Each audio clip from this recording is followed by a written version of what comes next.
So welcome to you all, both here in person in the lecture theatre in the Plenary School of Government, and to those of you joining us online.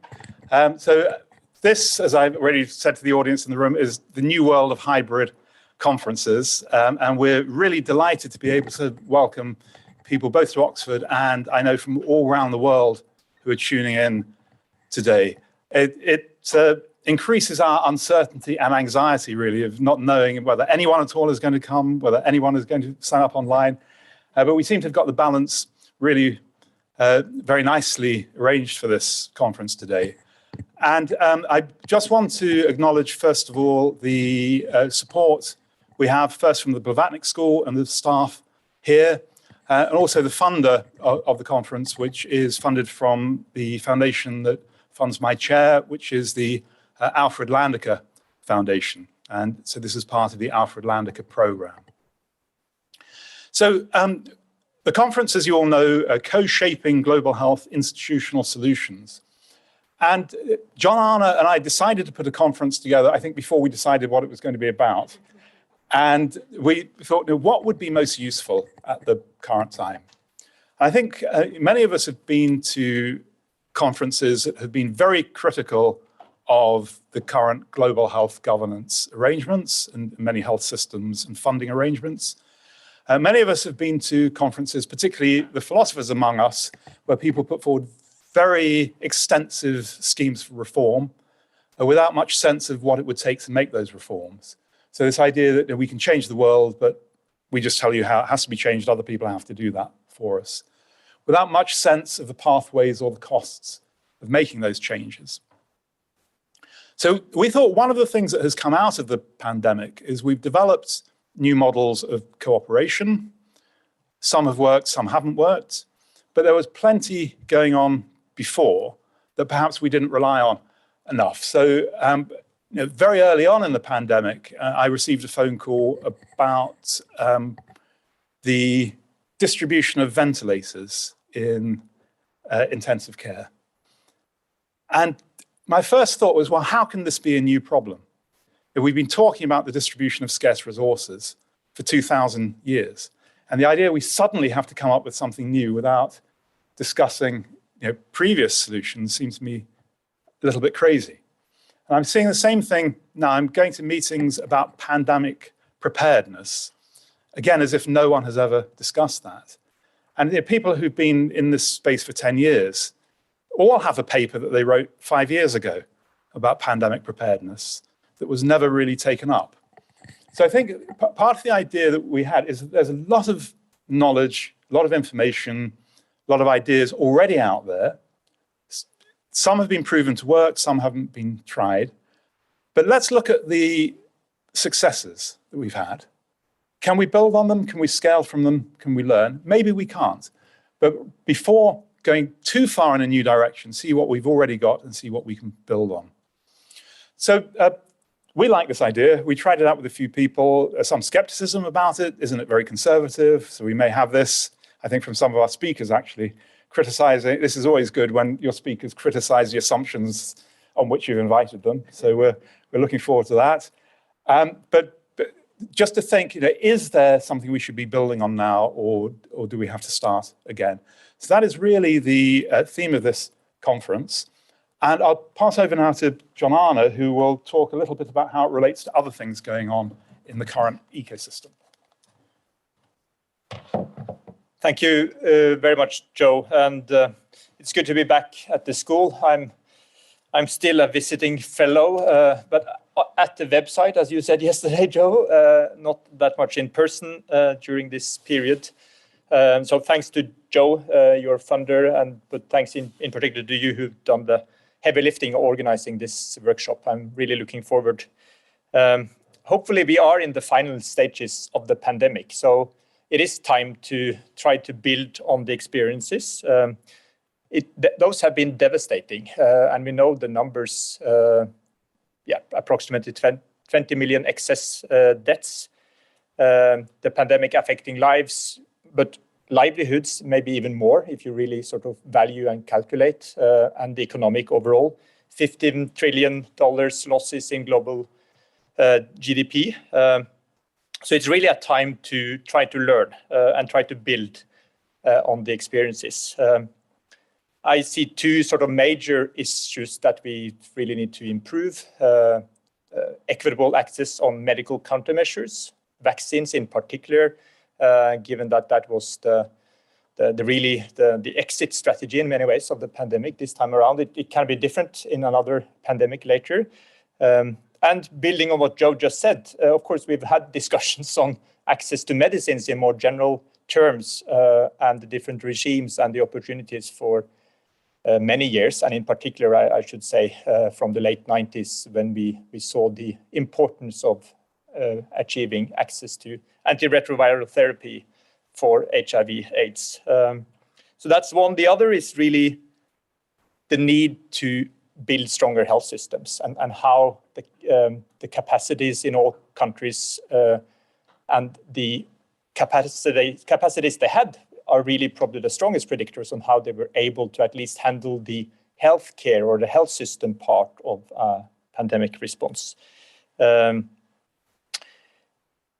this is also about primary healthcare systems. And we know that access to countermeasures really is not only about getting commodities into a harbor or an airport. It's really about delivering them to people.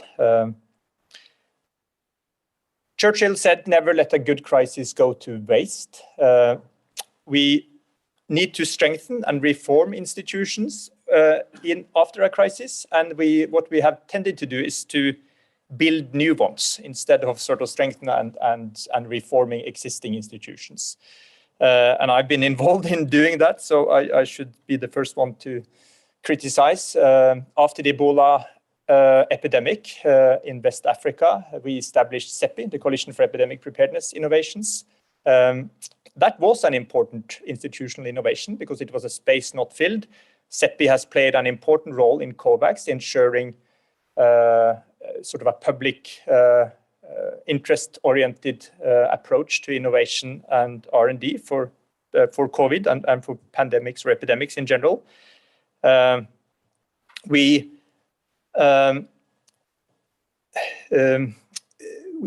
have already sort of during the pandemic established new mechanisms that we haven't fully decided on whether we should continue or build on in some way. I'm thinking partly on the access to COVID-19 tools accelerator, ACT-A, which was sort of the umbrella coordination mechanism where COVAX, the vaccine pillar, was a part. And then we have created the Pandemic Fund, a fund for investing in preparedness that Joe talked about now.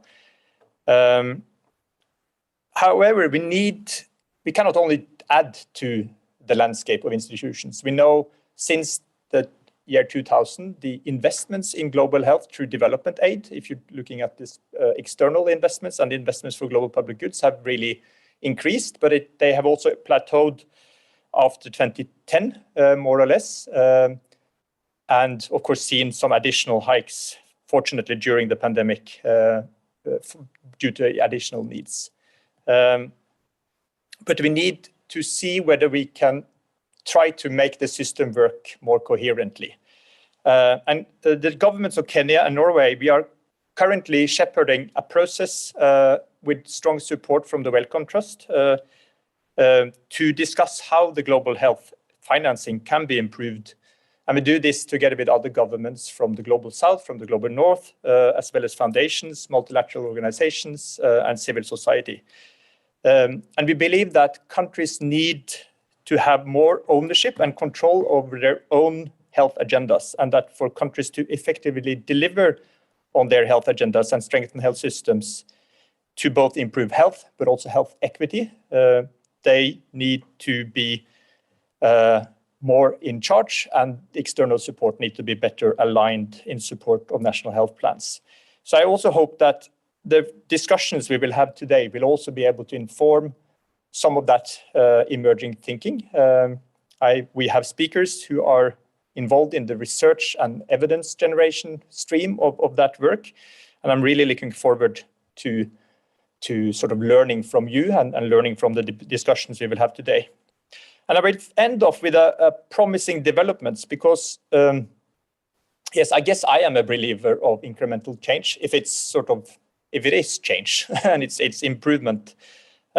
Yesterday, at the conclusion of the board retreat of the pandemic fund, the so-called implementing entities, so the bodies that will sort of use the funds in partnership with countries, the WHO, the World Bank, UNICEF, the Food and Agriculture Organization, the Global Fund, and Gavi, they aligned and had a common statement and said that they will align on a common approach to support, and I'm quoting, so that's why I'm reading out, a common approach to support nationally led, multi-sectorial and multi-stakeholder processes, which is inclusive of a broad range of partners and civil society organizations to convert the many expressions of interest into coherent and technically sound country-led proposals based on national plans and priorities.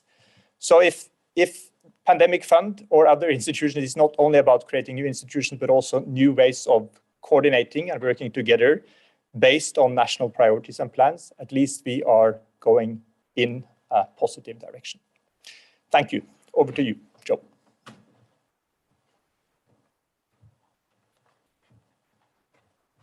Okay. Thanks very much. So let me just explain now how we're going to arrange the day. So we've got 3 sessions, each with 3 speakers. Some of our speakers are online, most are here with us. And we will have the speakers in groups of 3. They'll each give their talk, and then we'll have a Q&A session for the panel as a whole, hence 3 chairs down there, one of which might be empty because of the panelists online who will be up on the screen there. So people in the room, you can ask questions in the normal way of raising your hand. People online, the Q&A function will be open on Zoom. So you can type your question in. And if all has gone well, there should also be the upvote function. So if you see a question that you would like particularly to be answered, then you can give it a tick and it will go to the top of the queue. So the favorite questions will come to the top, although we reserve the right not to ask them, even if they've got lots of votes. So we'll see how all that goes. So our first speaker, and Fred, if we can have the slide up for Caesar, please, is Caesar Iture. So Caesar is an associate professor at the University of Ghana, but he's currently with us in Oxford as the ethics lead for the MSc in International Health and Tropical Medicine. And Caesar's work has been in bioethics, where he looks at issues around solidarity, also African perspectives on bioethics and global health. And it's actually a particular delight for me to have Caesar here because we first met in Geneva in the last conference either of us went to before the pandemic. And we've seen each other on Zoom about 100 times in between and haven't actually managed to be in the same room again. So physically, it's rather wonderful. This is almost a sign things are getting back to normal. So Caesar, over to you, and I'll introduce the other speakers as we go.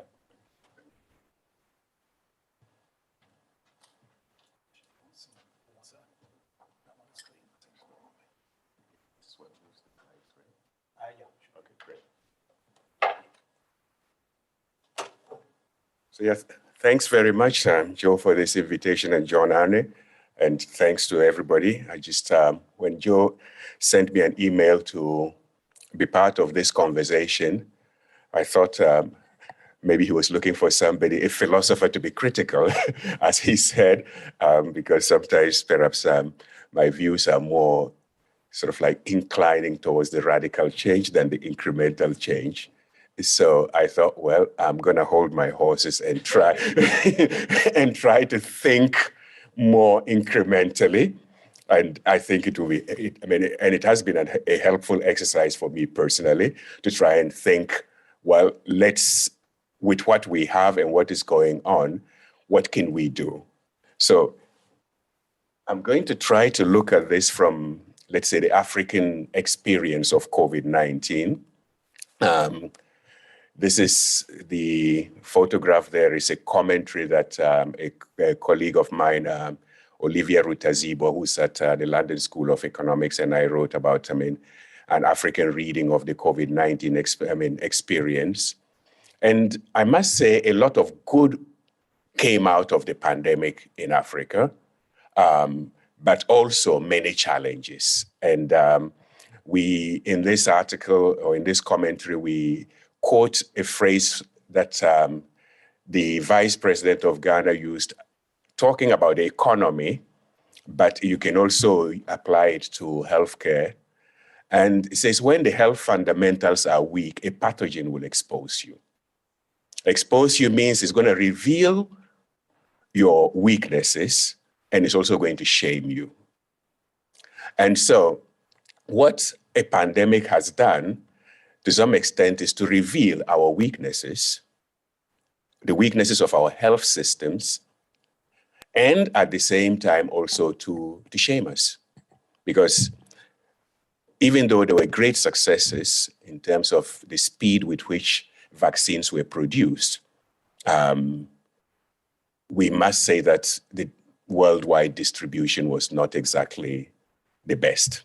Even though I must say something, compared to what happened with retrovirals, COVID vaccines did much better, because at least the time lapse was not the 10 years that we saw with, retrovirals. So something good did happen. And I'm not going to dwell on the negative part, but these are just some phrases that I took from other publications that I've written with colleagues. And the second one by Strive Masiwa. Strive Masiwa was, it's a businessman who joined the African Union because a great partnership was created to try and procure resources to fight against the COVID-19 pandemic. And he, in his frustration, because it wasn't just a question of lack of money or lack of resources, but simply lack of access. And he says, imagine we're in a village and there's a drought and there will not be enough bread, and the richest guy grabs the baker and takes control of the production of bread, and we all have to go to those rich guys to ask for a loaf of bread. That was his way. That was how he saw it. And I would even add, the person hijacks the baker, and at the end, after feeding their family, the rich guy feeding their family, the rich guy then gets on a very high horse and travels around the whole village handing out bread and expecting to be applauded as a good person. That's what we lived through. But we were not going to go that way. So, so I'm going to go on the path. So the question is this then. Okay, incremental change versus end radical change. That's where I am. The Aluta Continua, this comes from the Frelimo movement, Samora Machel and co. in Mozambique. But anybody who's grown up in Africa and especially been part of any student revolutions or student revolts, whenever we want to go out on the streets as students and shout against everything that is wrong, the cry is a luta continua, right? So a luta continua among young people in Africa means let's go out and fight for change. And it comes from the Portuguese, the struggle continues, a luta continua. But then there is something that is very interesting here, and this is the Gato Pardo that I put. I think the English translation is the leopard of this book, of this novel by Tomasi di Lampedusa, where Tancredi actually says, se vogliamo che tutto rimanga com'è, bisogna che tutto cambia. If we want everything to remain as it is, everything must change. It seems ironic, but that's what sometimes happens with radical changes and revolutions.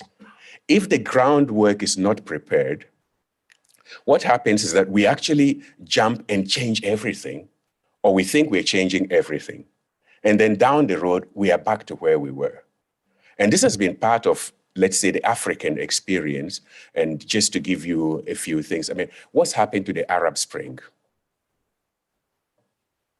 Everything needed to change. And 10 years down the road, a lot of things are back to where they were.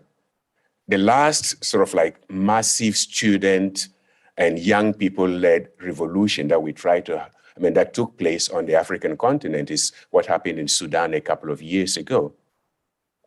And today, the army is still in control in Sudan. And so sometimes when we try to push for radical change, and the conditions are not ripe, we may even shift so that everything will change, but everything remains the same. Nothing changes. So, bisogna che tutto rimanga come, finché tutto rimanga come è, so that all will stay as it is, bisogna che tutto cambi. Everything should change. So the question then becomes, should we go for incremental change then, since radical change poses some risks? My answer is that yes, we should go for both. And neither one can really bring the solution by itself. It's not an out, but an et. But then how should this radical change take place? And this is what this incremental change take place. And that is what I'll be discussing in the minutes that I have. And just keep track and let me know when my time is running out.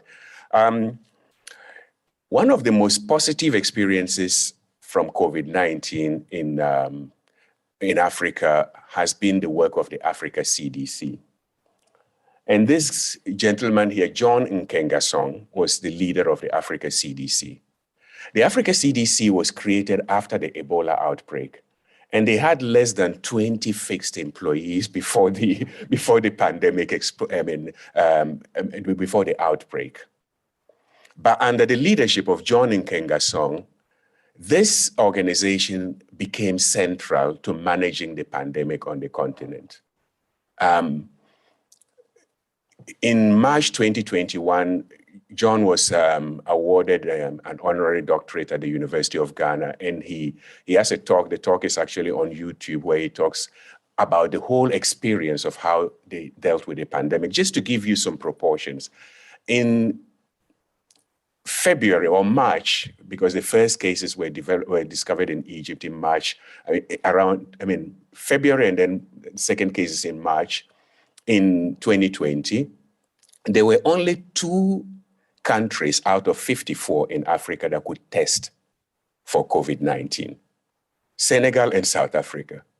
7 countries out of 54 that could sequence. And within 4 months, all countries could test, and about 38 or so countries could sequence. That was a leap in the amount of work that they put in to be able to, create this capacity. Then, of course, they created the whole idea of pool sourcing, because African countries could not access PPEs at the beginning, because countries that needed them, that were producing them, were not allowing them to be exported. So, and with African countries being smaller countries, buying was a problem. So they had to do pool buying and distribution, but a lot was actually done. So John Nkengasong, for me, is a good representation of incremental change and what they've done with the Africa CDC.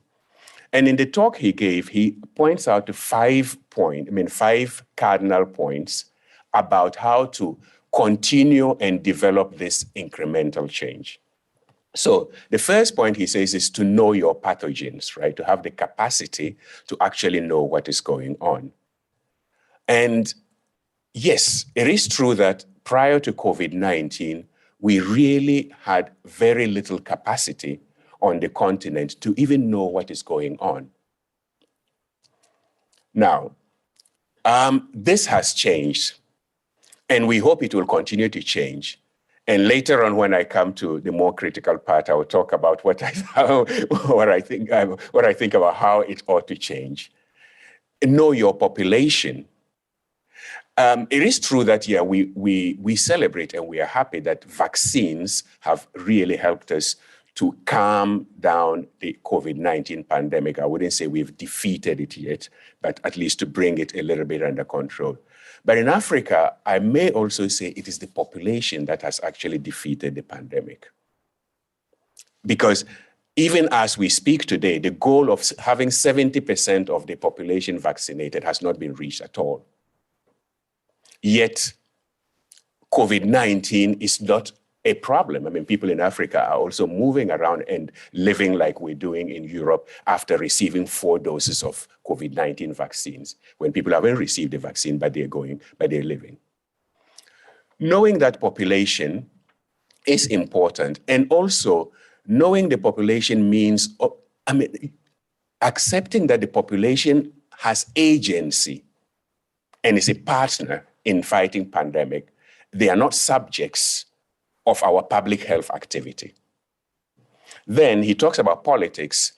And what the incremental change that he brought about within the African context was to finally get African leaders to begin to work together. John managed to bring African prime presidents to meet 18 times in about 12 to 13 months, meeting online to discuss how to develop common strategies to fight the pandemic. This is unheard of. I mean, even from the very inception of the African Union, the OAU at the time in 1963, the battle between the Nkrumah wing and the Nyerere wing was, how do we manage this union?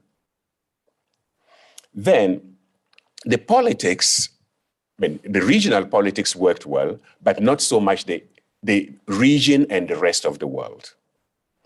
Then there is policy, how to adapt policies in a way that is responsive and attentive to the context in which people live, because there were all the recommendations coming at an international level. I mean, there was a beautiful letter, for example, written by African intellectuals, just basically telling African leaders, please exercise public health policy with mercy, because you can't ask people to live in lockdown when, in many tropical countries, the house is not a place to live in. The house is a place to keep your goods and go in and sleep at night. You live outside. And for subsistence, people who live on a subsistence lifestyle, once you stop working, you stop earning. So you can't even buy food and store. And even if you did have the money to buy food and store, in a tropical climate, you need fridges. And even if you had the money to buy a fridge, you need constant electricity. And none of these conditions are guaranteed. So how to ensure that policy is tailored to the local conditions. And then partnerships, and building equitable partnerships was one of the keys. So these were the things that John used, the 5 keys that he used as Africa CDC to fight the pandemic. And I think consolidating these 5 keys can actually help as part of the incremental change. And one could give many more examples, but let me just move on. So today, across Africa, there is a conversation that is going on. In December, just 3 months ago, there was the 2nd Public Health Conference, Public Health in Africa Conference in Kigali.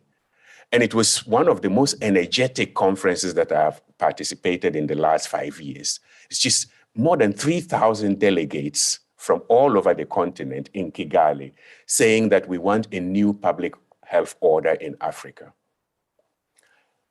And I mean, I'm so inspired by the immense talent and expertise we already have on the continent, and in awe of the leadership of the Africa CDC, and through this unique platform. And each year, these conferences will be taking place, and there are a lot of initiatives that are coming up across the continent.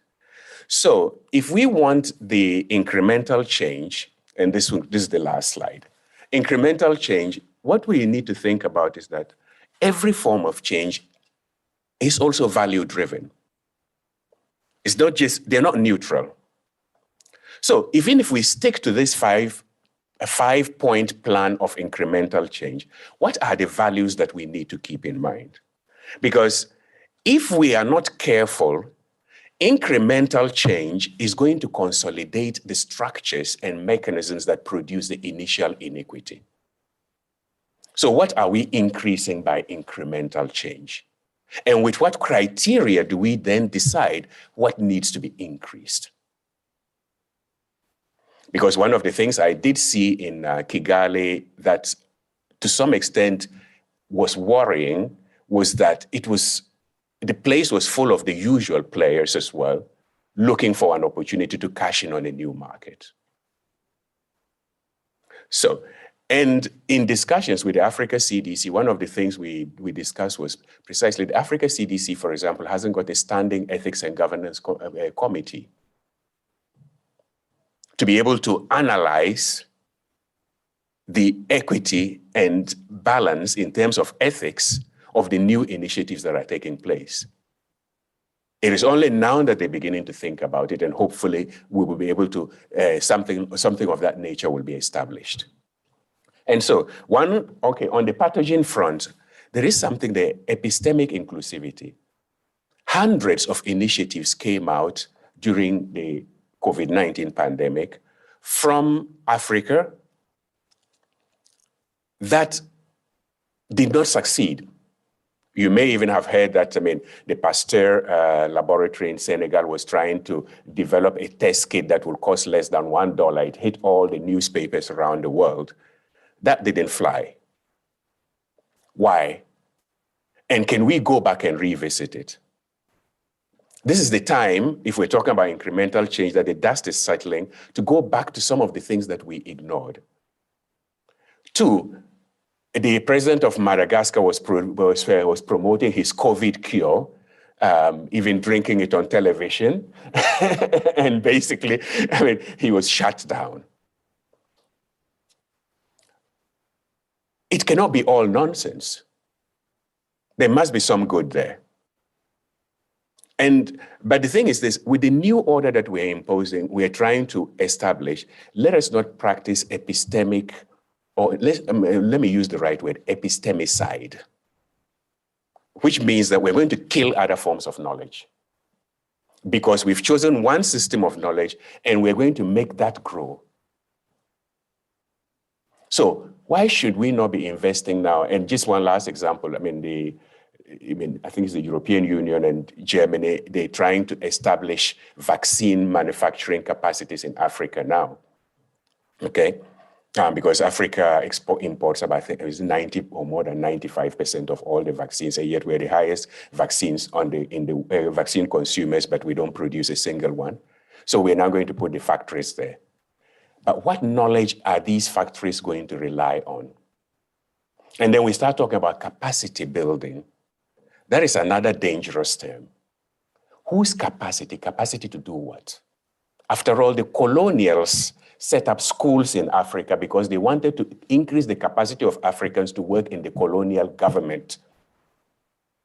So is our capacity building also another way of creating Africans who will be able to buy into the existing world order? Population, I already mentioned that, to consider the population as agents, because actually it's the African population, as I said before, that defeated COVID. Because they never had vaccines on time, and even up to now, many of them haven't taken vaccines. PPEs were not available. Ventilators, let's not even talk about it. But they are alive, thank God. So this population, and interestingly, there have been some studies done by Gordon Awandari and some other people who have seen that the seroprevalence of COVID-19 in African urban centers was very high. Many people had COVID, but they were not ill. They did the studies in Lagos, in Accra, and in Ouagadougou. Why did they not die? We don't know, and we should be knowing. Politics, solidarity is important, and maybe we can discuss this further later on. And we need to give content to solidarity.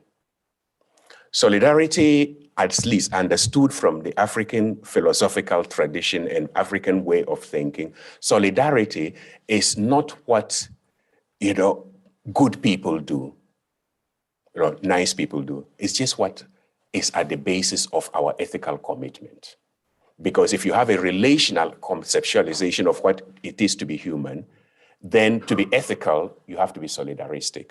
Because from an African viewpoint, what we'd say is that if we were the only person on earth, we would not need ethics. Ethics exists because we share life with other people. And therefore, at the base of the ethical commitment is a solidaristic dimension. And we need to take that seriously. Anyway, then the last thing, the two last points is, one is the question of subsidiarity. Subsidiarity, as you know, is that, and this is very important, especially as we're working towards a pandemic treaty, is to ensure that smaller and local structures are empowered to do what they ought to do. It's not for larger organizations to substitute the agency of organizations that are closest to the problem. And subsidiarity is a key to actually solving problems in a way that responds to people's beliefs, their way of seeing things. Otherwise, the top-down solutions often actually create rejection, which is why in many places, in Africa, there were problems about, I remember a conversation in Ghana on radio that people who didn't want to take the vaccine because they said, well, this is a ploy by the rich because COVID was really a rich man's disease that came to Africa. It came in through the borders. It's not the usual disease that starts in a village. So people felt this was another way that they wanted to inject us with vaccines and all that in order to control us. And anyway, we just responded that, look, if the rich and powerful want to control you and want to kill you, vaccines is a very expensive way to do it. You can just put one bomb and we'll all be dead. Anyway, so it's not a solution, right? But it did create suspicion. And using the principle of subsidiarity, which involves actually listening actively and engaging with the smaller structures, allows us to come up with solutions. Has any one of you heard of what we call the Veronica bucket? Okay, you've heard of the Veronica bucket, yes. This was a bucket that was invented. Okay, so washing hands became a thing during COVID. And and if you don't have running water everywhere, so this lady, Veronica, created this bucket, it's called, whereby you can actually wash your hands. It's a portable hand washing kit that was outside shops, in markets and all that. These are local innovations. And there were many of these that, even face masks, Africa is Africa. We even got to the point that we started making them fashionable. So that, they have to match your dress. But that was after we chased, masks and PPEs, and we couldn't get access to the market. And of course, partnerships, and this is the very delicate point. Today, as we're talking about the new order of public health in Africa, and new partnerships are being built, the important thing is to have at least a framework of how these partnerships ought to be governed and how they ought to be established. From research, even research partnerships, to health innovation partnerships. And this is something that requires, thinking from the part of ethics and governance to see how we can define new ways of establishing these partnerships. For example, just one example, in research ethics, the main document that is generally used in public health schools to teach students about international cooperations in research ethics is the Emmanuel et al. Framework, right? That's what is used in teaching most of the MSc programs. Let's imagine this document written by people from the developing world. What will be our conditions to collaborate with people coming from the North who want to do research? Would it be the same? Or would it be different? Funding. Now, funds are being pushed and people want to invest. I should wind up now. Okay, so that's it. So funds are being pushed and we want to, there is money to invest. And people are investing in public health and health initiatives in Africa. Why do we not come together as African nations, communities of researchers and say, to to even accept your funds, these are our conditions. And for me, it's not radical, it's incremental. I hope it's still within the incremental framework. But anyway, so I'll end here. My time is running out. So, I mean, incremental change, but we should not forget a luta continua hasta la victoria. Thank you.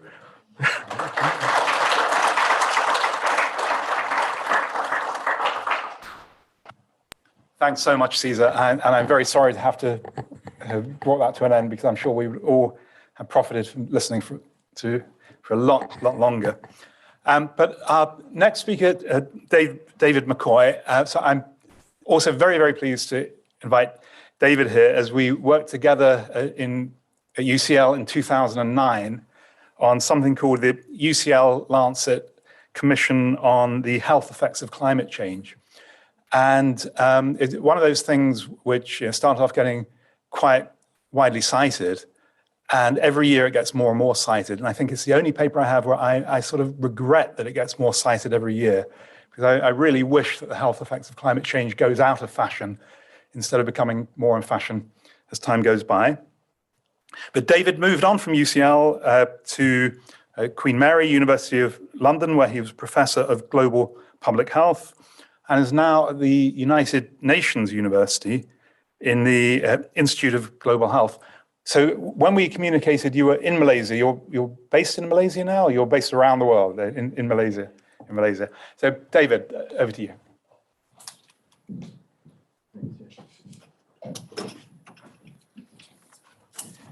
Good, thank you, Joe, and John Arne, for this opportunity to kind of chat about these very complex and important issues.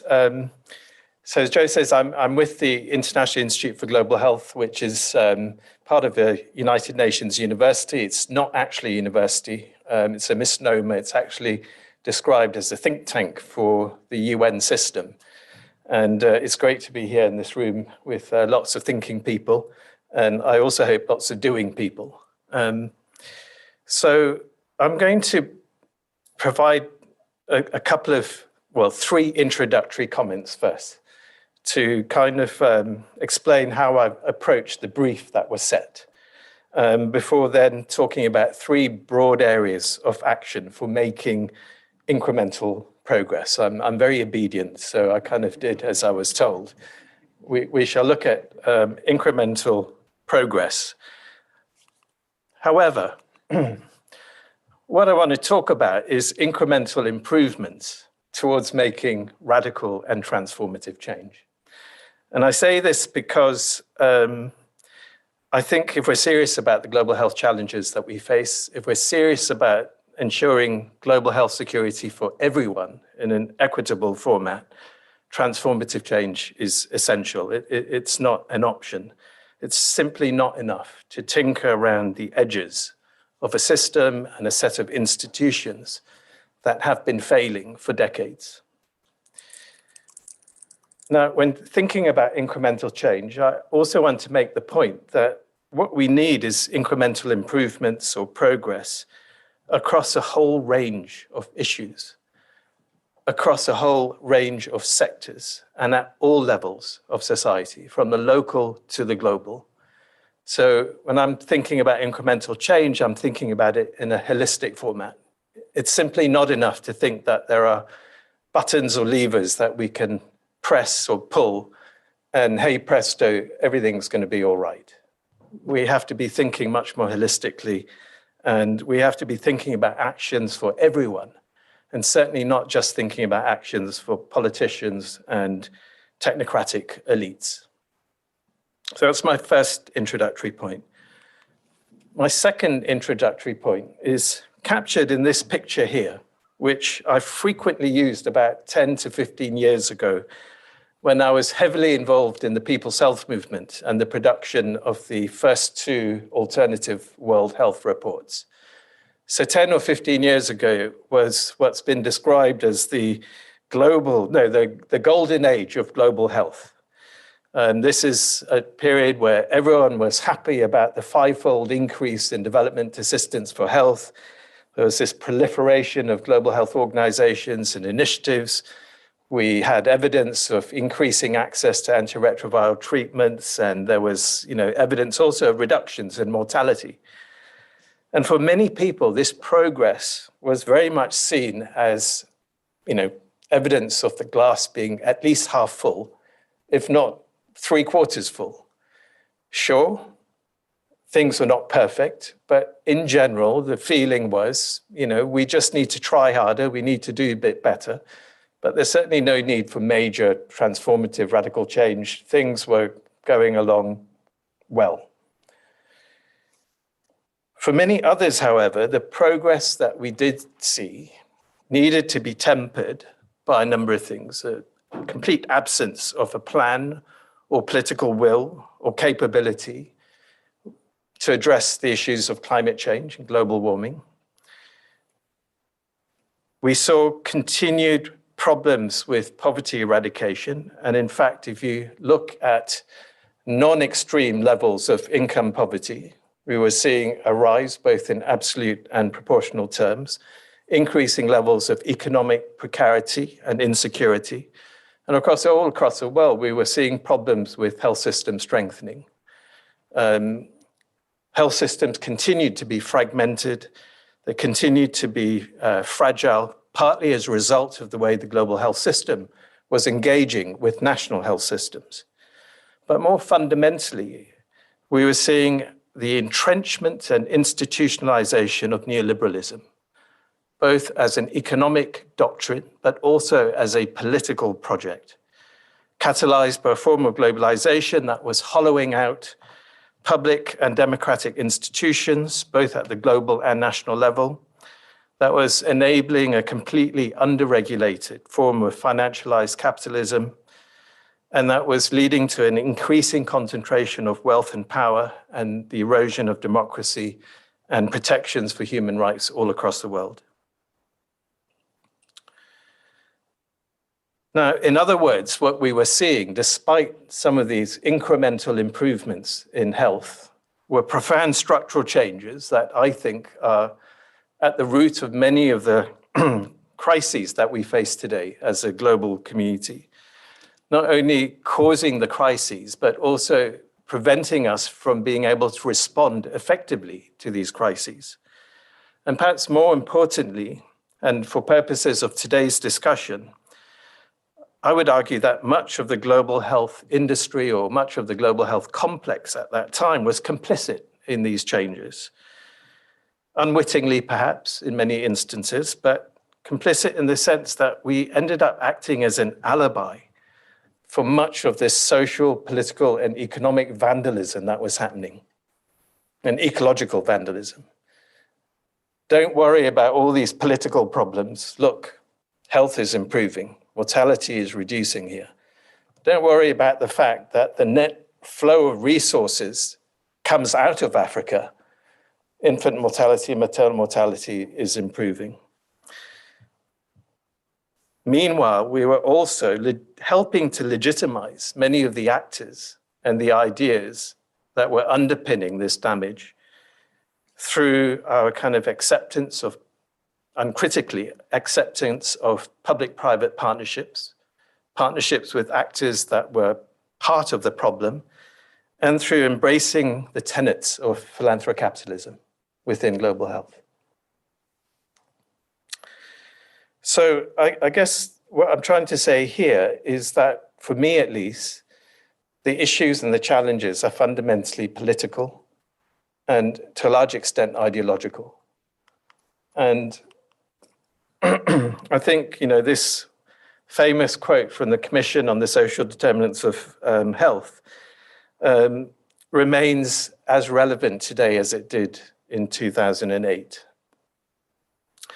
So some of you may not agree with my analysis, especially given that I've painted it in very broad brushstrokes and shoehorned it into a very short and limited amount of time. But I've explained it because this really informs and explains the reasoning behind the next part of my talk, which is about the three broad areas or themes for which I think action can be made to achieve the kind of incremental progress I was talking about earlier. So I'm going to shift now to talk about, well, what do we do, having kind of described where I'm coming from. So the first broad area is around the power of ideas and narratives. Because I think this is important, and it kind of refers back to what I was talking about, the neoliberal policy paradigm. So powerful, so dominant in the way it shaped globalization and the way it shaped development over the last 3 decades. And the way, in fact, it's shaped our response to global warming and climate change. And I think we need to be thinking about how we shift and change the dominant narratives and discourse that continue within global health, but within the wider global political economy. And I want to propose 2 things. One is firstly, making use of the current interest in decolonizing global health. And secondly, in exposing and challenging the use of anti-political narratives that I think are designed to prevent the transformative change that's required. So I'm sure many of you are aware that there has been a lot of interest in decolonizing global health, and we at the United Nations University Institute, International Institute for Global Health, have established a program of work on decolonizing global health. And part of the reason for doing this is I think that this issue of decolonizing global health is both salient, but also potentially potent as a mechanism or a lens for change. However, if we want to use it in a positive way, we have to apply it carefully and thoughtfully. It's potentially also a framing that can create unnecessary and unwanted divisions. In our program, we describe, or we kind of conceive of colonialism fundamentally in terms of power asymmetries, power differences. Asymmetries and differences that allow for relationships between actors that are dominant and actors that are subservient. Relationships that enable and allow for extractivism, for exploitation, misappropriation of resources. So it's fundamentally a political and economic relationship.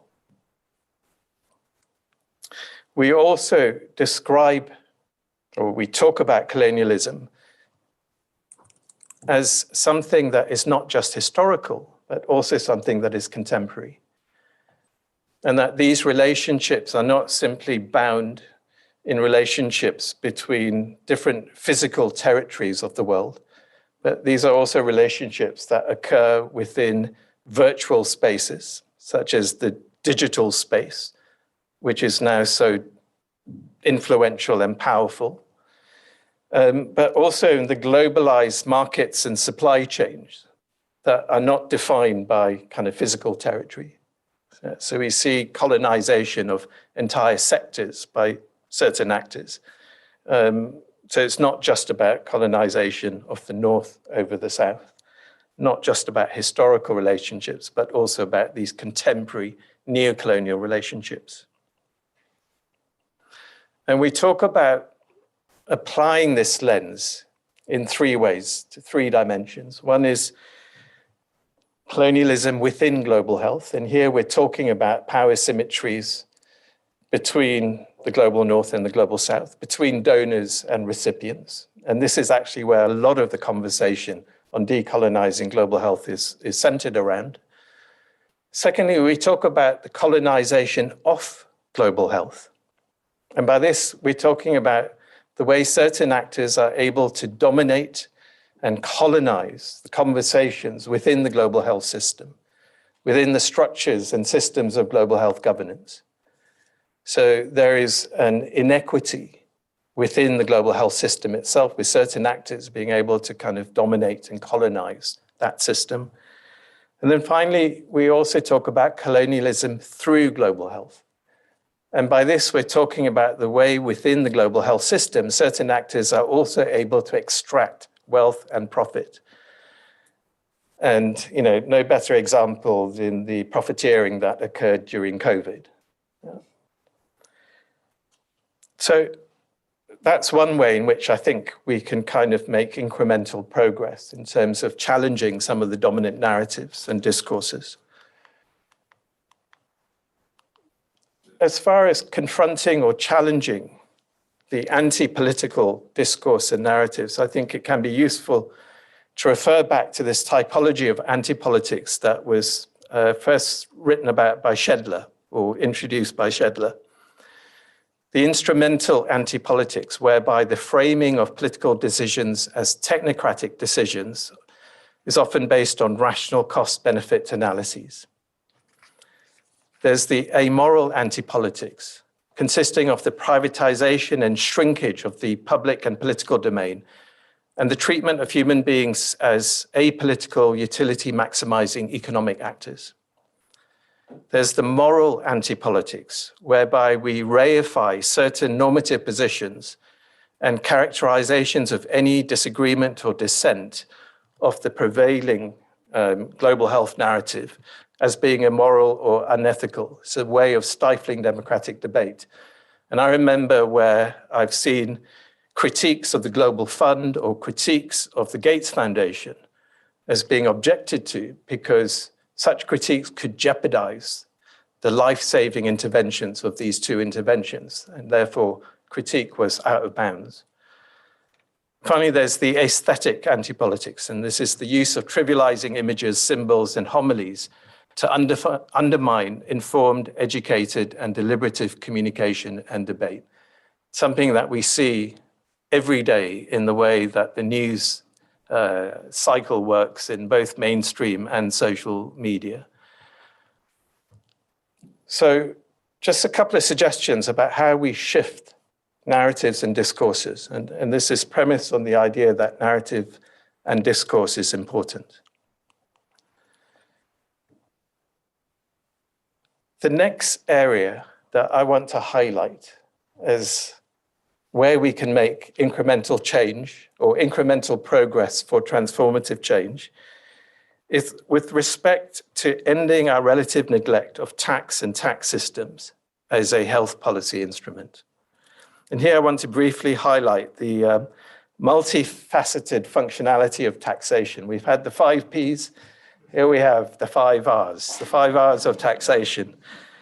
We know about the relationship between tax and representative government and the role that tax plays in strengthening democracy. It's got an important role in redistributing wealth and by implication, redistributing power. It's got this important function of generating public revenue to fund the public systems and the public institutions that we need to address the multiple crises and problems that we face. And in addition, it's got an ability to reprice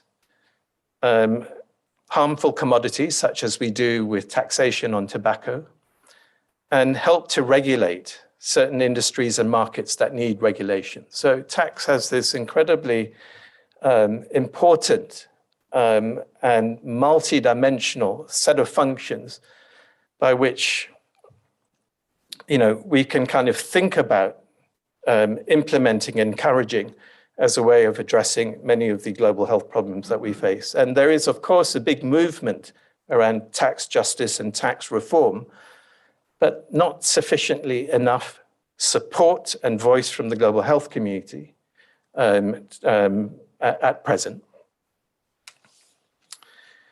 And finally, I just want to then talk about what can we do within the global health system itself. So I've spoken a lot about the wider political economy within which global health is contextualized. So I thought of 2 simple things that perhaps we could also think about calling for that is kind of more located within the arena of global health. And the first is to kind of give a plug to an initiative that's being called Global Public Investment, the GPI initiative. This is an initiative that is being supported by a vast network of NGOs, academics, and practitioners with huge amounts of consultation, particularly in the Global South, calling for a new form of public investment, where public investment is co-produced and co-governed by all countries. It's a way of kind of getting away from the traditional donor-recipient model that has failed for the last few decades. And then finally, just to perhaps talk about the need to resurrect Paris and Accra, the Paris Declaration on Aid Effectiveness, the Accra Agenda, and the International Health Partnership that received so much fanfare 10 or 15 years ago, but which seems to have completely disappeared from current global conversations. These were, Paris and Accra and IHP talked about national priorities, kind of focusing work around nationally led, nationally defined priorities and ensuring greater harmonization across different multiple donor-led and globally led initiatives. So rather than coming up with something new, let's go back to something that made sense 15 years ago and let's resurrect those very same principles. So I think that's it for me. I've kind of deliberately skated over a very wide terrain in the hope that it will provide lots of food for conversation as we go forward for the rest of the day. Thanks very much.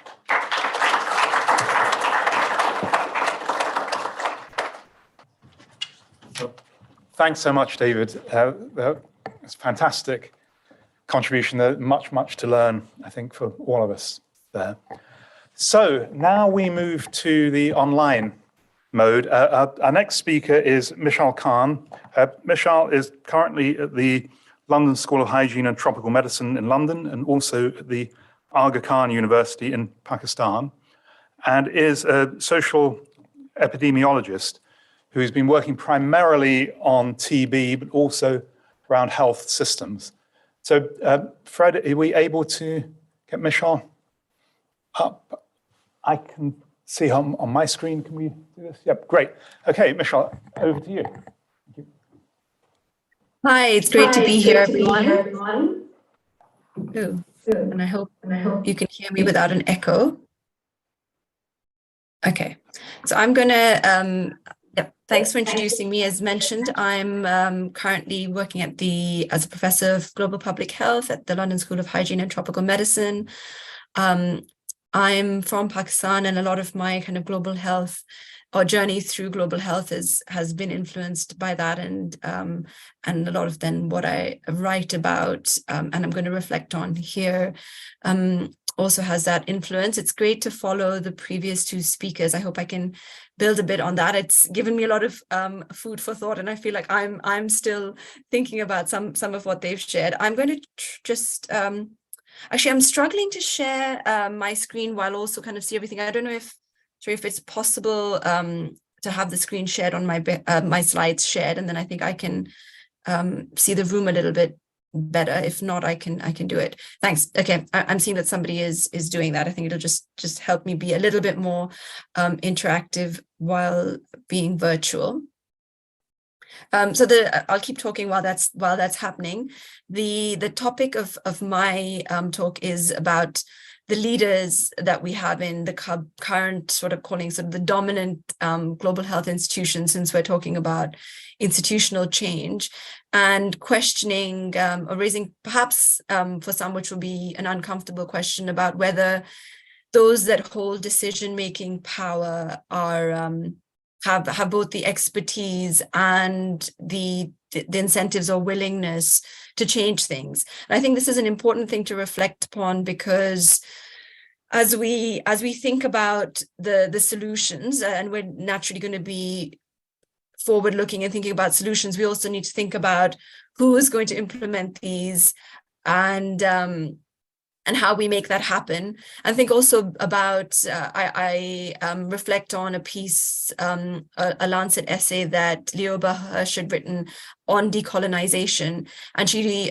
got us to reflect on the tools and ways of change that academics bring, and the fact that all of us have, or all of us who, even the ones of us who consider ourselves to have an activist angle to our work, have perhaps gone through a certain way of learning and have had our mindset shaped by the institutions that we've been part of. So with that in mind, next slide, please. I think we've already touched quite a lot on the problems with the current global health architecture, the political nature of decisions being made. So it's not a mistake that we are where we are, but rather it's a series of decisions and following sort of strategic objectives. So as I mentioned, then what I want us to reflect on is, do the current decision makers have the expertise to drive the reforms, incremental changes, whatever it is that we're asking for, and do they have the willingness? The diagram I have here kind of captures some of what's an issue in terms of the kind of European and North American dominance of the major sets of institutions operating in global health. So from journals, the research institutions, NGOs, where conferences are held. So that's one manifestation of some of the issues that we are seeing. Next slide, please. And then if we think about what is the purpose of global health, I really like this quote from a commentary some years ago from Hani Kim. So one formidable barrier to equity in the global health field is its implicit function of legitimizing and reproducing the existing power structure, in addition to its explicit goal of improving population health and health equity. So in terms of solutions, and what that's pointing towards is, it's sometimes really we need to make explicit not only the issues, but what's underlying the way that global health operates, and really question, what is global health doing right now? Is it about improving population health, or is that just what we hope it's about? Is that what students come into global health hoping that it's going to be about, and find some years later that actually the way that it's operating, and COVID-19 has really demonstrated that, is much more about power, resource concentration, and much less about equity. Next slide, please. So going to the question then about who are leaders in global health, and who are, leadership is linked with expertise. And if we think about who's going to end up being in the leadership position of any of the kind of major global health institutions, academic, journal, otherwise, typically it's people who have lots of publications. Publications are seen as a mark of expertise, delivering keynote speeches. You see them in the media. Of course, they're going to have a degree from one of the leading public health schools, and that's going to be just 3 or 4 schools, because those are the ones that we think are the ones that really train experts. They'd be sitting on editorial boards. They'd be listed as expert advisors, and that would lead them to be in senior positions in their organizations. The thing is that these criteria, there's now growing evidence to show that they disadvantage women, they disadvantage people from minoritized groups, and low-income country nationals. So there's problems both with these criteria, but also even if you apply them equally across individuals, there's a bias in who ends up with accumulating these markers of expertise. Next slide, please. Some of this evidence, so I quote this study a lot, because academics in particular like to think that they're objective, and it's really important for us to show that that's not the case. There is no such thing as someone who's absolutely objective. So this is a randomized trial in which they allocated the same papers, but they just changed the source of the authors from a low-income country to a high-income country. So it was the same abstracts, and they had those peer-reviewed by English clinicians, and they found that actually, if the abstract is from allocated to a low-income country author, then the same paper is reviewed less favorably than if the name of the lead authors are from high-income countries. So that's one way we will see that people from, say, low-income countries end up with fewer publications in their work, even if it's identical, is seen as being less strong. Next slide, please. And what this sort of these sort of biases end up doing, and this is a study that myself and co-authors published in the Lancet special issue in Women in Science, Technology and Medicine. So this, what these biases end up doing is that in the most senior positions, this is in the 15 top public health universities, using the kind of ranking system, so the 15 top ones. The senior positions are held, not surprisingly, you see this as well, by white males. And the way that we did this analysis was actually by classifying based on people's names. So we used software that would do that. And it's powerful because, well, A, the institutions don't report this data, but also it allows a standardized comparison across institutions. And you see also there's this idea that there's not enough women and there's not enough people from ethnic minority groups entering the public health field, but actually this shows that at junior positions and even at mid-level positions there are. So there is a pipeline, but when you get into the senior positions, there's a drop-off, particularly of ethnic minority women not reaching that, but ethnic minorities in general. So these biases end up shaping who is in the senior and leadership positions of institutions. Next slide, please. This shows the same thing in another way. So if you're using the low and middle income country as an example, if you're less likely to be published in a journal, there's also evidence about being disadvantaged in winning funding.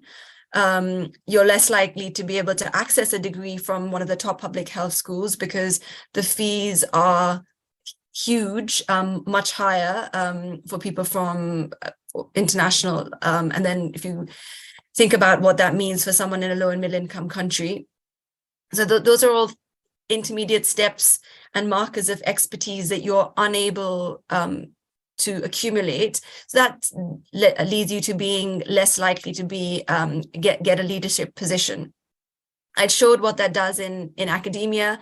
The data below is from one of the Global Health 50/50 reports. So they analyze global health institutions that exclude academia. So this is another set of organizations, sort of NGOs, funders, etc. And it showed that only 17% of leaders of these institutions are from low and middle income countries. 50% were from the USA or the UK.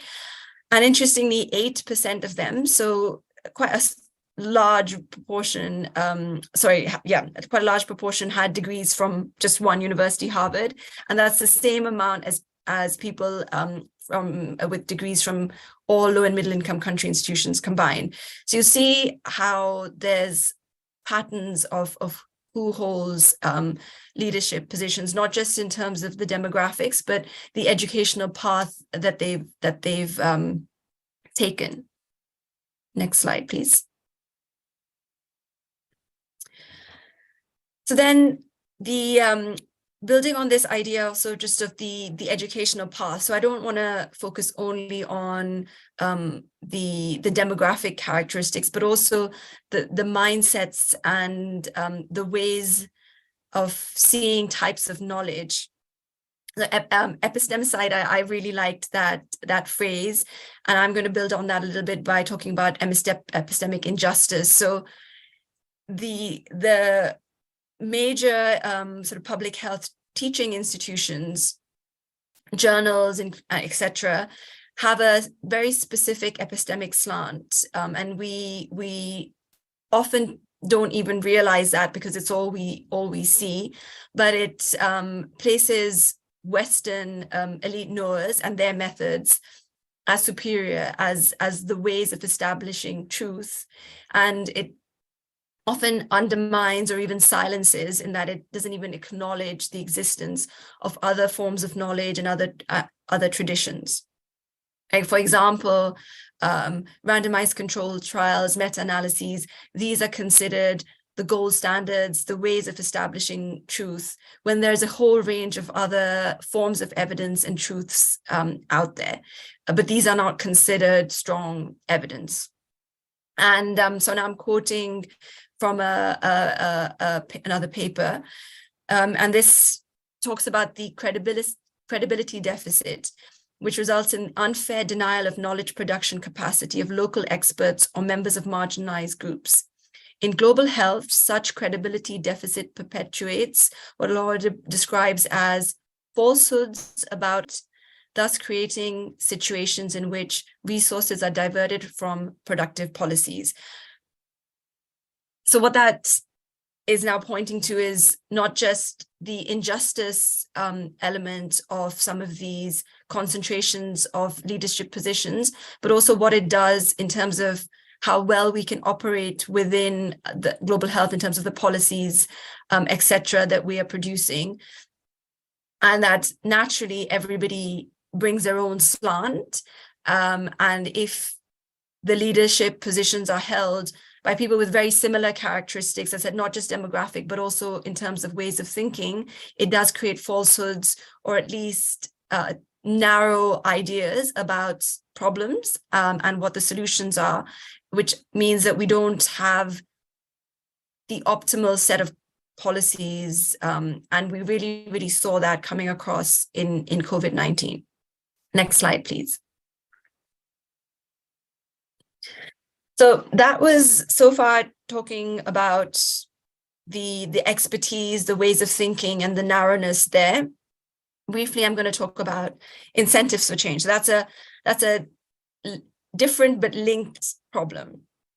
But largely, if you're from a certain similar background, then that's also going to potentially shape what you'd like to see in institutions and what degree of change you're comfortable with. And it's also important to reflect on the fact that the leaders of institutions, it's not necessarily that anyone's doing anything intentional, but they also are reporting to their governing bodies. And they have strategic objectives that need to be met. And when governing bodies themselves are not diverse or representative of the communities being served, as the quote below from another Global Health 50/50 report and some of the figures shows, then the leaders are being held to account by boards that also have certain ideas of the way that change should or should not happen, including that they want to maintain status quos where their institutions retain leadership positions. That's perhaps stating the obvious, but when you are the head of an institution and you're reporting to your governing board, they're going to ask you how you are making sure that you're staying ahead of the competition, getting ahead, etc. And that then does require some concentration of resources, etc. So when we're talking about change, do we have the incentives for change at institutional level? Are the leaders incentivized to bring that change about? One of the first steps here that I'm going to propose as a solution is that we need to talk about some of this more explicitly. Often when we are brought together to discuss these issues, there's an idea that everybody wants the incremental changes or the big transformative changes. But having dialogues that are framed in that way, I think they stall progress. I think it is really important to acknowledge that not everybody is going to be in favor of change. Not everybody has got the toolkit to even imagine what change might look like, and that people in powerful positions have often, and institutions in powerful positions have benefited from the current systems. They want to maintain their leadership positions, so they will not necessarily be wanting to completely change things. And that's something that we need to address to be able to move forward. Next slide, please. Yep. So that was me. So I'm going to raise that to the audience, and also ask us to have that as one of the things that we kind of keep thinking about and not forget when we're talking about solutions, as to whether, who's going to be implementing these solutions. Do they have the expertise? Do they have the incentives? And if not, how do we consider that a first step towards having a set of people to work with in institutions that are going to lead some of the change? Thank you.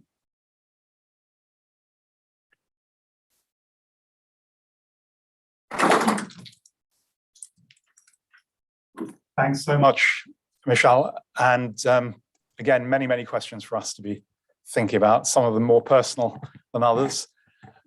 So what we're going to do now is to move to panel discussions. So I invite Caesar and David to come up here. John Arne will host this panel. We can take questions in the room. If the systems are working, there are microphones in the ceiling that ought to be able to pick up your questions.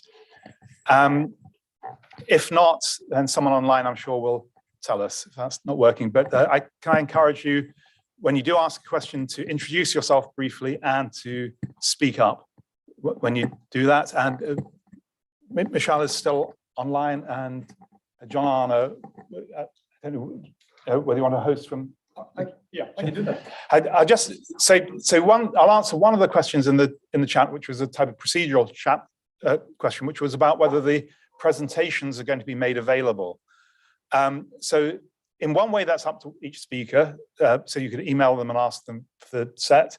In another way, it's not up to each speaker, because we're recording this session and it will be on YouTube. So unless one of the speakers wants to withdraw their presentation, we're assuming that everyone is happy for this to go recorded on YouTube afterwards. So the presentations will be in a day or two when we get our act together and get things up on YouTube.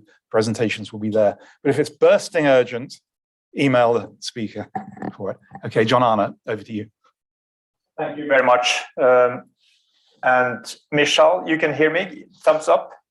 Yeah, very good. Yeah, thank you. I think we've heard 3 excellent introductions, and there is a common theme on power, on voice, on representation, on who's making decisions. And I really appreciated the interventions. I think actually, to be sure that we really engage the audience, I will start actually with opening up for questions, comments from the floor here, and then also go to the questions we have online. So who would like to go first? Oh, several. Yeah. Oh, great. Fantastic. So we'll just start here and go. And we'll test now whether the microphone in the room is sufficient. Hello, can you hear me? Okay, good. So my Michelle, name is. can you hear the question? Sorry? Yeah. So my name is Mohga Kamaliani. I'm co-lead for the policy co-lead for the People Vaccine Alliance. So we've been working on COVID vaccine, but I've been working all my life in health. So anyway, I just want a small correction on the Arab Spring. We didn't call it the Arab Spring, coming from one of those countries. It was a Western term, which was actually bad for us, and people rejected it. And it wasn't asking for the impossible. We only said, that's bread, freedom, and social justice. And that's after at least 40 years of trying incremental changes. So I don't know how long people would have waited. And it did result in huge raising of awareness among people who were not engaged in politics. So it wasn't total failure. To my question about for Michelle, I think I really like the way you framed the debate and obviously with data and evidence, but I think you missed in the first slide, you missed one important influential on the thinking in global health. And that is what's so-called wrongly, I think, private sector, because private sector is Hoover is private sector, Dyson is private sector, and pharmaceutical companies are private sector.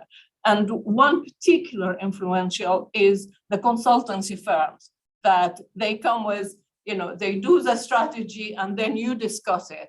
And then you have in the room, we have a representation because we have Southern government and Northern government and NGOs and everybody, but actually it's already cooked.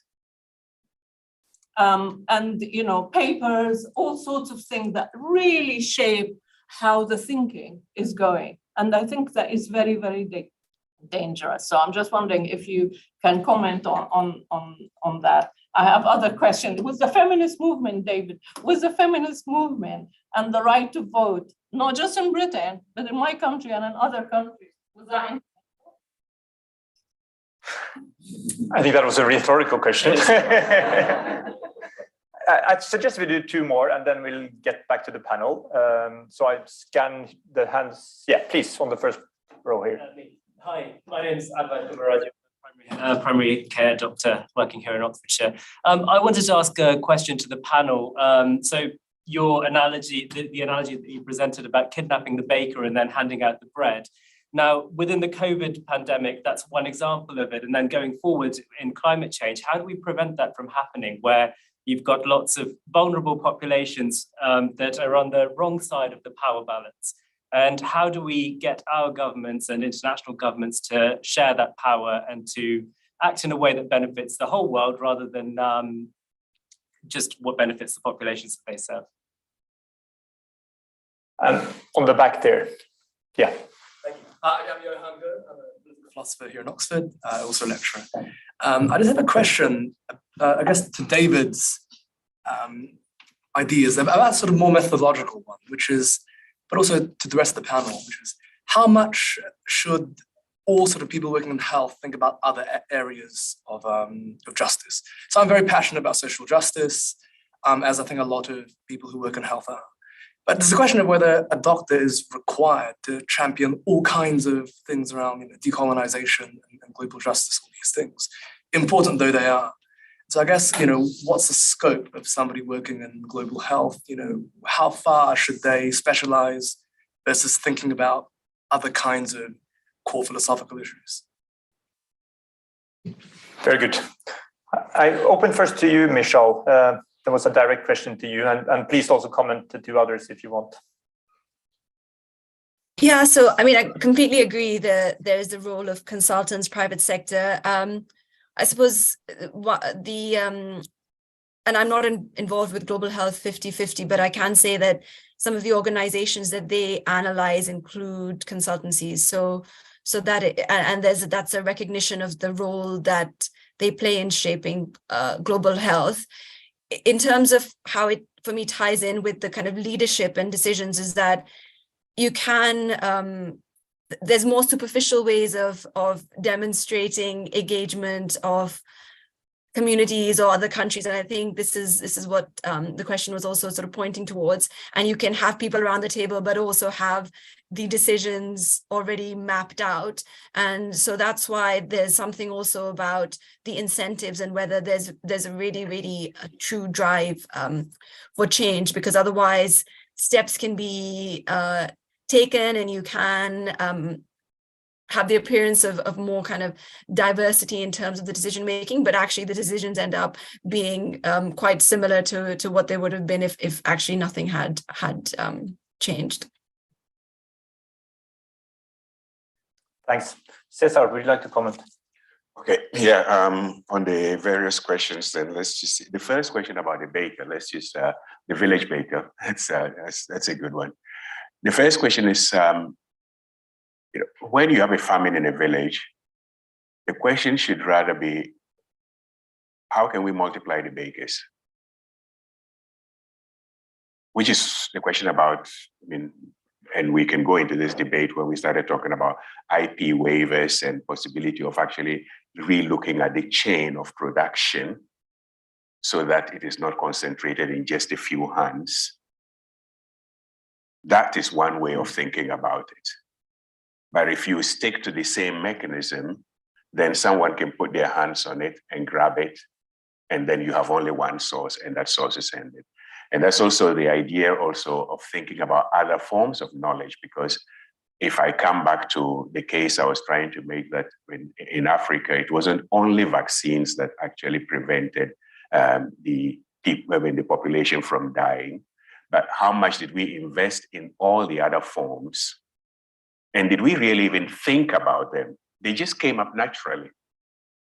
We didn't give any systemic or systematic attention to that. So diversifying the thinking, which we'll talk about pluriversality, and then multiplying the bakers. If you want to get technical about it, we talk about de-imperialization. So those are two terms that we need to bring in. Then the second, the second one about, the areas of competence where the doctors should be also thinking out of. I think Professor Sassi Molido is here. We were at dinner at Jesus College last week, Friday, and there was a scientist in front of us, very competent in his field, and he was like basically saying that, he feels that his mission is to be competent in his science. But let us remember that we are all citizens. And even though you need to specialize in your field, if you are not socially conscious of what you are doing and the knowledge you're generating, your knowledge could actually unintendedly, not intentionally, be contributing to perpetuating systems of iniquity. And so sometimes, let's say you're working within a healthcare system that is unfair. We can mention some countries, but perhaps not at this moment. You may not be in a position to change the whole healthcare system, but you cannot ignore the fact that there are conditions here that are unfair. And within what is within your power, try to make a change.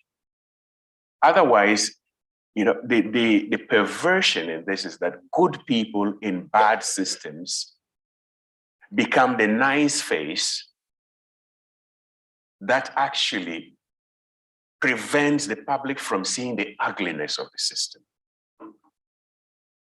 So I think, social awareness and some amount of activism is part of our professional commitment.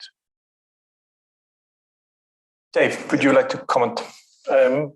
Just to build on that, I think what Cesar is saying is absolutely correct.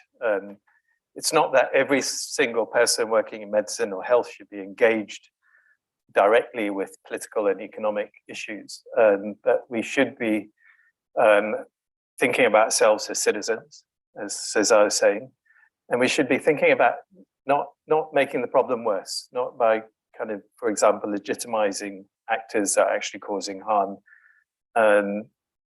So there are also other mechanisms by which frontline healthcare workers can support the kind of more structural and social changes that are needed by providing and lending both your voice and your financial wealth to the work of other organizations that are working on these issues, whether they're about human rights or about tax justice, organizations like Oxfam that Moga's worked for many years. So there are both direct and indirect ways of doing it. But I think the key thing is about raising the level of political consciousness of people working in the health sector.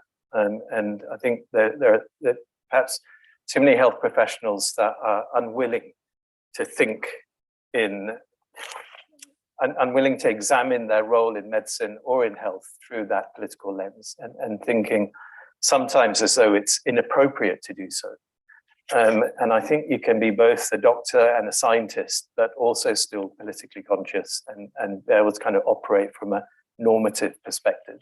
I'll just say a couple of things about consultancy firms. I think very important. And some of you may have seen a lot of the publicity around Mariana Mazzucato's book about McKinsey's and other kind of consultancy firms. And, you know, they're incredibly important in terms of shaping the ideology of public policy. They're important in their role in enabling the hollowing out of public institutions and public services. So they have been neglected, I think, in a lot of political economy work related to health. So it's good that we shine a spotlight on that. And final point, in a sense, wanting to kind of throw a question to César about the term epistemic injustice or epistemicide. And I think that's an important element of it. But I wonder if sometimes we are talking about epistemic differences or a kind of hierarchy of epistemology, and kind of perhaps obscuring the more fundamental issues around ideological differences as opposed to epistemic differences, and the simple issue of bias and prejudice, which may not necessarily be rooted in a particular epistemological standpoint. So we need maybe to think about all three. What do you think of that? Shall I? Okay. Yeah. I'll let you comment and then we'll go. Yeah, no, please. Okay. Yeah. Okay. Well, see, the ideology is an ideology that is grounded on what I call coloniality, which generates centers of power and peripheries in various levels. And like you said, even in various spaces, not just north-south as it was historically created, but even within low and middle income countries, we have centers and peripheries. And in high income countries like the UK, we have centers and peripheries. And this is the kind of mechanism that I call coloniality. But then, you see, there are pathways through which this mechanism is enforced. And one of those pathways is epistemicide. So epistemicide is a vehicle. There are three pathways. It's epistemicide, ecocide, and genocide. Those are the three pathways. And epistemicide is a powerful tool. And historically, it has always been used because it's a way of conditioning minds and conditioning thinking. And just to finish with an example, I mean, if you look at, for example, the history of racism as such, you know, it's always existed that people have come from different races. And there have been even prejudices with regard to people's racial differences and everything. But the theories that actually began to racialize the world in such a way that racism has become a serious problem were actually theories that were trying to justify things that were going on after, you know, during the slave trade and the colonization process. So you then create a body of knowledge, and that is part of the epistemicide, which you which basically you canonize and then exclude other forms of knowledge. But yes, there is an underlying ideology. So it's not once again, it's not an out, but epistemicide is a tool for reinforcing some choices.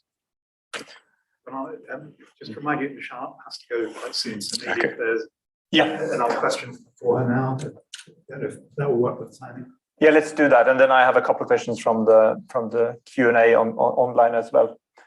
Any questions for Michelle? Yes, please. I had three quick questions, but one of them is from Michelle, so I'll be as quick as I can. I really welcome Michelle's contribution about not everyone wanting the same thing. And I think we have to be really acutely aware of that.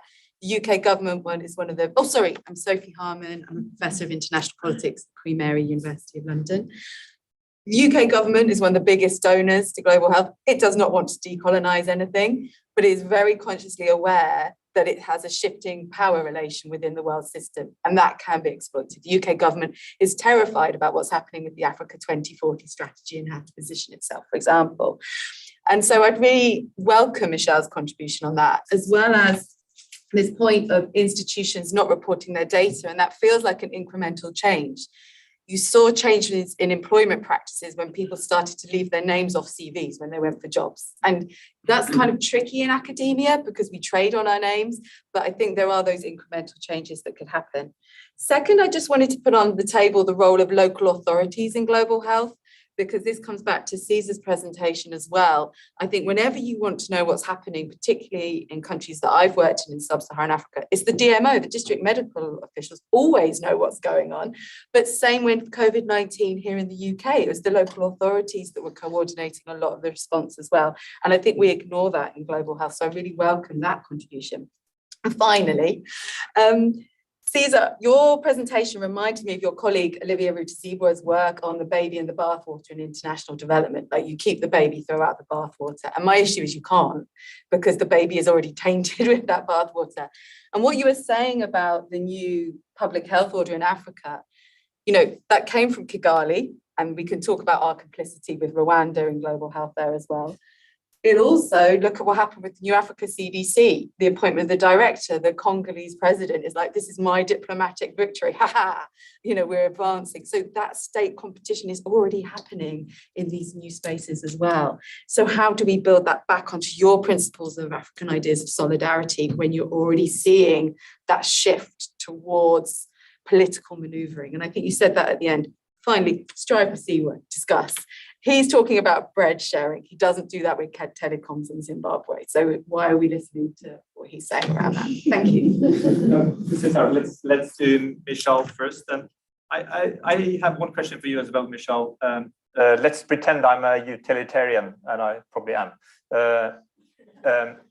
If now the question of voice and decision-making power is also linked to the available resources, do you see a trade-off? And how much resources will you be willing to trade off to get a better balance in voice?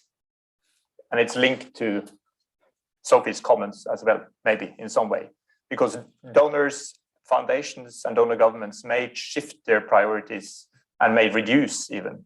And how, if that has a real impact on health outcomes and health equity, how should they think about those issues?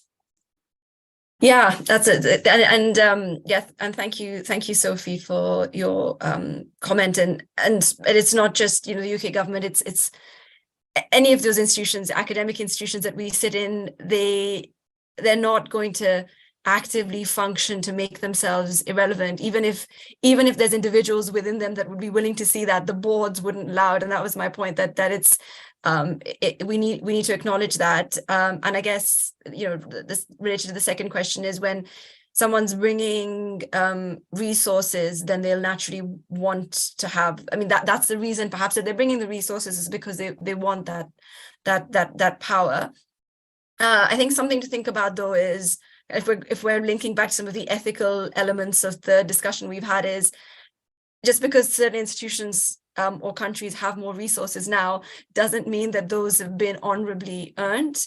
And how, you know, for how long can that then be used to shape the decision making and the extraction? And it's a never-ending cycle then of having certain institutions always being on the receiving front. One example from, say, COVID-19 is when countries were allowed to delay their loan repayments in order to invest in their primary healthcare systems, but with added interest payments. And somehow the world and the institutions holding power thought that was a wise decision, that we're going to make you pay extra because you're going to invest in your primary healthcare now, and then a few years later you're going to be economically crippled, and then your primary healthcare systems are going to suffer. And then the next time there's a pandemic, we're going to wonder why you didn't invest in primary healthcare.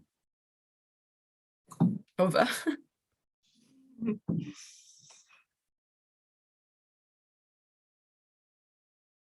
It's also from the web, from the live stream. before I give the floor to both Cesar and David. One, and the two of them are related. One is from Anna Silenska. She likes the top or the term epistemicide. I even cannot pronounce it. But the question is, in particular in the context of tension and conflict between government and the people within countries, how do you kind of use that term then if the government of a country does not represent people, and how to find those who represent them better? And maybe that is partly also related to a question from Joe Scott Nichols from FCDO to David. Interesting on the agenda on the decolonizing of aid. And it feels like the recipient countries in this approach are very much passive actors. But another way to look at it is through more of a neo-dependency lens that Dr. Soji Adeyi talks to, which recognizes that current systems often works not only for donors, but also for certain actors in powerful positions, could be within government and outside government, in recipient countries. So any thoughts on this? Tolman? Question for David as well. I would be interested to hear your thoughts about the role and use and feasibility potentially of the GPI concept for the pandemic fund, and whether you see a specific use in that context. So Cesar first and then David. Okay, just briefly, Sophie's questions about the Africa CDC. It's not ideal, but then the whole of 54 countries in Africa, it's one of these things that Kofi Awuona, one of our poets, said, you know, going forward returning is not possible, and going forward is a great difficulty. The making of the African states is problematic. We all know historically how these states were made. Are we in a position to go back and redesign this? I don't think so. I don't know. I mean, I haven't seen any real formula to go back and say, well, these states that were artificially created and imposed on people, we can unmake them. So each time you try to bring these 54 countries together, you will have the same sort of, Westphalian problem, colonial problem, even ethnic problems. They're there. Now, talking about incremental change and all that, it's working within this. The going forward is a great difficulty, as Kofi Awuona would say. You know, he says the affairs of this world are like chameleon feces onto which I've stepped when I cleanse, they do not go. They won't go. So it is true that there are all these tensions, but I also noticed that at least right for the first time, we do have a platform across Africa where we are meeting and talking and exchanging ideas, and even, you know, putting our disagreements. This didn't exist before, really, the Africa CDC was created. The OAU, or it was the UN regional offices that were doing that. And okay, and there are problems. Even John Nkengasong, who drove really the creation of the Africa CDC, has left, right? he's now working, I think, for the US aid to Africa or something like that. I mean, it doesn't matter, but at least the institutions have been created, and it's now up to us to, if we're going to follow the model of incremental change, to try and make sure that these institutions are healthy. Then the second point about Strive, Strive Masiwa is a capitalist who decided at some point to jump onto the bandwagon to help. But that is one thing that, I think it's very interesting. It's even on one of the points about the partnerships. I didn't have time to make that, especially in global health. We need to make partnerships across, even outside, people who are working in global health. And these are actors who we need to get them to think differently. To use the power that they may have even acquired with ways that may be even debatable. But once that power is there, if we can encourage them to use it differently, then I think it is a resource. One of the other things was or a group of people working in Ghana in IT who had nothing to do with health came up with the travel safe software, which was even used beyond Africa, where if you do your COVID test anywhere, you can walk to an airport and then it will be, it will be recognized because they created the Panabio system where you could register all the COVID testing. This was created by Edem. He's one of our colleagues at the University of Ghana, who has nothing to do with health. So widening the partnerships can help. The question about epistemicide, governments versus people. Yeah, I think Joe could even answer this question because we did a volume, right? I mean, a special edition of a special issue of a journal where Joe and some colleagues mapped out the increase of, authoritarianism. Yeah, remember that during the pandemic. It's true. I mean, some countries actually passed laws that were not even constitutional. Basically, using the pandemic as an opportunity to increase power of the state to be able to do things that normally, they wouldn't be able to do. These are real problems that do occur within our systems. We can map them out, we can challenge them, but we cannot deny that they also exist. And yes, it is true, governments sometimes embrace certain forms of systems and certain forms of knowledge and would kill others. But that is part of the democratic struggle, and I don't think it is just limited only to pandemics. We saw what happened after 9/11. They introduced the Patriot Acts into the US group of laws, which gave much more power to the presidency. And I don't think they've repealed them as far as I know. They haven't repealed them, even though we are no longer under 9/11. So these things do happen. But we have to sort of acknowledge them and perhaps even shout. And then the neo-dependency, this is something that there's a lot of literature on that. This Beninois philosopher, Paulin Huntongi, who writes a lot in French, and he talks about the African, even African academics, intellectuals, and all that, who live with a mentality that he calls extroversion. So instead of looking inward, we're looking outward, and even looking outward for approval. So there's a lot of criticism going on around there, and I think part of the whole idea of developing a new order and developing new ideas, incremental change, is to break that cycle of dependency always. That has been there for so many decades, if not centuries. I'll stop here. Yeah. Thank you. If I can go back to your question you put to Michelle about this trade-off between voice and resources, and link it back to what I was saying about tax. That because there need not be a trade-off. If we think about the enormous amount of illicit financial outflows from the African continent, for example, both through tax evasion and tax avoidance, there need not be a trade-off. And this is such an important issue, I think, that we need to fix the way that finance and resources flow around the world. It's not just about the flow between countries, but it's also about the flow between individuals within this globalized economy.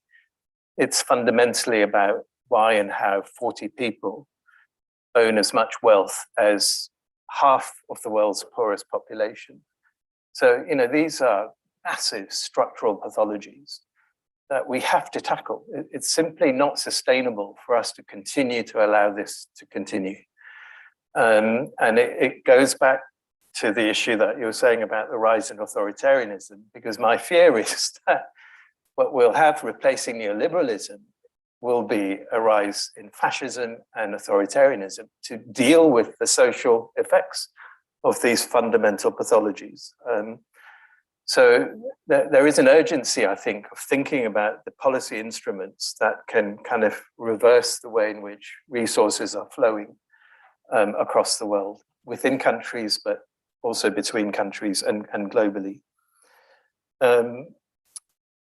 In terms of the question about GPI and the pandemic fund, I think, what GPI is trying to do is to say, let's think about different ways of managing public finance to provide public goods and public services, let's not continue with this outmoded model of donors and recipients, but let's look at co-governance, co-contribution, based on your ability to afford a contribution, but recognizing the fact that we will all benefit from public services and public goods.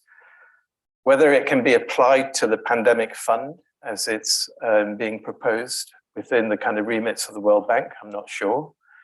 But certainly you can think about ways in which this model, for example, could be applied at a regional level.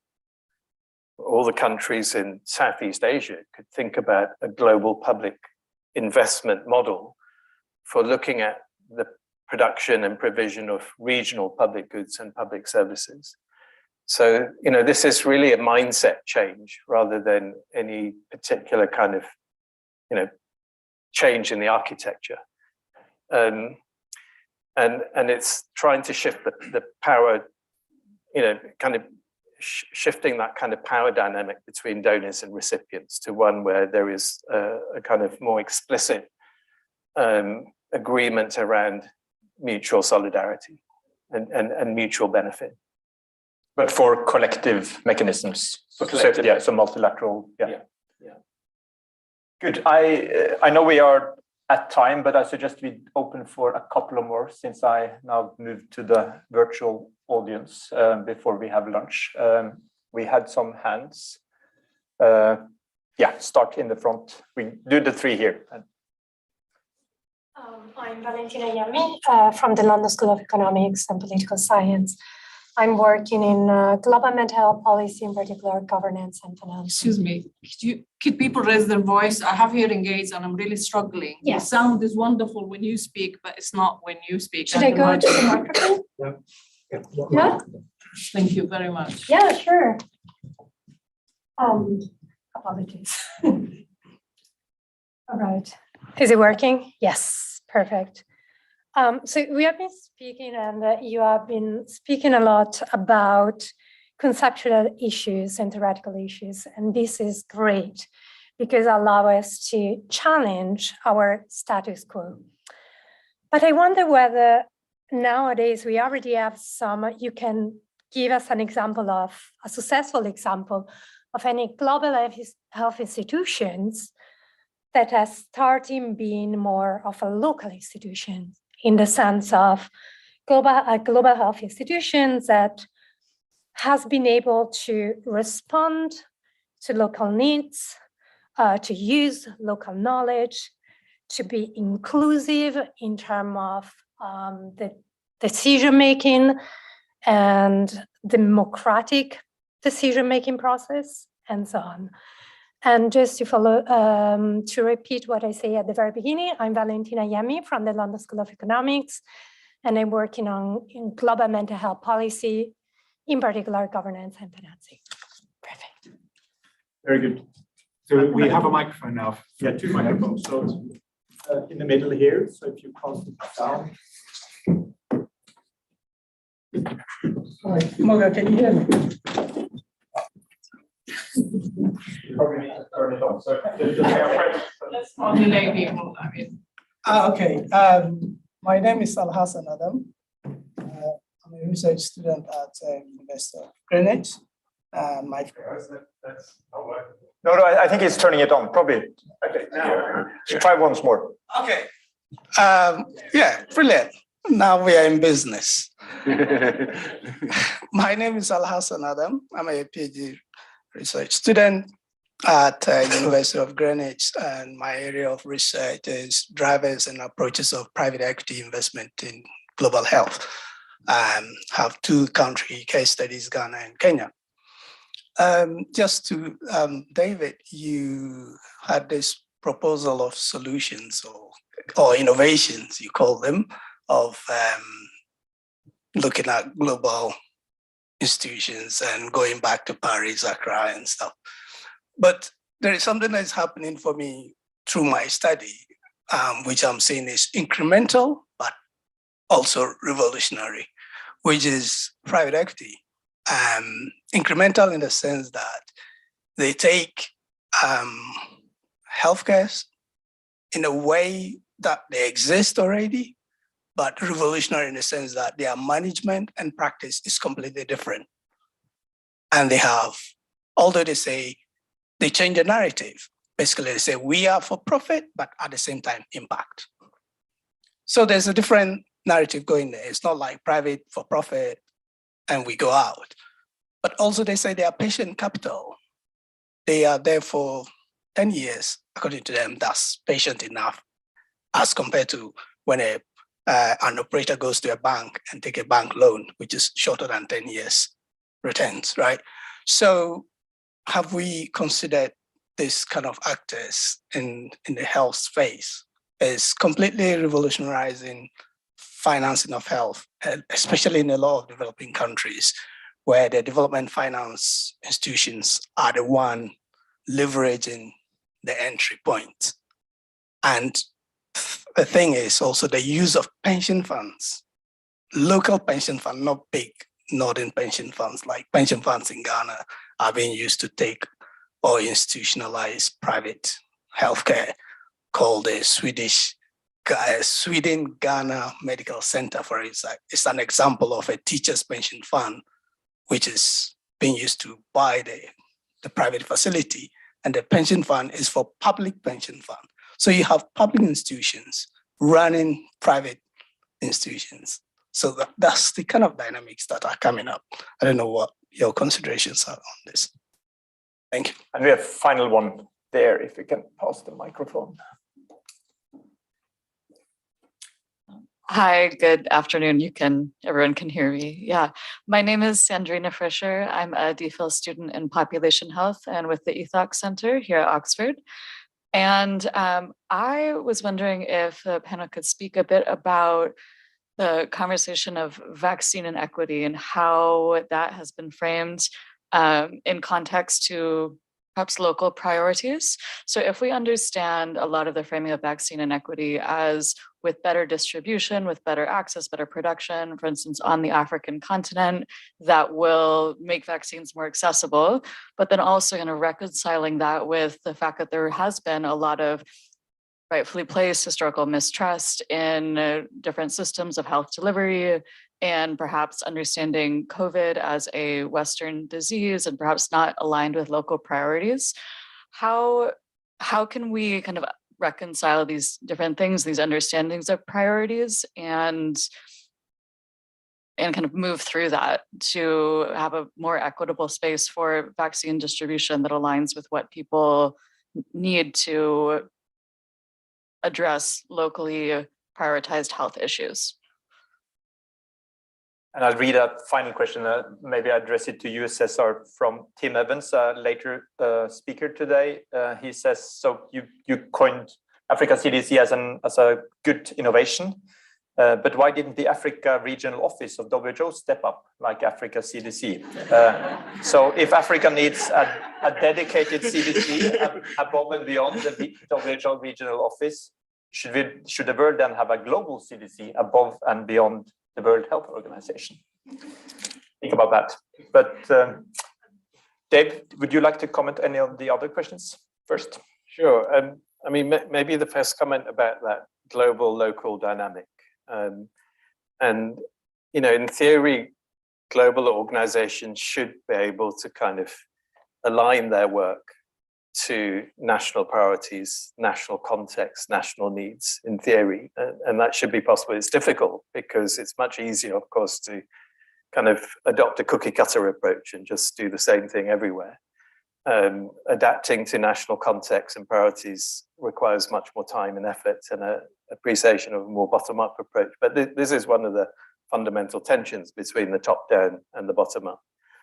The Global Fund, for example, in theory could have done this, and I think to some extent it has tried to do this, but the Global Fund itself is also under pressure to be able to demonstrate results from its funders. So it also has a mindset of saying, the national bottom-up process is too difficult, too slow.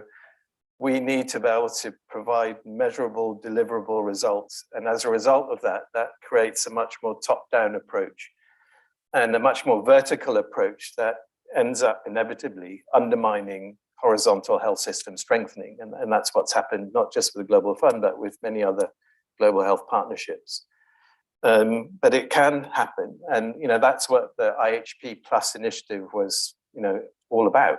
It was to try and persuade these global, initiatives that had proliferated to kind of think about national priorities, think about harmonization across the different vertical programs.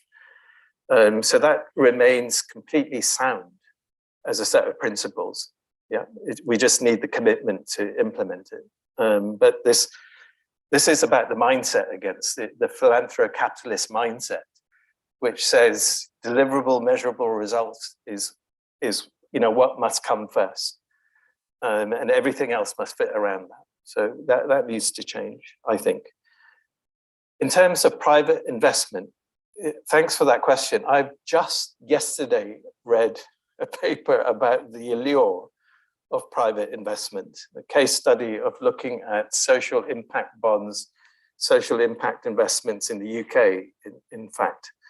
And as you say, private finance initiatives and various other kind of financial instruments are now being applied to development and health issues. As far as I'm concerned, this is fool's gold. These are instruments that are predominantly about extracting profits.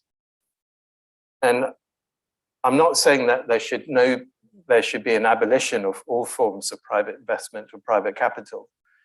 But let's be clear that the delivery of public services and the delivery of public goods, addressing problems of inequity and addressing kind of issues around environmental damage, this has to be done with public finance. It has to be done with the public interest at the heart of that money. And to mix, this kind of for-profit motive and to pretend that you can achieve both these goals of creating a profit and, delivering on public services and public goods is simply not borne by the evidence. And also it's just not rational if you think about it. There's a huge narrative that has been built around how you can do it, that you can harness the forces of private investment for public good. But again, unless you have effective regulation, unless you have a redistribution of power from these extremely powerful corporate and financial actors, and shift some of that power to government, shift some of that power to communities, this is a recipe for disaster. Cesar, I'd like you to end this conversation then. Okay. I started off. So anyway, just very quickly then. So Valentina's question about local, initiatives and local knowledge. I think there are certain things that are being tried. And once again, today I've been talking about the Africa CDC. I just want to bring in another example there. They're now sort of like working with local organizations, even to pick up some knowledge. At the beginning of the COVID-19 pandemic, one of the problems about testing was, the scarcity of reagents. And some colleagues at the Noguchi Noguchi Medical Center, Research Center, created this whole concept of pool testing. When you have so many people who are not really positive and you have so little reagent, you just put in 100 at the same time. If all of them are negative, you just go. So in one go, you test 100 instead of testing one by one. But then if out of the 100, there is somebody that is positive, then you start looking for the individual one among them, which are, scarcity-driven initiatives. But that was something that was then taken up and even shared with many countries and saved, a lot of resources and all that. So there are some interesting things like that are going on. Maybe we need to institutionalize the ways we can draw from these knowledges and, make them more relevant. And then on Alassan's question with regard to the private investment, yes, I come from Ghana. It is true that these initiatives are going on in Ghana. I'm a bit worried about them, frankly speaking, because the premise of some of these investments is that the public sector is not working. But when something is not working, the solution is not always to abandon it. We need to ask why it is not working. That is one. And what it then tends to do is that it basically creates, first and second class healthcare systems in the country. Because towards the private sector, more of those people who can afford will migrate. And the poorer people will be left with the public sector, which has less resources. And that is actually what is going on in the country today, in Ghana today. We have universal health coverage, but seriously, when my own family members go to the government hospital and they receive a prescription, sometimes we just ignore going to the government pharmacy because you get low quality drugs. And then we go and buy them from the private sector because we get good quality drugs. So you're beginning to create a differentiation. And that is, I think that is not healthy, even though there's some amount of efficiency in the private sector, but it is constantly weakening the public sector. And it leads to chronism, because what happens is that you set up the private hospital, but because there's universal coverage, if I go to the private hospital, the hospital is also able to claim from the public resources, the national health insurance system that we have. So not only are they making profits, but they're also drawing from those resources that come from, we have a fuel levy that is supposed to be contributing towards healthcare, and they're also drawing from that. But their services are not so universal. So I'm a little bit worried about how those systems work in practice. Local priorities, Sandrina's question. Yes, it's true that we need to revisit this concept about whether all lives matter. Sometimes the order of priority of attention in healthcare is not dictated by the local needs. In many parts, I live in a village. It was very difficult, I live in a village in Ghana, it's very difficult to try to convince people that COVID is a serious issue, because they were more worried about malaria, cholera, and so these were their priorities. But because COVID was a global priority, it influenced their lives more than their daily worries. And sometimes, we need to be able to balance these things, because on the one hand, you can't just say, well, let's ignore a global pandemic. But at the same time, in our attention to the global pandemic, we cannot basically just ignore the local needs. And this leads to a point. Monkeypox, Mpox has been endemic in Western and Central Africa for decades, at least since the 1970s. But then all of a sudden it becomes a global priority when it starts hitting Europe and the United States. There's still no medicine going to the DRC, but the medicines are all booked for the US and a little bit to the UK. Right. Still the same. Well, yeah. So that brings us to the question is, do all lives matter in the same way? And I think that is something that, needs addressing. The last question was a bit of a provocative question. Why the Africa CDC and not the WHO? They were working together. So I'll start off with a diplomatic answer. They were really working together. And incidentally, the director of the Africa CDC, who I mentioned, John Nkengasong, I've mentioned him a number of times, is an ex-WHO employee. Actually, he gained his expertise from the WHO before moving to become the first director of the Africa CDC. So the WHO did contribute. However, the issue, I think, is a question of ownership. The African leaders felt that they had more ownership of the Africa CDC than they would of the WHO Africa office. So they felt that their agency, the leader of the African Union at the time, Cyril Ramaphosa, could call the Africa CDC and call the African leaders, and they could talk to the Africa CDC directly and see that, I mean, there is an ownership there. So maybe that was the reason why there was more of that focus. And I think I'll end here. Thank you. Very good. So please give Michal, who left us a bit early due to other commitments, and David and Cesar a hand.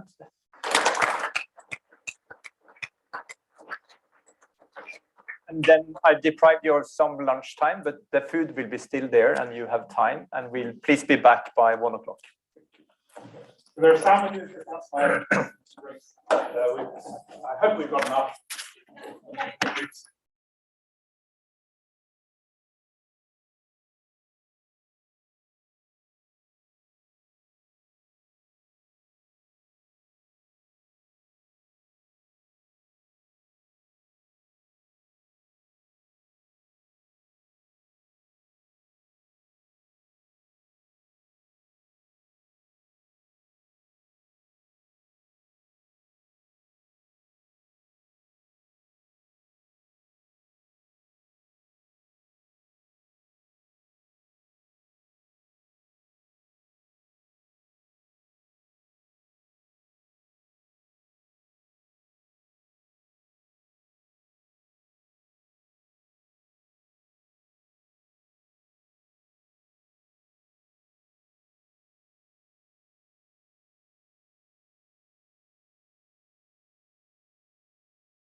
Tuesday.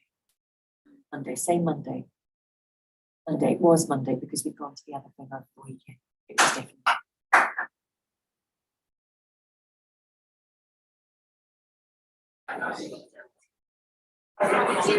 He said to call back, if not better. Yeah, he did.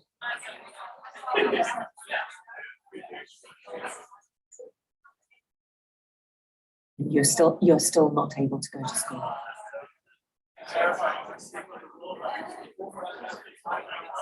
Okay.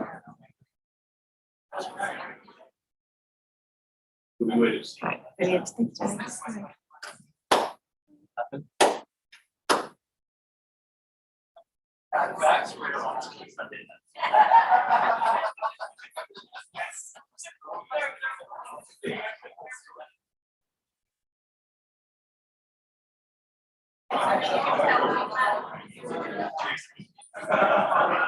Hi, Jane. We've just stopped for lunch, so I thought I'd give you a quick ring. I'm all right. How are you? Oh, no.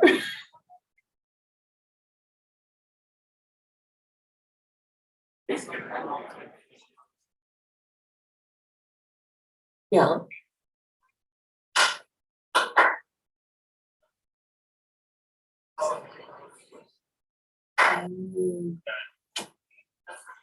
Okay, do you want to send me the details you listed for Cornish Horizons? And because yes, we just used your email to list you as one of the receivers, so we can change that over. And for it all to come through there. Sure. So the 2 cancels were owner bookings. Yeah, that was us hoping to come at Easter, and we aren't going to be able to. So we put the cottage back on for Easter.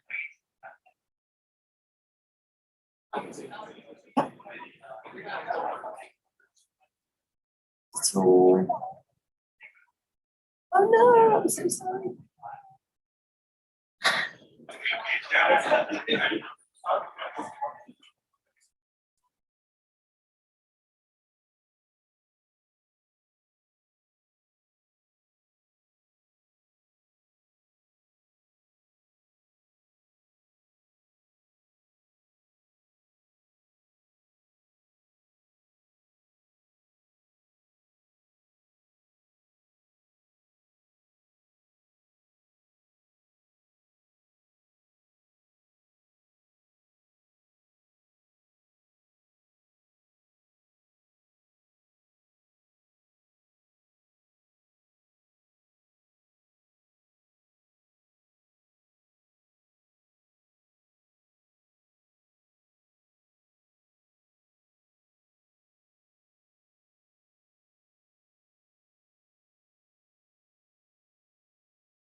So we'll start in a minute or so.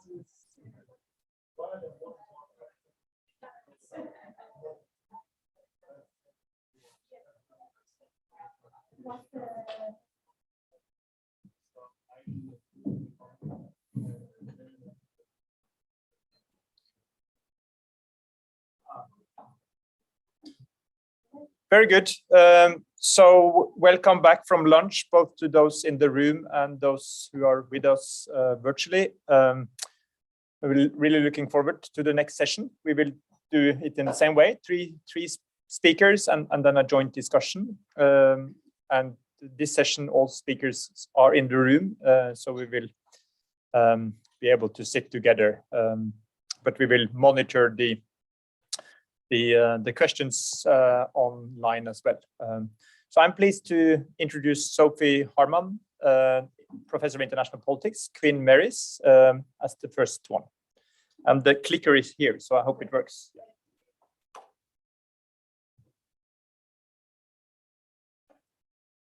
Thank you so much. Just checking that the first slide is coming up. I'm looking at the control panel. Oh, perfect. Lovely. Thank you very much. Okay, so what are the most promising developments in global health in recent times? When the organisers initially posed that question to me, I was really interested in what was happening in Africa and this shift towards re-regionalism in global health governance. So notably, as we heard from this morning, Africa CDC, the growing interest of the African Union in healthcare, less WHO Afro, but we won't go there again. And this kind of movement that there needs to be a new regionalism in response to some of the global challenges we face in global health. And this wasn't a particularly new interest of mine. I'd started to think about some of these issues, particularly around the African Development Bank about 10 years ago, when the World Bank got really scared that it was going to lose all of its purpose because everything was going to become more regional. But I think in the light of the last 2 to 200 years, you can see why this movement's come about. Obviously, because of the inequalities in COVID-19 vaccines and access to medical countermeasures, with African countries constantly being at the back of the queue. This is where we see those debates happening now within the TRIPS waiver 2.0, not just being about vaccines, but also about therapeutics and diagnoses. The failure of institutions to actually provide and come through, so the problems that we've had with COVAX and WTO's intransigence, and an increasing shift to this kind of infantilizing funding. So the idea that if you want to access money from the financial intermediary fund, you have to go through a third party if you're a low-income country or middle-income country, which stands in contrast to this discussion that we've heard around how states actually want ownership. They want these countries to own it, but they won't give them their money directly.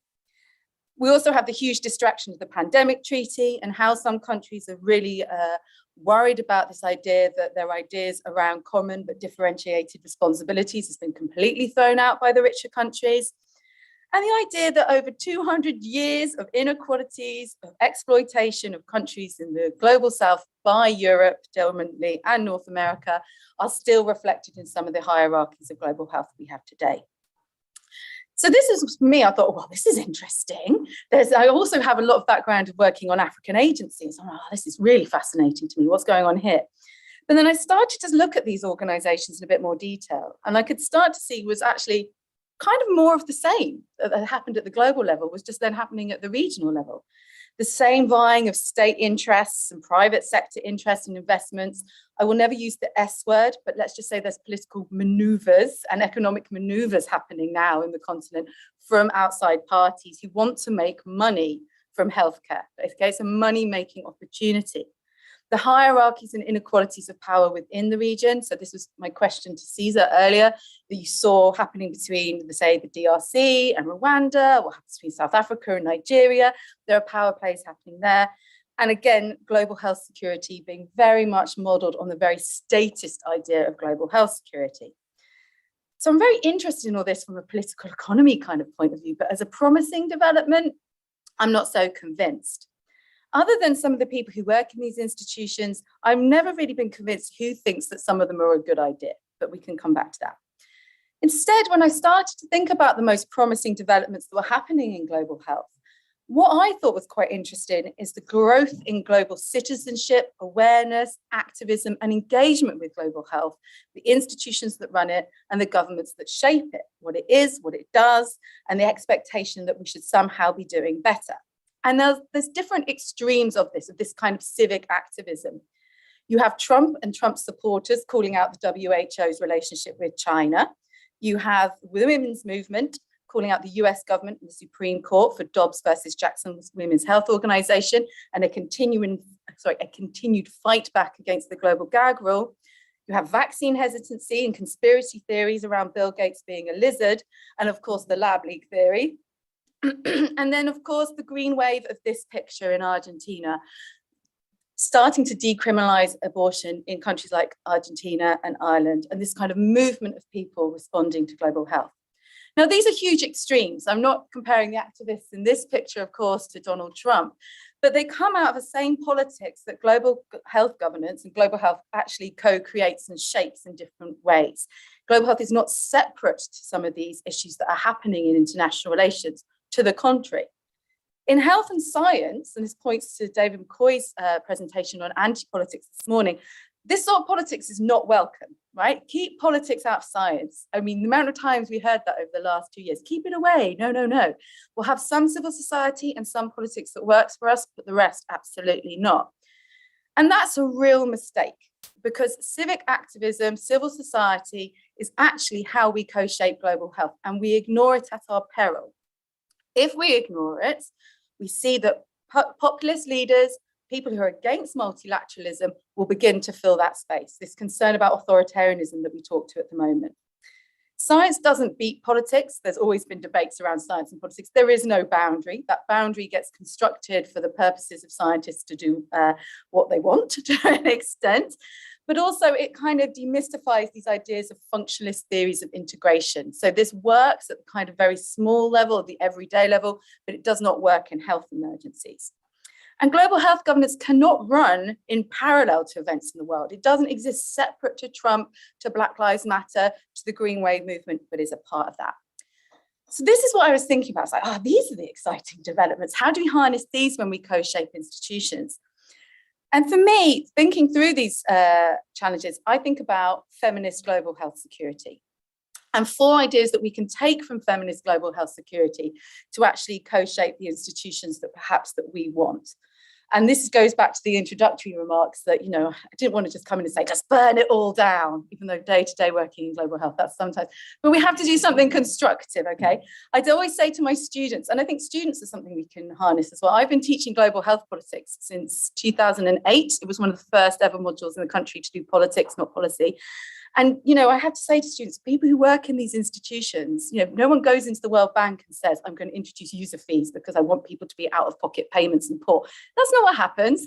Something else happens. So, you know, we have to think through how we work together on this. So first slide, first point. First thing I think we need to do is reframe health security. States are the threat, not the solution to global health security. Feminists will tell you this, they have been telling you this for years. Think about sexual and reproductive health rights. Governments are the threats to sexual and reproductive health rights. They're not only the threats to women's health rights, they're also the threats to funding, say the global gag rule, how it funds organizations, as well as funding to institutions like UNFPA. Same with COVID-19. We saw that when governments didn't think about the impact of lockdowns on domestic violence, thinking about the impact of public health measures on gender burdens, women stepped up. They could have told you this as well. And global health security is always organized around this idea, when you think about it practically, that it can provide the solution. And that's never been the case. We saw it with SARS that led to the revision of the IHR. We also saw it with COVID-19. It was the governments and states that were the problem. So if we're going to co-shape global health, we have to start with a concept of global health security that sees states as the threat. If we don't do that, we're going to continue making the same mistakes, hoping that states will change, and they won't. States will act in their own interests. You can reframe those interests, you can reshape those interests, but they will. Who knew I was a realist scholar of IR? I'm not, but that's still going to happen. Okay. And this isn't out of the ordinary, because when we think about health security, Health security comes from the idea of human security and non-traditional security threats. That was always the idea of health security, and it was about protecting the individual. It wasn't about states. It then got operationalized in such a way that everyone centered it on the states. And that's actually a big mistake that I think we've made in global health. We need to go back to the origins of the term, that actually states are the threat and it's the individual to be protected, which is very much grounded in the right to health approach as well. So that's the first thing. I forgot to add another example, which I think is often overlooked. And I really want to just flag the fantastic work of people like Larissa Fass at the University of Manchester, attacks on healthcare workers during conflict. Who does that? Biggest people who attack healthcare workers, US and Russia, right? Those are member states attacking healthcare workers in conflict. Okay, sorry, that was just an aside, but I really think Larissa Fass' work needs to get more attention, so that's why I bring it up. Okay, the second point. How do we really co-shape? Firstly, pay healthcare workers. If I say nothing else, if I die tomorrow, just remember this is what I said, okay? Every major global health project depends on the low paid and unpaid work of health workers, community health workers, and volunteers. From polio and COVID-19 vaccine rollouts to maternal mortality pushes to major HIV/AIDS programs. And the majority of these workers are women. We know this in paid work, it's 70% of the global health workforce is women, but we also don't capture this in the unpaid informal economy as well. And that's why the work is not valued. It's not valued because women do it. It's basic gender politics. And there's a real paradox in global health here, because we see the work of healthcare workers as absolutely vital, and we assume that they'll just work for free. One person actually once told me in Sierra Leone that at the end of this mass surveillance system that they'd set up in the country post-Ebola, the people who were doing the data entry when they were doing the surveillance were grandmothers. I was like, great, how much do you pay this grandmother? It's like, oh, no, we don't pay her. She just has it for the love of the iPad. I was like, well, I'm sure she might like an iPad, but I'm sure she'd also like some pay as well. But the thing is, I always tell that story, but I've heard that story so many times. It's in every kind of context in our work. And so if every global health program recognizes this value, pay them, okay? And when I say, and also I say this is the same across the health worker force, even with paid labor.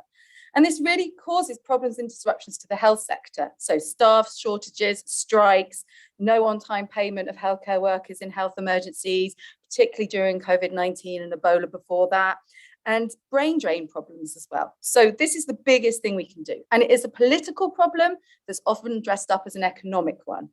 Often people told me when I said, why don't we just pay these volunteers? I mean, this was about 15 years ago when there was lots of money going towards HIV and AIDS. It's like, why are we not paying these people? And everyone said, oh, you can't do it. I remember talking to someone in the World Bank saying, why can't we pay them? They're like, can't do it. When at the same time, the bank was really pushing for cash transfers as this transformative mechanism of how to pay people. So I say, well, on one hand, you can and you can't. But of course you can pay people if you want to. And second, it can't be done because someone has to pay for it and it will cost too much money. So why don't we build that into major projects and programs? Why don't we cost this?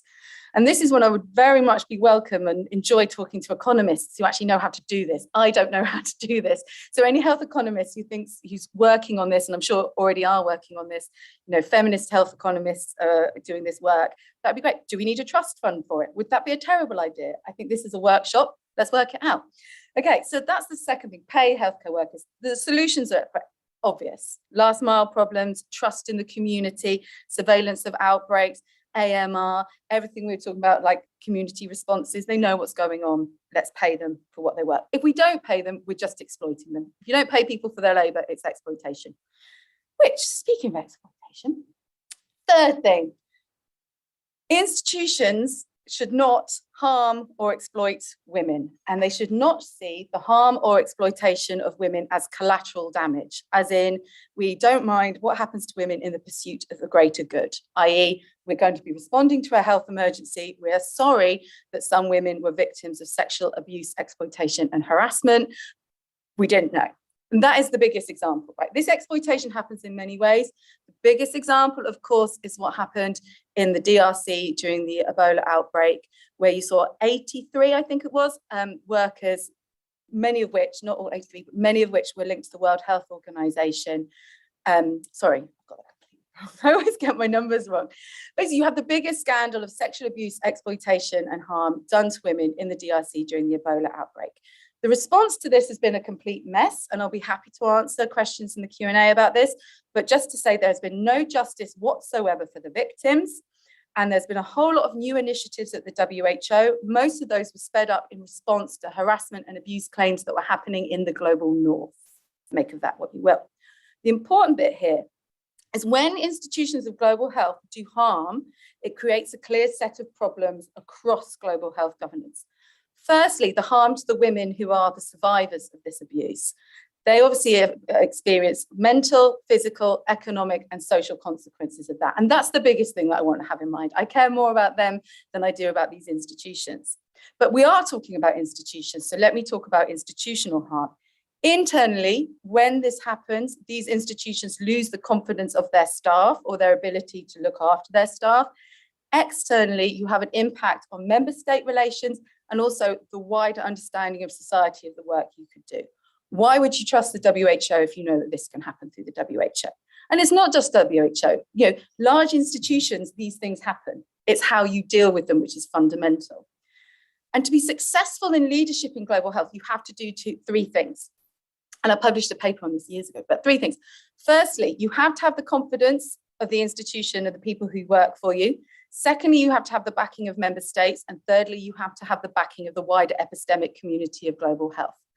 What we're seeing now in the WHO around this issue is that it definitely still has the backing of some member states, but less so the institution itself. And there are wider questions now happening in the epistemic community and global health around that.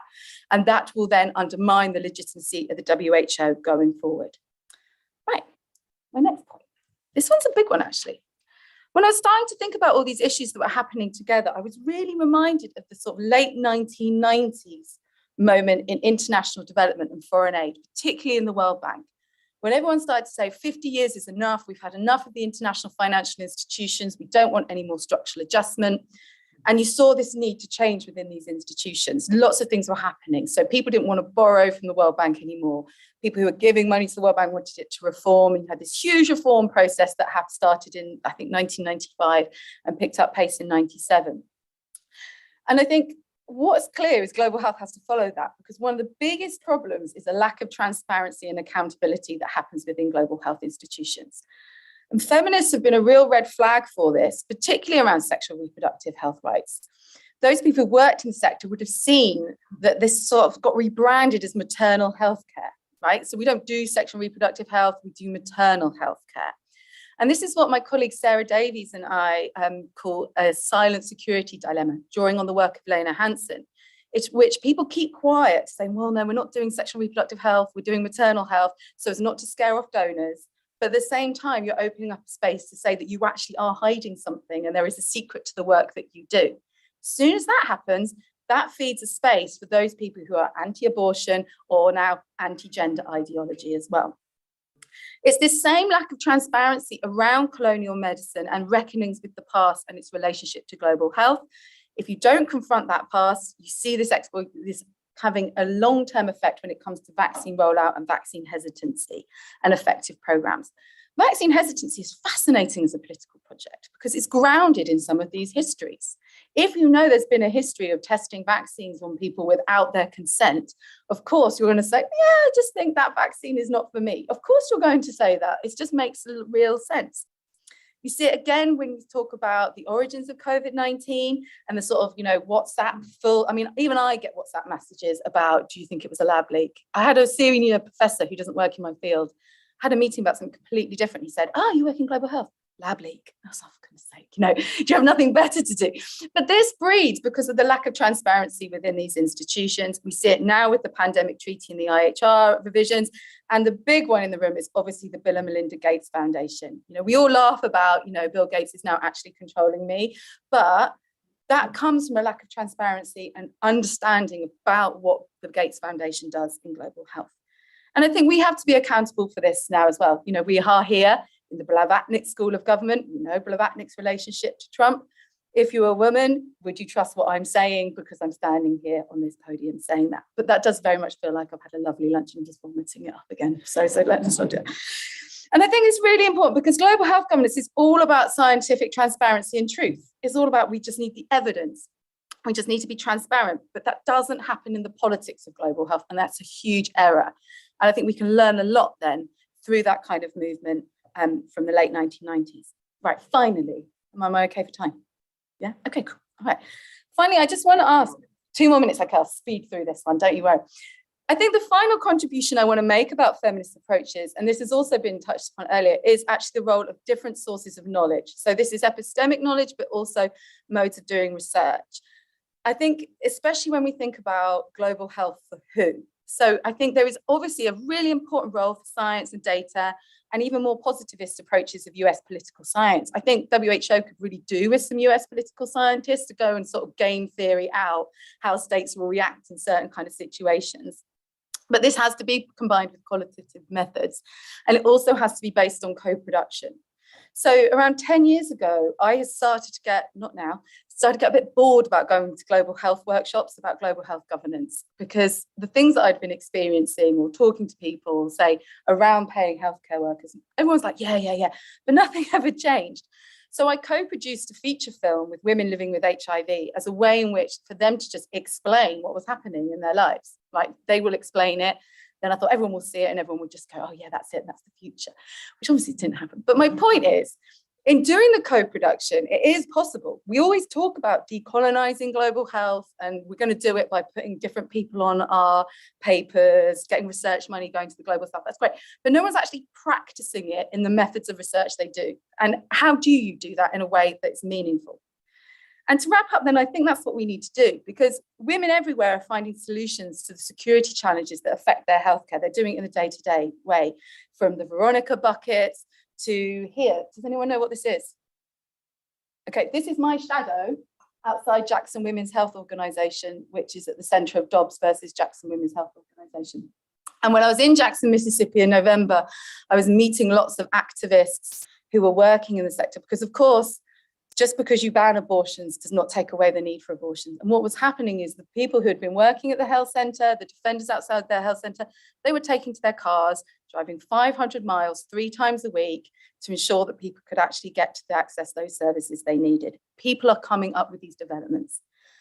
This isn't a promising development. No one wants to be doing that. But the most promising developments I think that are happening in global health are people's vaccine, Black Lives Matter, the Green Wave, decolonize global health, industrial action around healthcare workers' pay.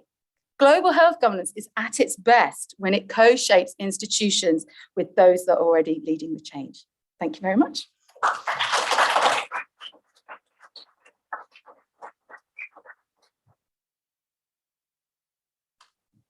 Thank you very much. Looking forward to discussion on this, absolutely.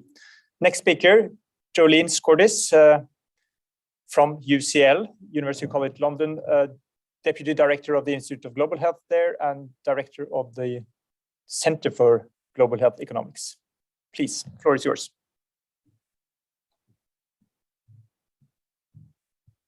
Thank you very much. I suppose I have to start with a confession. I'm one of those utilitarian economists, allocate resources by effectiveness and efficiency types. So I was both very pleased and slightly surprised to be asked to present here today. And in order to ensure I got out with my skin, I'm not presenting any economics, actually. Instead, I'd like to sound a note of hope.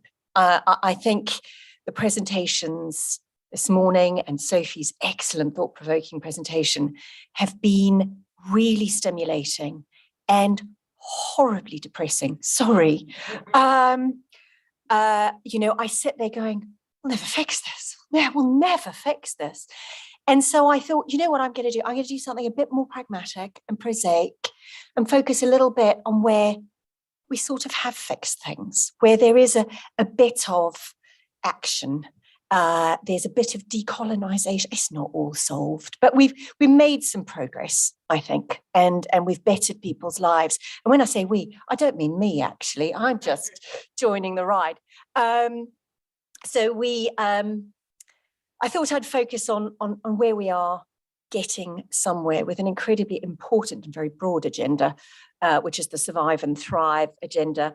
And I thought I'd focus on what works and what probably doesn't, in contexts where institutions don't exist and or have failed, but that would make for a very unwieldy title, so I just left off the institutions. Okay, I must apologise, there's an author left off of this, so I'm standing here before you, I'm Professor Jolene Scordas, but the vast majority of this content has been prepared by Professor Audrey Prost, who is far better than I at this, but wasn't able to come today. So she is my co-author on this work. How do I got it? Right, I knew I was missing something. Right, so Survive and Thrive is an enormous agenda. I'm going to focus just on 3 core ideas so that we've got something to hang our thinking on. We're going to focus on neonatal survival as a series of objectives. Let's maximize survival, minimize deaths. Let's look at the agenda around child growth and nutrition, which at the extreme is, there is extreme undernutrition and again, child death, survival, but there's also stunting, chronic underweight that we are trying to shift within this agenda. And finally, the Thrive. What about early child stimulation, cognition, the development of human capacity and potential? What are we doing and what can we do in the context of global health and institutions that pay a lot of lip service to this, but where vaccines aren't necessarily the only way to go. So I thought I'd focus much more on the work in which I've been directly involved, which is all community-centered work. And it's all largely in contexts where institutions don't exist, but some of it's in the context where institutions are uninterested in these communities or have failed these communities in some other way. So they're very rural, they have very little political voice, and they have very high levels of problem, of challenge, let's say, in each of these 3 areas. And I'm going to talk you through the evidence of what works. So this concept of community participation in health, we've already had speakers earlier reference Alma Ata and more recently Astana, and the idea that communities can own their health, can own their priority sets. And I think we've heard a lot of talk today so far about how that is a great ideal and how it's quite difficult to achieve at this macro policy level. But I'm hoping that the positive message is that it can be achieved at a sort of micro grassroots level with certain types of problems. Not everything, but certain types of problems. And so we'll focus on where it can work and where we run into some problems. So again, we got to kind of narrow it down. I'm going to focus not just on all sorts of community approaches, but on community mobilization. So enabling communities through a process to act for themselves, to speak for themselves. And largely, the trials I'll be reflecting on use something called a participatory learning and action cycle, which steps groups of various constitutions, but I'm going to reflect mostly on groups whose primary constituents are women, but we've also used this for diabetes in Bangladesh, whose groups constituencies are mainly men.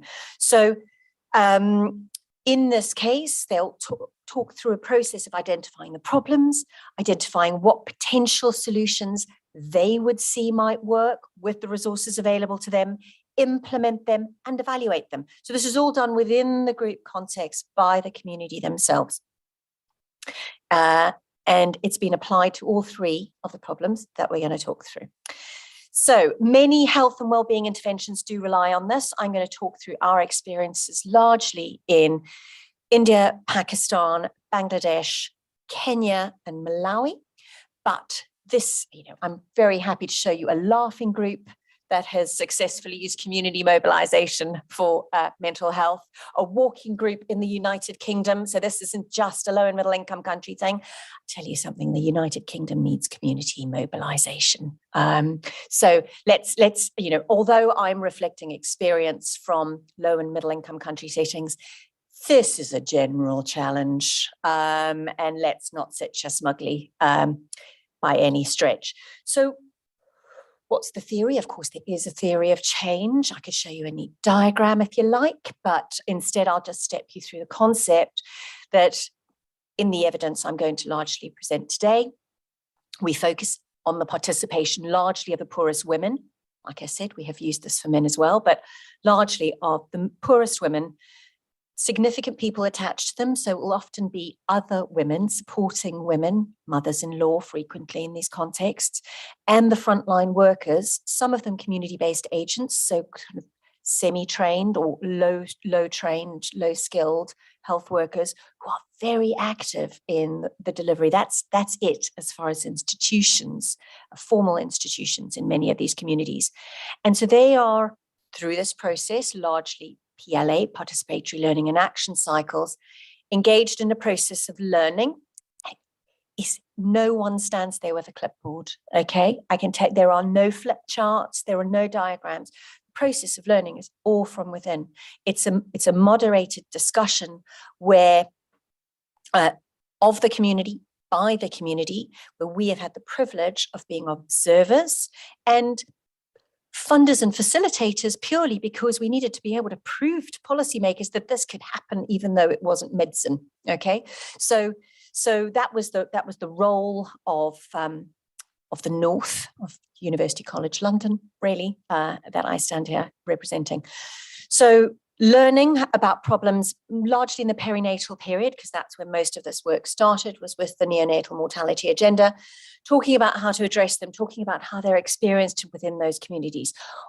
What challenges mums? What is difficult for their babies? What makes it difficult in the early years? Talking through that. You know, people know a lot. And I'm sure that any of you who've ever stood up in front of a class and asked your students a question, and they know they know the answer. And they sit there thinking, oh, right, it could be wrong. It could be wrong, and then I'm going to look stupid, and so I'm not going to put my hand up. This is human nature. This isn't students. These are people who are terrified that they're the only ones who've got this idea, and it might be a bit mad and it might be wrong. So best keep it to themselves. And what this process does is it unboxes that. It says, no, look, we've all got this idea. We all agree, and we might be able to do something about it. So sharing experience, sharing solutions, sharing causes, and then doing something about it with the resources available within the communities largely. So a lot of it is social determinants, and the contexts about which I'm speaking, causes of neonatal mortality, are quite sort of fundamental. You know, they are infection risk, they are, difficult birthing practices that may not be clean, but also there are real nutritional challenges, problems with dirty water, problems with some feeding practices that are culturally celebrated, but possibly not nutritionally wise.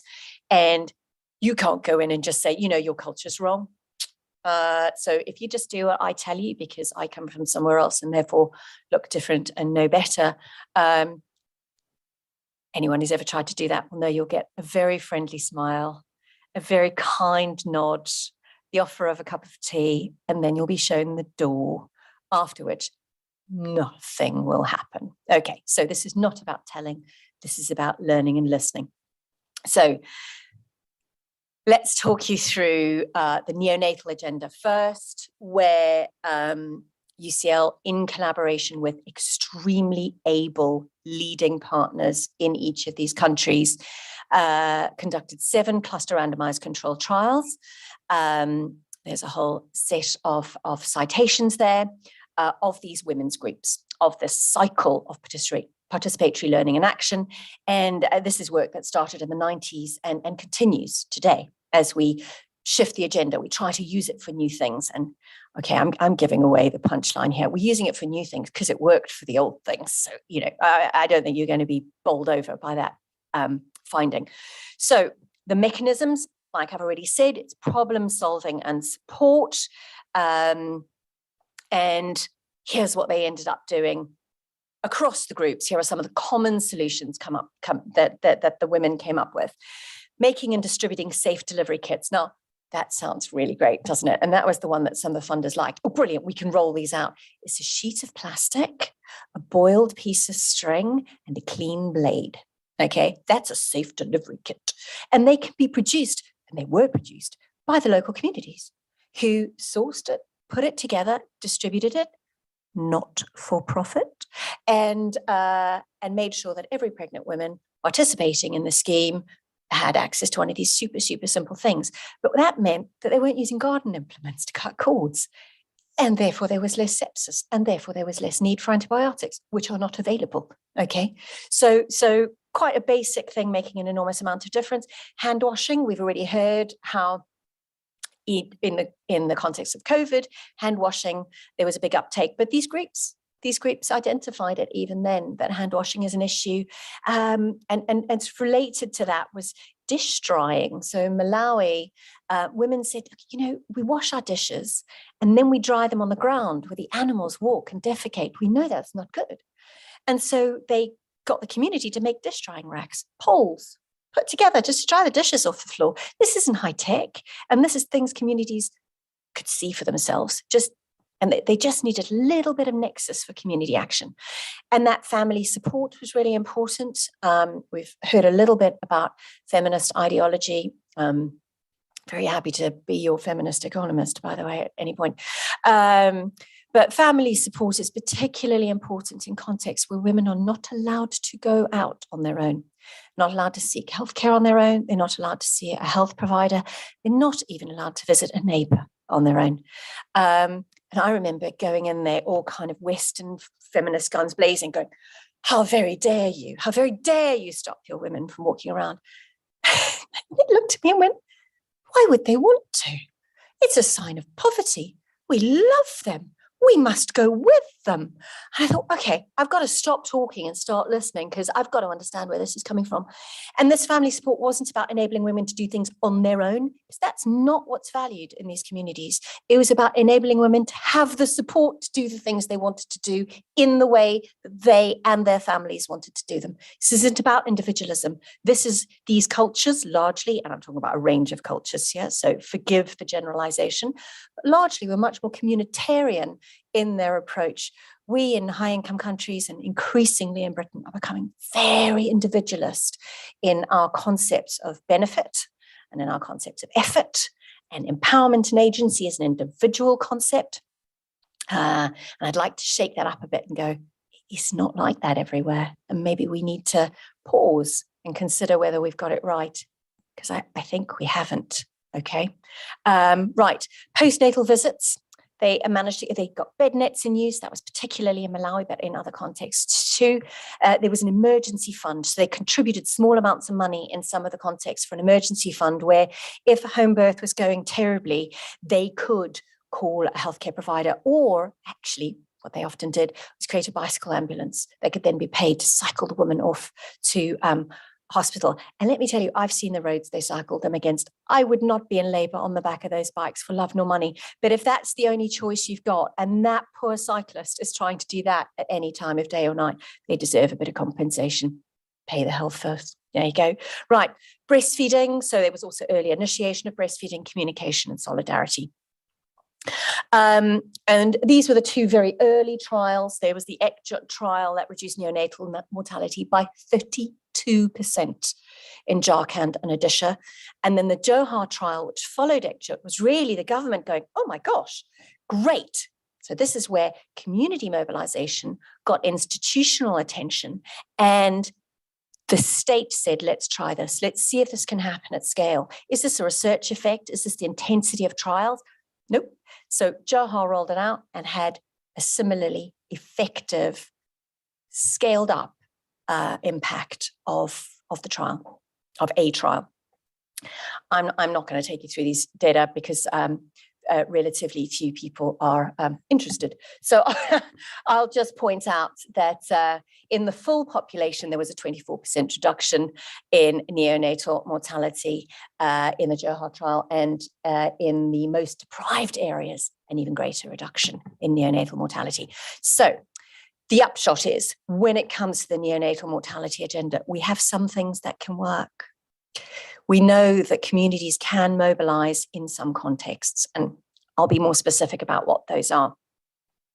We know that it can work in rural high mortality areas where low access to health services exist and where women can meet with other women.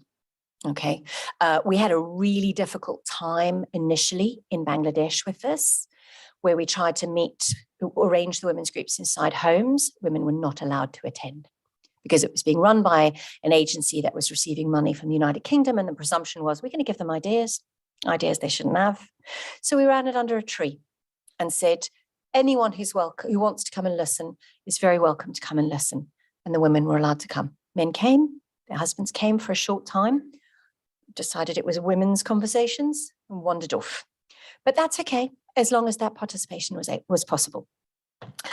Coverage effects are greatest when pregnant women attended the group, and a critical population coverage was reached. So we did have very high participation. So we weren't really able to test the threshold at which that coverage wouldn't be effective because we didn't have very low coverage. But we can tell you that there's a sort of direct correlation between coverage and outcomes. Equity, these trials were really positive for equity. They benefited the poorest the most. They benefited the most deprived the most, and were most effective amongst marginalized communities.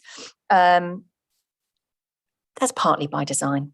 Okay, it was focused in some of the most marginalized communities, and a lot of effort was made to engage the most vulnerable. I'd like to think that would always happen because of the nature of the intervention. I can't promise you that it will. Okay, power. It is most likely to affect behaviors that women and their families had control of. This is where we run into the institutions. So there's certain things you can control, like the types of illnesses and deaths that can be prevented through family practices.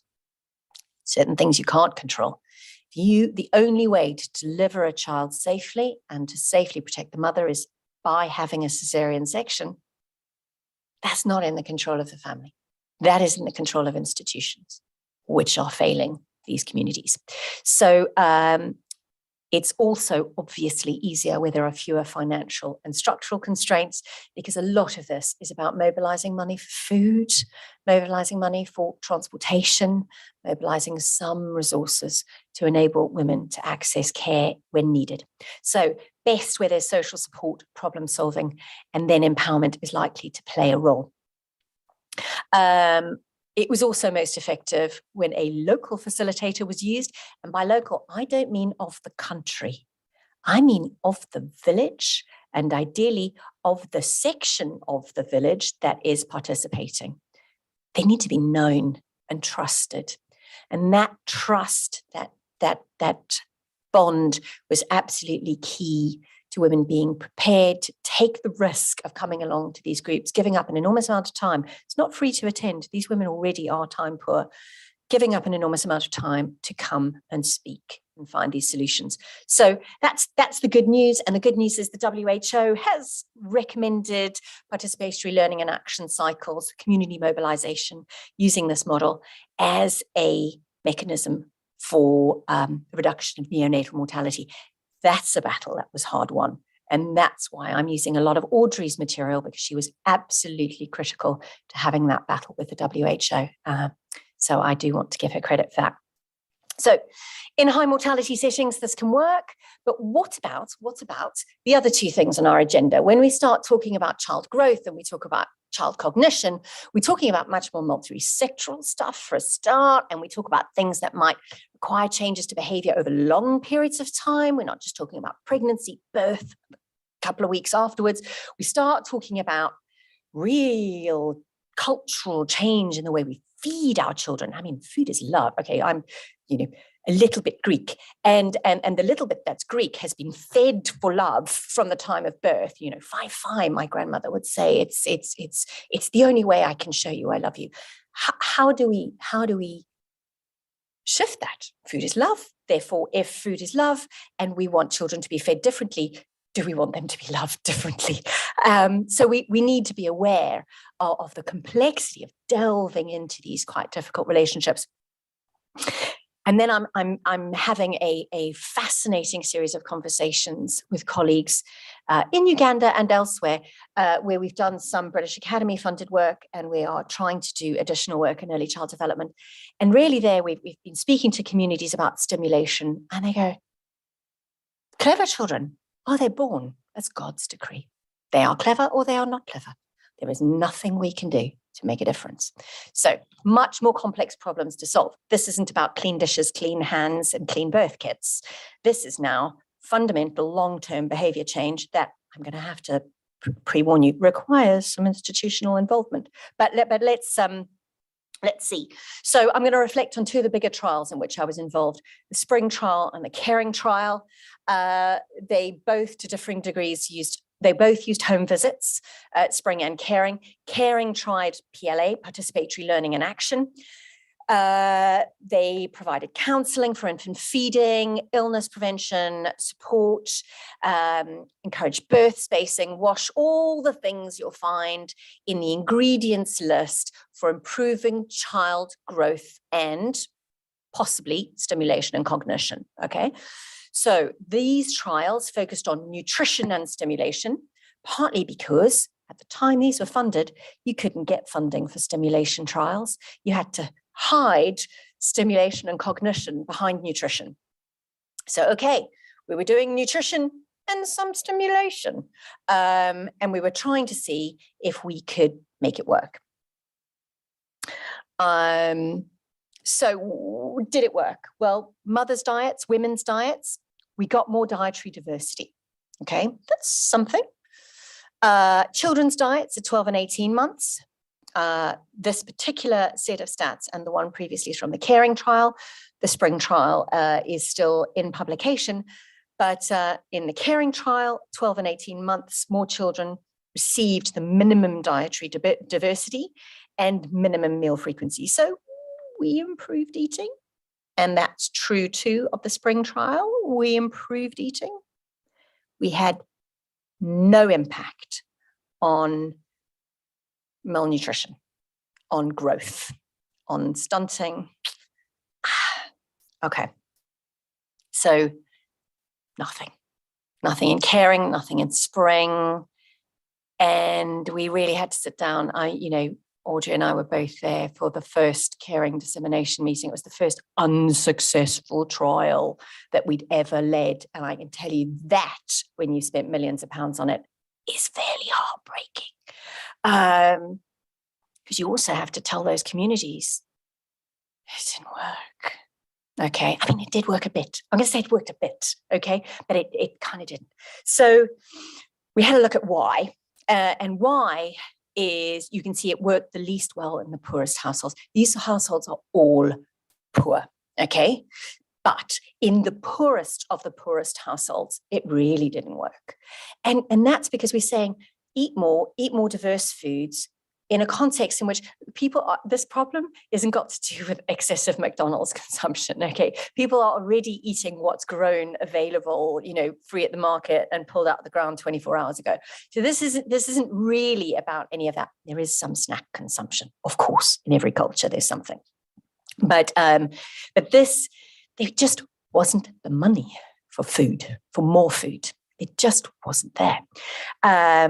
We also, although we couldn't statistically prove it, there was some evidence around sanitation and diarrheal disease. So it's not just about calories in, it's about calories out. That requires a bigger institutional response. So we thought, okay, let's add creches. Let's feed kids at creches and some home visits. Some improvement on the feeding. So, okay, food in can be helped if there are the resources to do it. Still got to think about food out. Okay, what about cognition? I can tell you it doesn't work so far. Sally Grantham McGregor's prolific work on improving cognitive outcomes in stunted children proves that high intensity interventions can and do work, can be sustained over time, are very, very effective. But Sally and I are working together to see if we can find something that's scalable, because that is expensive, okay? So we need to find something that can be community delivered again. We can't be relying on institutions where they don't exist. So we tried it with Caring, we tried it with Spring, didn't work. And my theory, it's a diluted message. Cognition itself requires an enormous amount of thinking around community perceptions and beliefs that need unpacking differently to food, and requires its own attention. So we're trying to develop something that works. We haven't yet. So I can tell you that there was a very good trial in Kenya, Luoto and others, did manage to find groups that worked in Kenya, but they were really small groups, run really intensively, again, super expensive. Okay, we need to find something that works at scale for cognition. And only then can we start to talk about thriving. So thank you very much. I hope I've given you some hope that we can do some things, and other things, well, we've still got work to do, which is why you're all in this room. Thank you.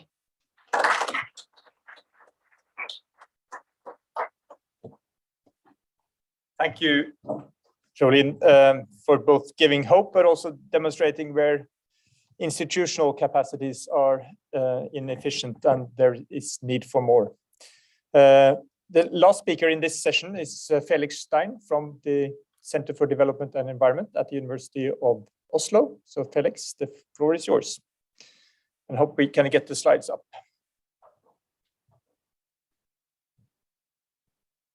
Okay, thank you very much. I'm going to speak about financial innovation for pandemic preparedness, and I'll mostly present findings from my research team at the University of Oslo. And here it is. And our project that we're working on together is called PanPrep, and it's financed by the Norwegian Research Council. It's led by the lady on the top left, Professor Katarina Storeng, and we study public-private partnerships in pandemic preparedness. That said, we also look at pandemic prevention and response. So we really consider the whole gamut of pandemic PPR. And over the past 3 years, we've mostly written about COVAX and about ACT-A. And for the purposes of this talk, I wanted to speak about a couple of increasingly popular financing arrangements that have been part of COVAX and that are likely going to shape pandemic PPR financing over the years to come. And these are firstly the International Finance Facility for Immunization, also known as IFIM. Then there is COVAX's use of corporate subsidies, known as Advanced Market Commitments, or AMCs. And lastly, I'll speak about attempts at mixing public and private donations in global health financing. And for each of these three examples, I'm going to explain briefly what they do, mention some of their advantages and disadvantages, and then I'll end on a really modest improvement suggestion. And that suggestion will be that every publicly funded financing arrangement involved in pandemic PPR should provide us with the data we need to assess whether or not it is cost effective. And you may want to assess it on other terms as well, beyond cost effectiveness, but this is the absolute minimum suggestion that I have for today. And I think that this suggestion can be implemented very easily and systematically across global health institutions involved in pandemic PPR. And before I discuss these three financing arrangements, I wanted to point out that what unites all three of these examples are two features, I believe. Firstly, they're often presented as being particularly innovative. Okay, they are frequently celebrated as such in marketing material by Gavi and CEPI and the World Bank, and their supporters underline that they constitute a fundamental improvement to how global health financing and development financing more broadly is done. So that's one feature. And a second feature that unites them, and that's even more important maybe, is that these financing arrangements create what is commonly referred to as blended finance. Okay. So blended finance can be understood as the use of public sector development funds to spur additional private investment for sustainable development projects. So it's blended because it mixes public and private money, and it tries to get more private money that it would otherwise that way. Now, blended finance has become extremely popular in development circles over the past 2 decades. And the reason for this is that pandemic PPR efforts are underfunded by billions of dollars. And in fact, the two influential reports that you can see on this slide recently argued that annually, international pandemic PPR financing needs to be increased by somewhere between $10 and $15 billion per year over the next 5 years. But this financing gap reflects a broader SDG financing gap, so Sustainable Development Goal financing gap, which is estimated to lie at close to $4 trillion US. And so in response to this lack of money, influential policy-making institutions like the World Bank are not primarily looking into improving taxation on a national or international level, nor are they primarily trying to better regulate harm industries that pose pandemic risk. Nor does their main focus lie with improving public sector capability. Instead, the bank has developed a private sector first approach to development, as part of which it mostly stresses that more money is needed from the private sector to improve global development. And that's why I was particularly happy to hear about taxation this morning, because it is, I would argue, systematically ignored. Now, as many global health policymakers have been saying for about a decade now, they try to increase development financing from billions to trillions through blended finance instruments. And so to find out how blended finance works in pandemic PPR, let's consider a first example, which is IFM. And I'm really sorry, Sophie, because you've seen a few of these slides before. I apologize. So IFM was created in the early 2000s to draw private sector money into pandemic PPR, and it soon thereafter began to fund Gavi. And you can see some of the people involved in its early development here. It started working in 2006, and it has over the past 16 years funded around 20% of Gavi's overall vaccination efforts. And in 2019, IFM expanded its mandate and it began financing CEPI. And I think that that was a bit of a big deal because it turned IFM from an aid funding vehicle for interventions in resource poor settings into a mechanism for funding global health commons around the world. And then in May 2021, IFM consolidated this new role by funding COVAX's efforts at developing and procuring COVID-19 vaccines for lower income countries. And as part of supporting COVAX, it raised over $1.75 billion between July 2020 and April 2021.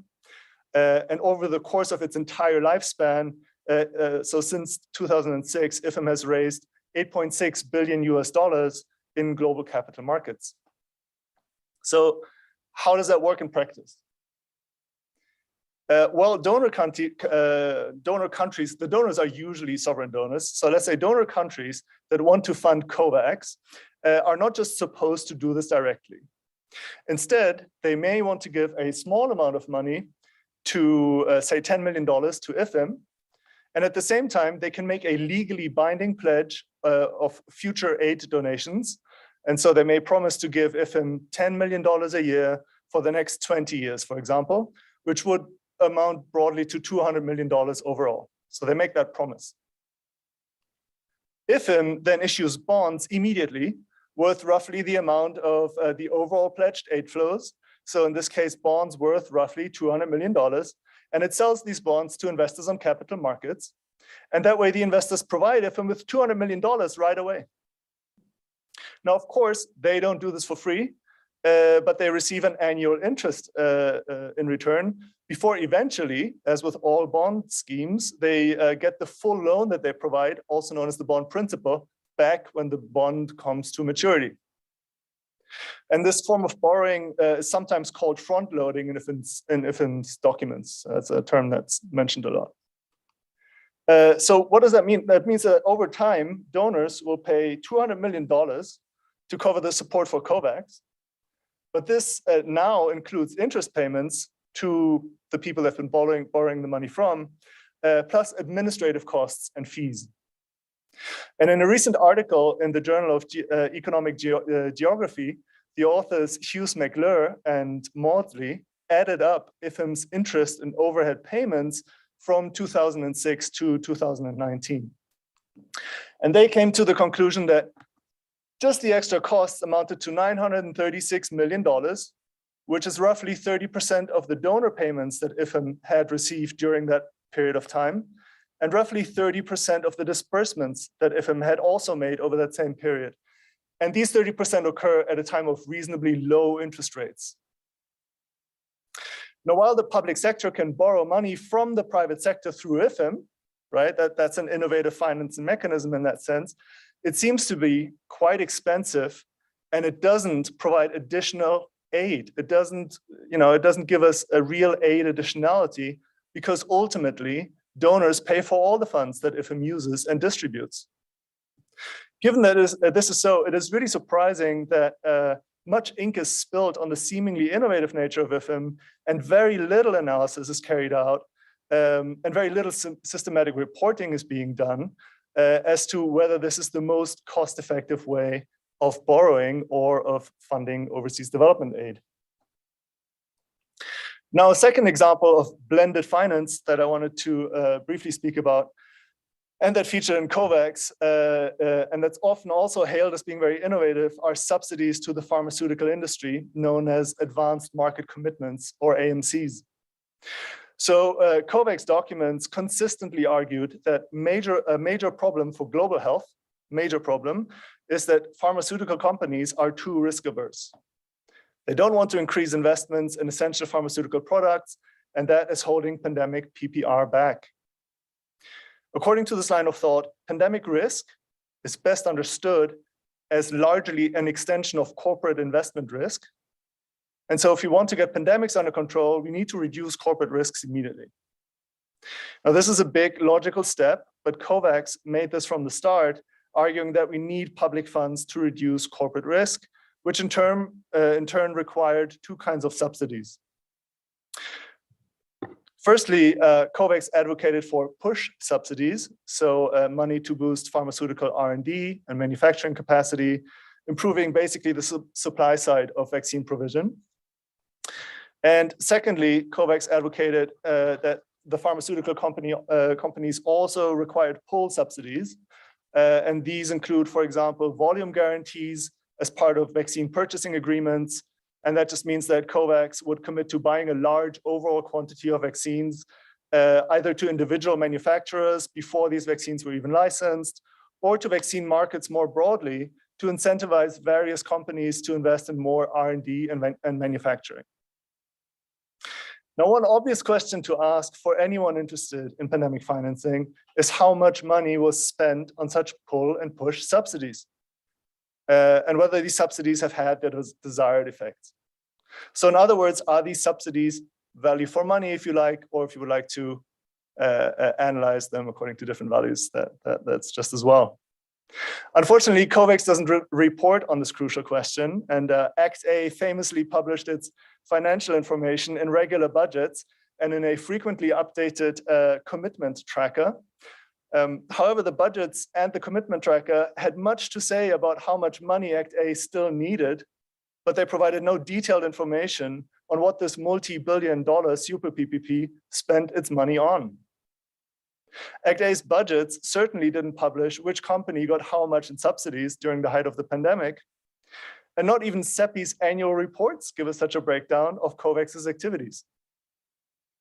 Neither do CEPI, Gavi, or UNICEF disclose what kind of volume guarantees were made as part of vaccine purchasing agreements and what purchasing advantages COVAX obtained in return.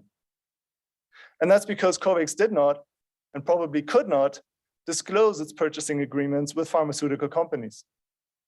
So at this point, we provided pharmaceutical companies with an unknown amount of subsidies, and we don't know what we obtained in return. Now, originally, the idea of AMCs used to go hand in hand with some degree of price control as part of vaccine purchasing. So AMCs, these kinds of subsidies, were first developed in the early 2000s by members of the Gates Foundation, the World Bank, and the Center for Global Development. And you can see the flagship report from 2005 that promoted them here. And that report argued that in return for these subsidies, pharmaceutical companies wouldn't just produce the vaccines in question, but they would agree to sell them at a low, fixed, and sustainable price. And in fact, this report is really fascinating, so I recommend it to everybody, because it also establishes AMCs as a solution to vaccine access issues during pandemics, and one that, and I quote, doesn't weaken incentives to dismantle the system of intellectual property rights.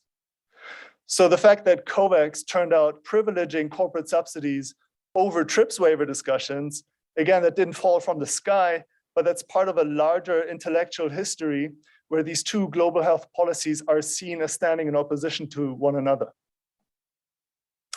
Now, early COVAX documents equally invoked such price control. and they argue that COVAX should aim for so-called cost-plus contracts, where purchasers are informed about vaccine manufacturing costs and agree with pharmaceutical companies on a reasonable profit margin during the acute phase of the pandemic. And these early documents argued that COVAX should only aim to pay commercial prices for vaccines if COVID-19 was to become globally endemic. Unfortunately, the idea that prices of essential vaccines matter in a pandemic emergency was quickly lost out of sight. Manufacturing costs, vaccine prices, and other contractual agreements were not discussed publicly. Only very rudimentary pricing data on COVID vaccines was made available late by UNICEF, and corporate profit margins on COVID-19 vaccines famously reached upper double digits, or they go beyond 100% depending on how you calculate the subsidies that went into them in the first place. So right now, the only indicator as to whether these AMC subsidies work is Gavi's previous use thereof in a kind of long-standing subsidies experiment, if you like, on pneumococcal conjugate vaccines, which is known as the PCV AMC, launched in 2009 and which ran until 2020. And so here, Gavi subsidized GlaxoSmithKline and Pfizer with $3.50 per dose for 30 million vaccine doses each.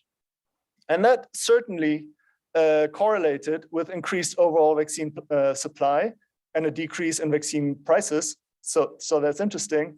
But it also failed to increase manufacturer competition or technology transfer. And it remains unclear how much of an effect these specific subsidies had, or whether they were mostly added to corporate profit. So in order to assess if COVAX's AMCs were reasonable subsidies in times of crisis, which they may have been, or whether they were an unfortunate waste of aid, which shouldn't be repeated, COVAX would need to report on how high push and pull subsidies were, who got them, and what exactly was negotiated in return. Now, a third example of blended financing that I wanted to mention is the attempt to mix public and private donations. And so during the heyday of ACT-A, COVAX representatives didn't tire to thank the private sector for its generous support. They also used a matching fund which Gavi has developed over time to catalyze private donations. So for example, the UK government announced at the United Nations General Assembly in September of 2021 that it would match every $4 pledged to the COVAX AMC with £1 in UK funding up to £250 million. Now, trying to catalyze private sector financing in this way remains popular until today.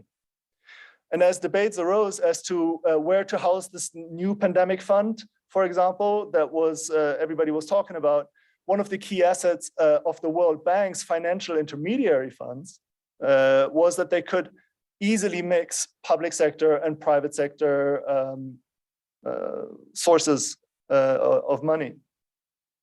And so the World Bank ended up hosting this fund, and it currently highlights this mix of public and private donations as an innovative advantage of its flexible trust fund model.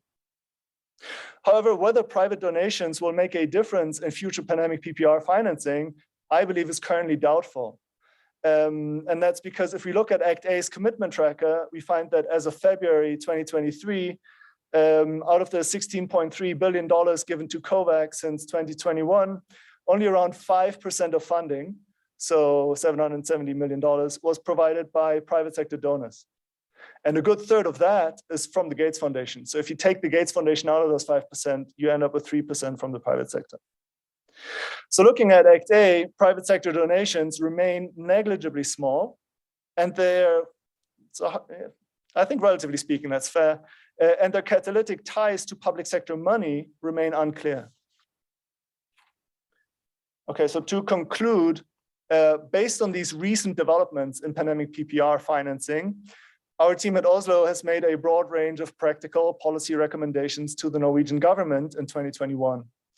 And these included working towards cost-plus pricing for essential vaccines during pandemic health emergencies of international concern, supporting compulsory licensing and other TRIPS flexibilities for limited periods of time, commissioning a public review of CEPI, COVAX, and EU contracts for COVID-19 vaccines, and so on.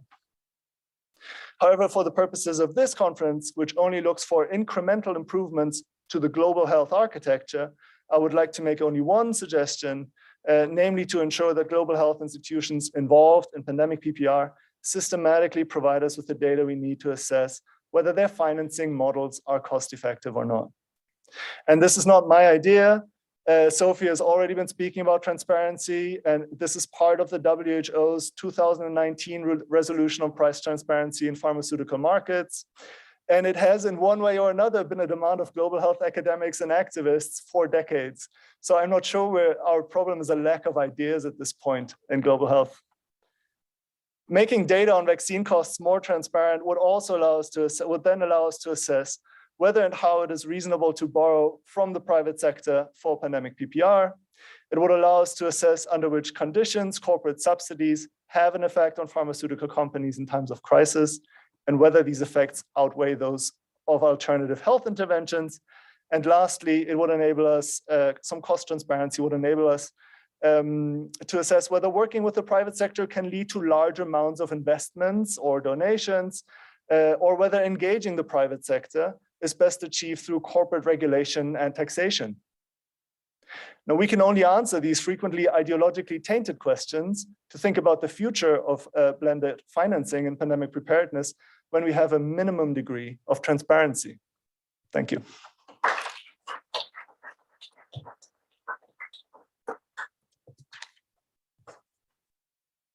Very good.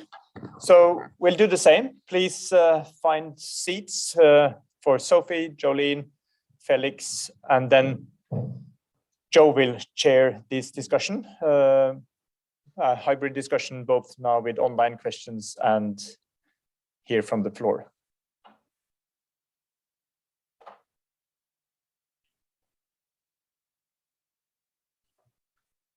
Okay, so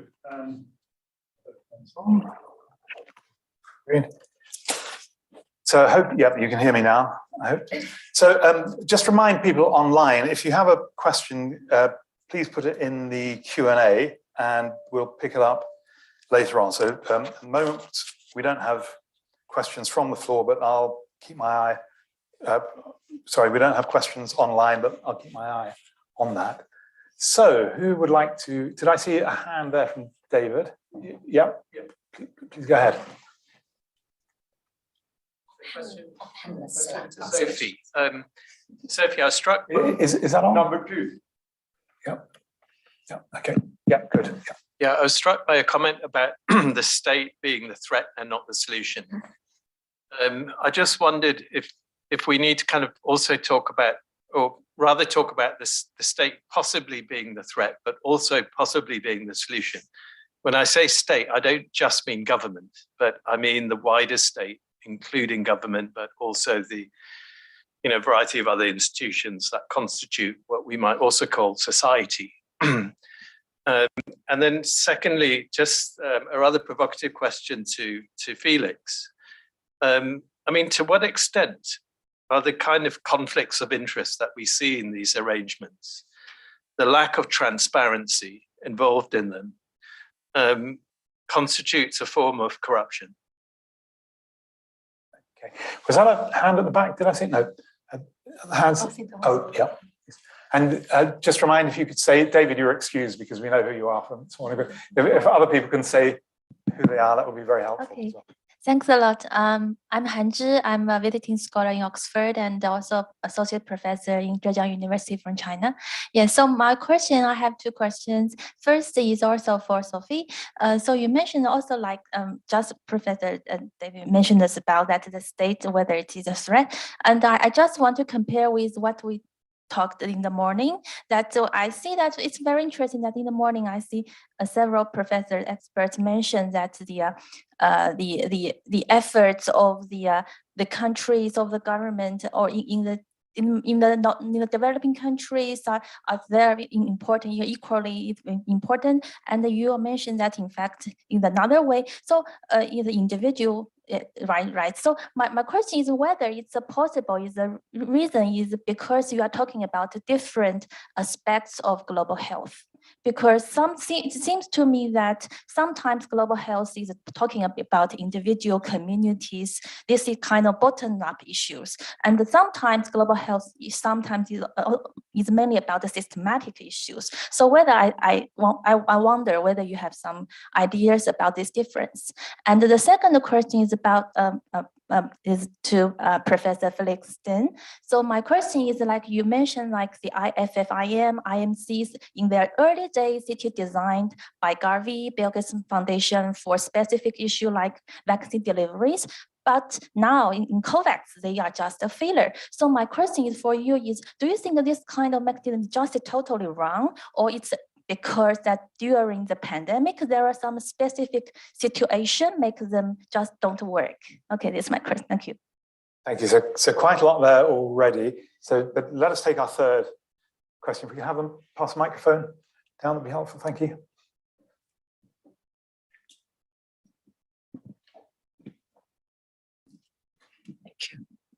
Thank you.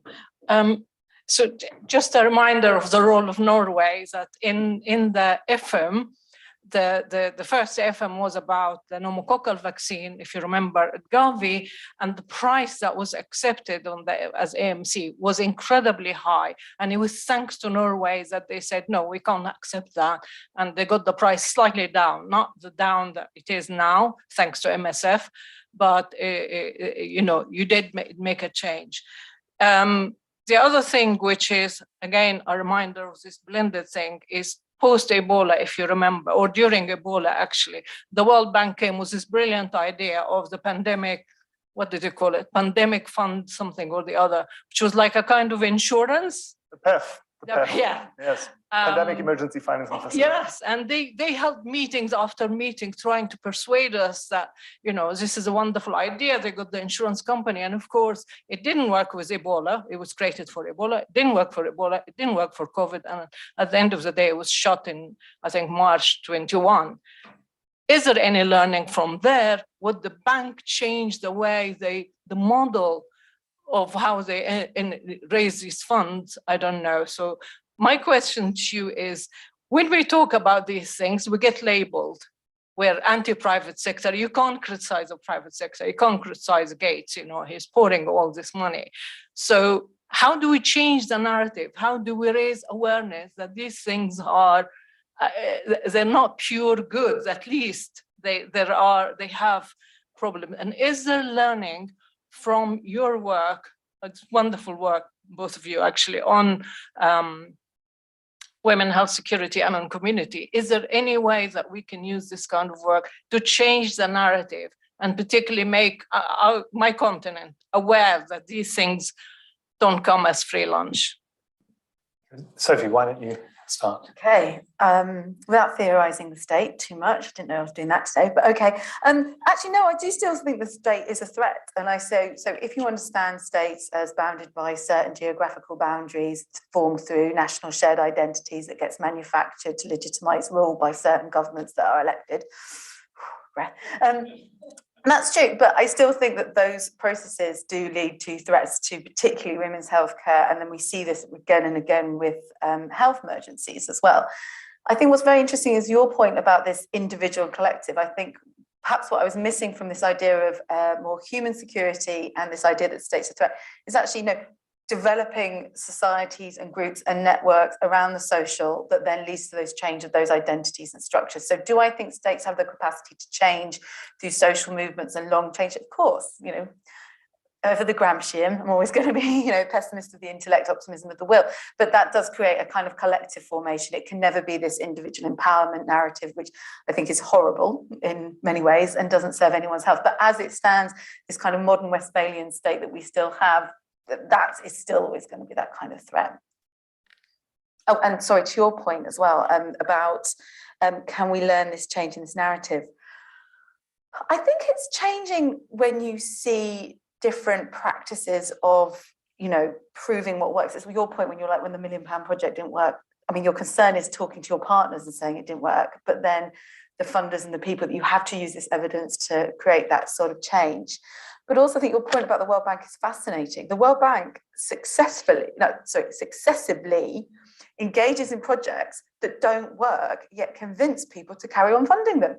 And everyone sort of, I think it's one of those, you know, I talk to colleagues who say, you know, you enter some spaces in the UK and some very convincing white men say things, and before you know it, you're agreeing.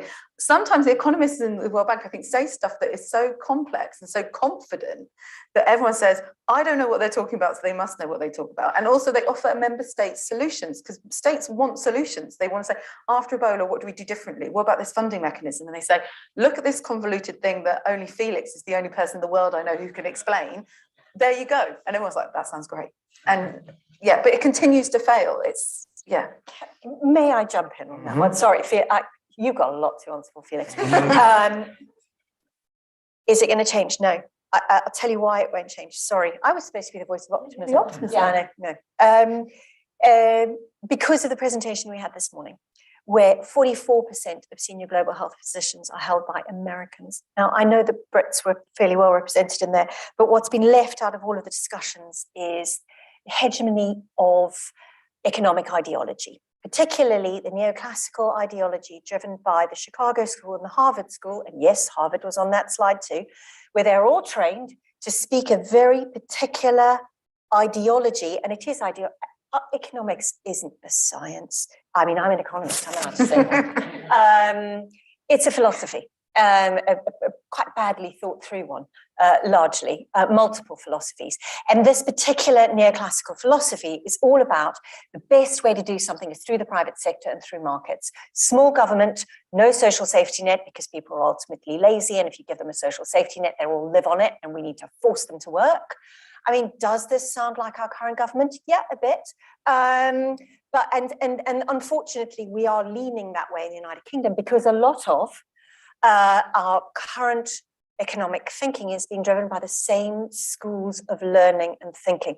So you've got to be a little bit careful about that sort of dominance of an ideology, which there used to be much more tension and critical thinking around that. You know, there was a social welfarist thinking, for heavens for the Norways and the Swedens and the of the world who do push forward some concept. But, you know, any first-year economist can tell you that if you're aiming to stimulate demand, you're going to push prices up. So unless you have so I think we've got to be very careful about the dominance of one particular economic ideology. We've got to stop talking about the economics because there isn't an economics. There is a philosophy that is dominating our world structure at the moment, and it's not being contested. And it is not being changed. It is growing in its influence. And that really concerns me as an economist. I'm talking too long. But one more thing I'd like to say is that, Felix, you showed some fantastic flow diagrams and constructs. And it is true, you're probably the only person who can explain the nature of these things. But the moment you see a complicated structure like that, I mean, the alarm that goes off in my head is transaction costs economics. Again, any first-year economist can look at that and go, well, that's expensive. Because every time you've got an interaction of agents, you have a transaction, ergo you have costs, ergo it's going to be much more expensive. So I think there's some kind of basic first principles that are being forgotten. Sorry. So that is, you know, the leaky bucket theory applies to the people who want to apply it somewhere else, probably. Felix. Yeah, very briefly, on corruption, if you think of corruption as either illegal or, which is more common, immoral behavior, right? Immoral appropriation of funds, that the agent who is doing it is conscious of, then I don't think I call it corruption, because this. But I have a careful staff on this. I know I fully understand if a lot of people just want to say, "Hey, you're just stealing aid money," and I understand that impulse. But this is part of broader theories of thought and conceptual changes that are going on in the world of development and global health. And one of which is the idea is our attempts to make capitalism more ethical, stick to the basics of contemporary capitalism. But make it speak to the ethical concerns that are coming out. And so impact bonds are exploding left, right, and center in the development world. And it's not just, I mean, it has different interests in here, are combined in here. And some of these are legitimate interests that just seem not to play out the way people want to. So I tend to give people the benefit of the doubt when I look at these schemes. In terms of the financial transaction, the transaction costs, I think this is also one other trend that's lying behind this and the PEF, which we also study, which I forgot to mention in here, is that we are in a time of high financialization. Global health is getting financialized, and so these financialization brings with it other new degrees of complication. And very often financial instruments get very complicated and very bureaucratic. And the act of understanding them is kind of where the power lies. Whether these instruments are just wrong, I wouldn't say so. Again, I stay cautious on that one. And I think it may be very justified to subsidize the pharmaceutical industry in times of crisis. Operation Warp Speed should be compared to what the EU did at the same time in Germany and what COVAX did. And we should have an open database debate as far as possible on what happened there. Pooled purchasing seems to be generally a good idea. It was too much too soon in COVAX, but it seems to be a very good idea on a regional level where, such as in the African Union, people are used to work with each other, have a shared history, shared institutions, etc. So no, I don't think any of these innovative financing mechanisms are inherently wrong, but I would love to see the data to do the analysis and see what we keep and what we don't keep. Lastly, I wanted to make one point, which is that there is a skewed debate about the private sector and global health insofar as all of our individual rights had been severely curtailed from 2020 onwards. So during the COVID pandemic, I was in France and Emmanuel Macron was on television and told everybody to stay at home for a couple of months because we were at war, as he put it. And this kind of wartime change of the social contract between us and governing institutions was not reflected whatsoever with respect to private sector corporations, as far as I can tell. Here, we're constantly worrying, oh my God, can I tell other people what we paid for the COVID vaccine? No, that's illegal. You know, if we had used a wartime logic across the board, our policy options would have been much broader than they were. So I think COVID-19 was strange in how different the treatment was for individuals and private sector companies. Okay, so my battery is about to run out on this. So I'm going to take the questions here before they go completely. One from Tim Evans in the chat. Why has University of Oslo not assessed the World Bank Pandemic Emergency Financing Facility?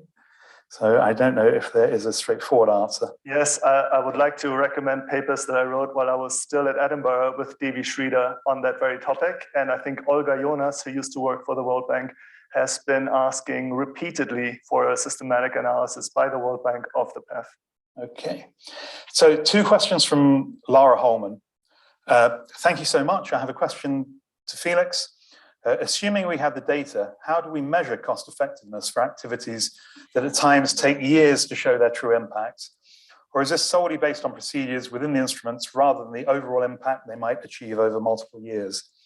And then also from Lara to Sophie, I think this may have already been covered, but we'll see. Oh, thank you. Now all I have to do is work out where to plug it in, which must be somewhere there. Great, thank you. And a question to Sophie, what are your expectations to feminist development and foreign policy on helping shifting that narrative and being more aligned with feminist GHS? Are the actions concrete enough to change something sustainably, or is it merely lip service? Thank you. So I don't know if you have more to add to what you said. So let's start with Sophie and then come to Felix. Okay, so obviously there's been a growing trend towards feminist foreign policy that's been thinking about in feminist IR, and then some governments, I think the Swedish government saying they were going to take a feminist foreign policy approach. And I think that's quite in its infancy, and we're sort of analysing it. Tony Hastrup's done a lot of good work on this. And I think in global health, we are far from there yet. And I suppose my concern is that it becomes, at the moment, it's a very much instrumental, lean in, individual empowerment, feminist message that's coming through, which reminds me of the sort of women in development rather than gender in development sort of debates that happened in the 90s, where it was all, if you invest in women, they'll pull up everything and they'll make the economy better, rather than a practice of actually based on what do women need and do we actually believe women? And I think this comes back to sort of the research you're doing, is that actually women know the solutions to many of the problems that they face within their lives or their families' lives or their states' lives, whatever. And it's actually about believing them and giving them the money and the power to do that. So at the moment, I think it's becoming a little bit instrumentalized about how you actually make women do more work for less, and lean in a bit more. But to be positive, you know, I think there is a lot more people holding those sort of messages to account, but I think that's very much at the moment embedded within Melinda Gates's kind of work. And as one of the biggest philanthropists in global health, that means it will probably dominate even more. Okay, thank you. Felix. And on cost effectiveness, I'm not an expert on measuring it, so I would refer to introductory textbooks in neoclassic economics that I haven't read in a decade, but I'm happy to go over those again. But I use that term because I think while it can be construed as exerting epistemic violence or epistemicide, if you like, on other modes of analysis and evaluation of what's happening here, I don't think this is the only term that we should be using. But I use that because it speaks to utilitarians who are usually, utilitarian thinking is widespread in institutional activity. And I think it speaks to the left and to the right, because if you're a neoclassical pro-market person, you would like for these mechanisms to work well. You would like to see competition. You don't want to see rent seeking. And if you're a socialist, then you also don't want to see rent seeking by the ruling class or whatever it is, whatever your conceptual apparatus may be. So maybe that's why I use that term. And I think sharing cost data is a kind of transparency that makes the people in power vulnerable. So on the public sector side, people don't like to share this kind of data because they're afraid they've overpaid and they'll, it'll be bad for their political capital. And on the private sector, people don't like to share that too much either, except for in shareholder meetings, which is why those are really interesting to listen in on, because that's where that logic is really celebrated, right? Which we also saw during COVID-19. So thank you. So Caesar, you wanted to? Yeah. Do we have a microphone? Sorry, pass on.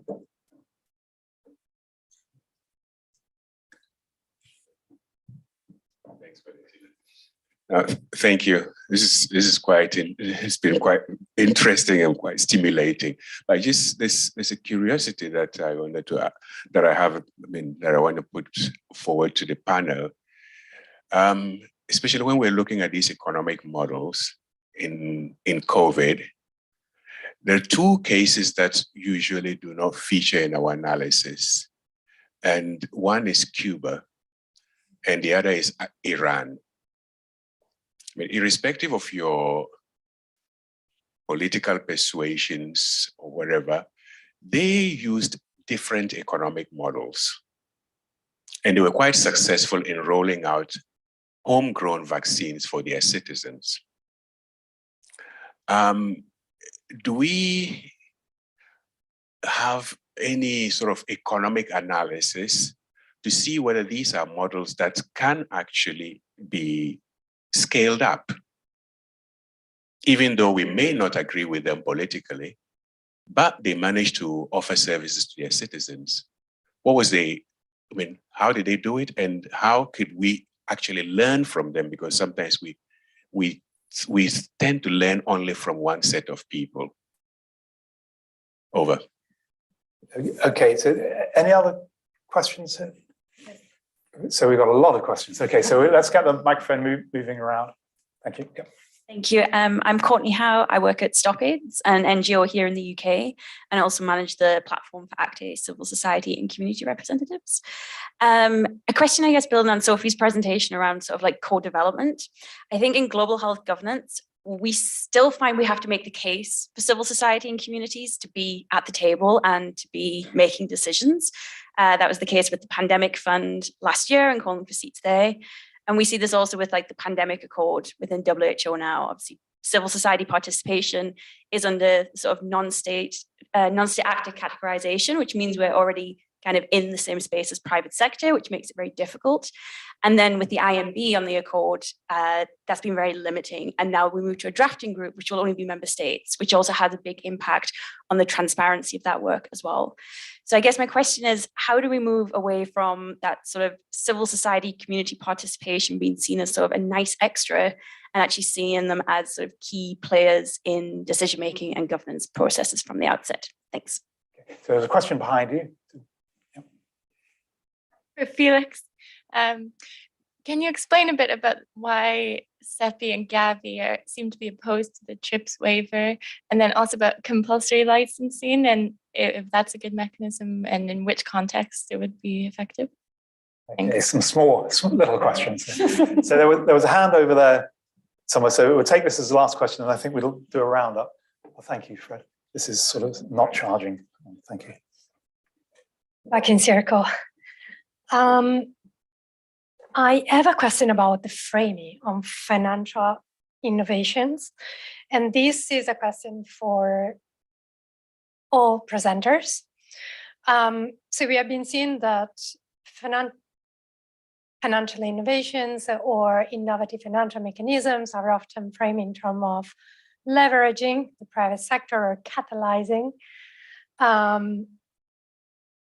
These are mechanisms that are based on neoliberal ideologies, and we do know that these ideologies are leading to an erosion of the public sector in global health, and they are also leading to decentering state actors in global health governance, linked to what Sophie said about the central role of the state.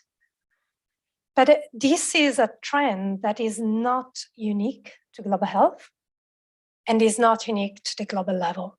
This is a more general trend across all the sectors at global and national levels. So my question is, do you have an example of any state actors that is going against this trend, that is challenging the trends at the global level?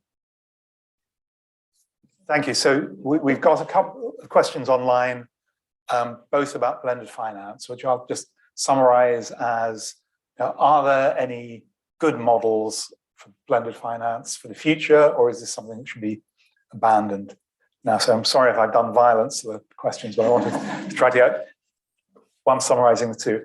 So I think what we'll do is we'll just get all three panelists to make the last contribution now, addressing which questions you feel is probably most useful to address now, all if you can, but don't worry too much, or making other comments if you feel that's needed. So start with Felix and Sophie, then Jolene. Okay, on Cuba and Iran, I'm not a specialist on either of those, but I think it's a very interesting exercise that you suggest, and it would also help us tease out the American elements that may or may not be at play in the current global health architecture, because the question as to what degree this is culturally inflected, what is happening here, and what seems so technocratic is still open. And so that would be very interesting.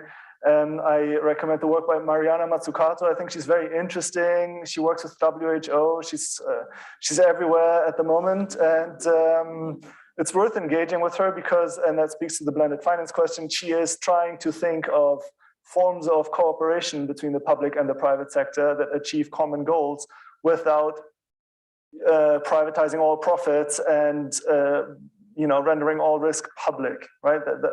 That's what we're seeing right now, but that can change, and then that can be very fruitful. On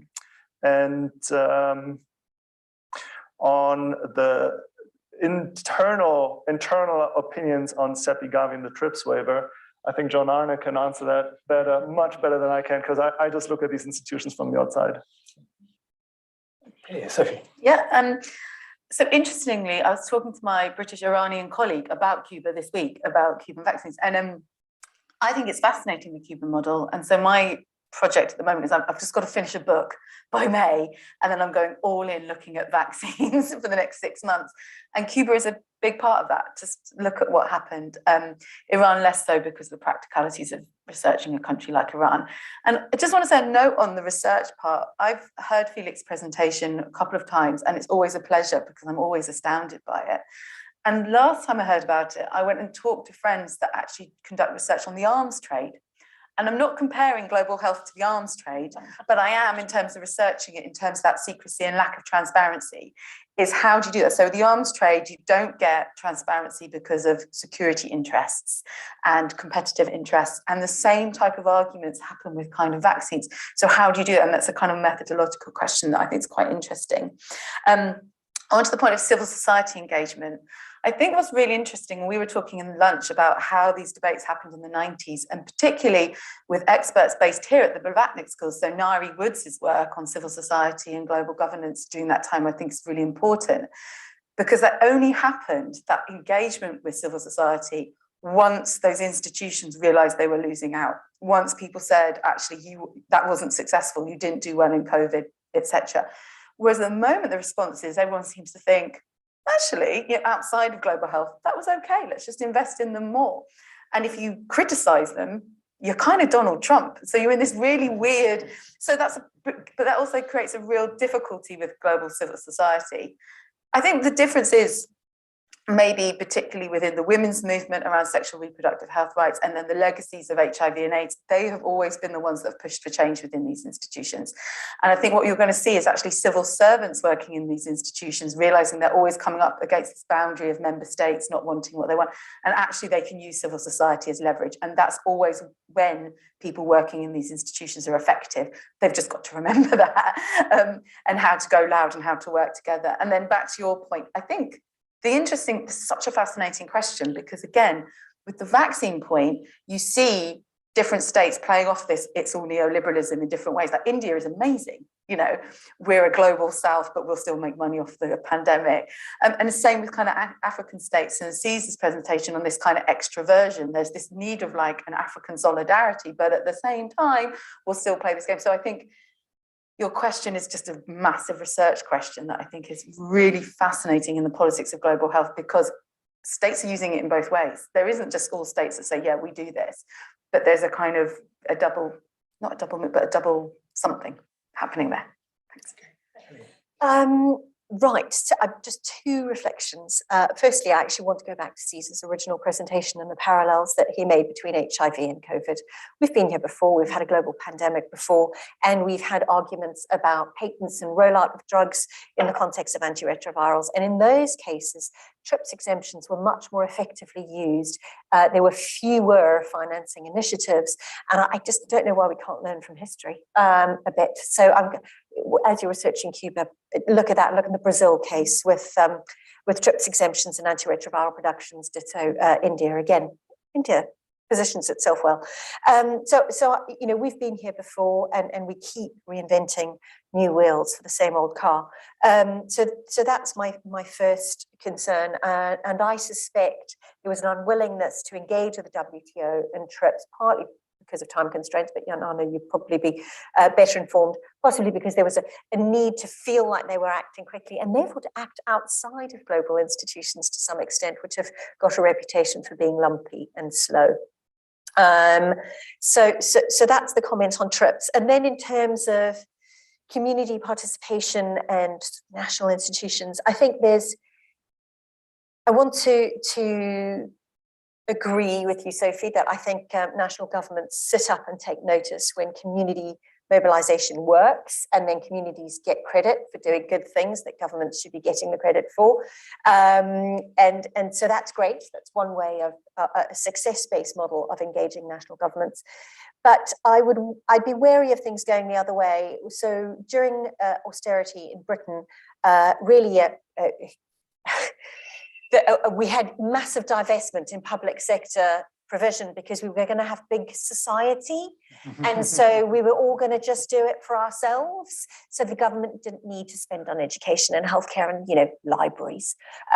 So I'd be very careful about community mobilization or community action being seen as a replacement. And that's why I actually want to end back on David Coy's very first question, which is, can we try to see institutions both as the challenge and the problem, but also the solution if they are reformed, if they are held to account, if they have all the transparency that we've been talking about today? Okay, no, I'm going to end because I want to keep the time tight now if we can, and we were doing so well, so I'm not going to overrun. But we'll take a 15-minute break, come back on the hour here, and in the meantime, please join me in thanking panelists for another wonderful session.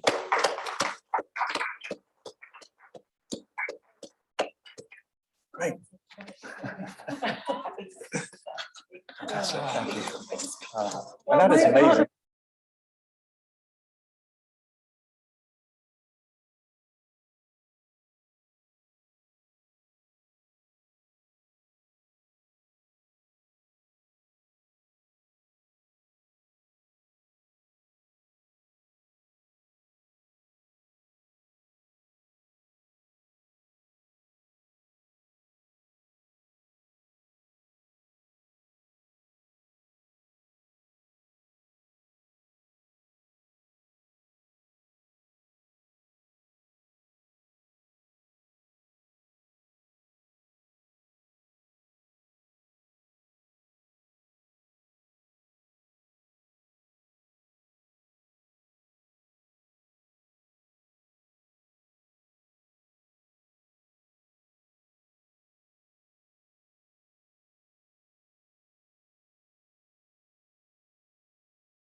Works.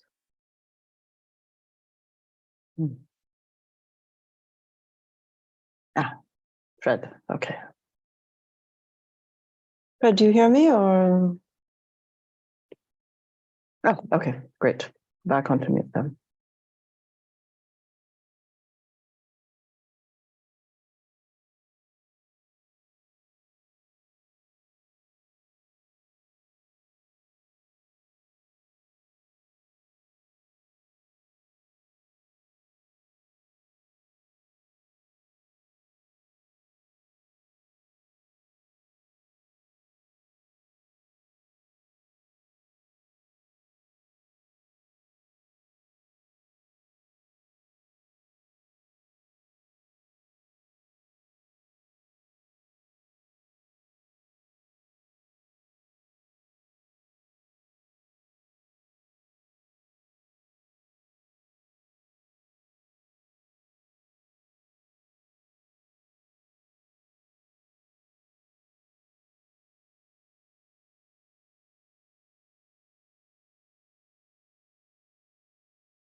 Hey, Fred, you there?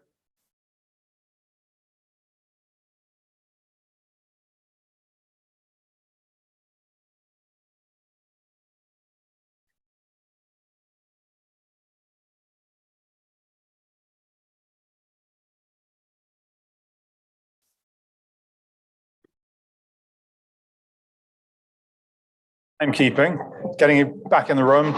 For those of you who wondered where the coffee was, we deliberately didn't have coffee in this break to get you back in the room in time. But there will be coffee in the next break for people in the room here, obviously. Okay, so let me welcome you all back to the third and final session of the day. We have one person with us in the room, Sophie Witter, who I'll introduce in a moment. And the other two are online, and I believe they have both successfully logged in. So fingers crossed, everything should go very smoothly. So our first speaker is Sophie Witter. Sophie is Professor of International Health Financing and Health Systems at Queen Margaret University, Edinburgh. Sophie, welcome up.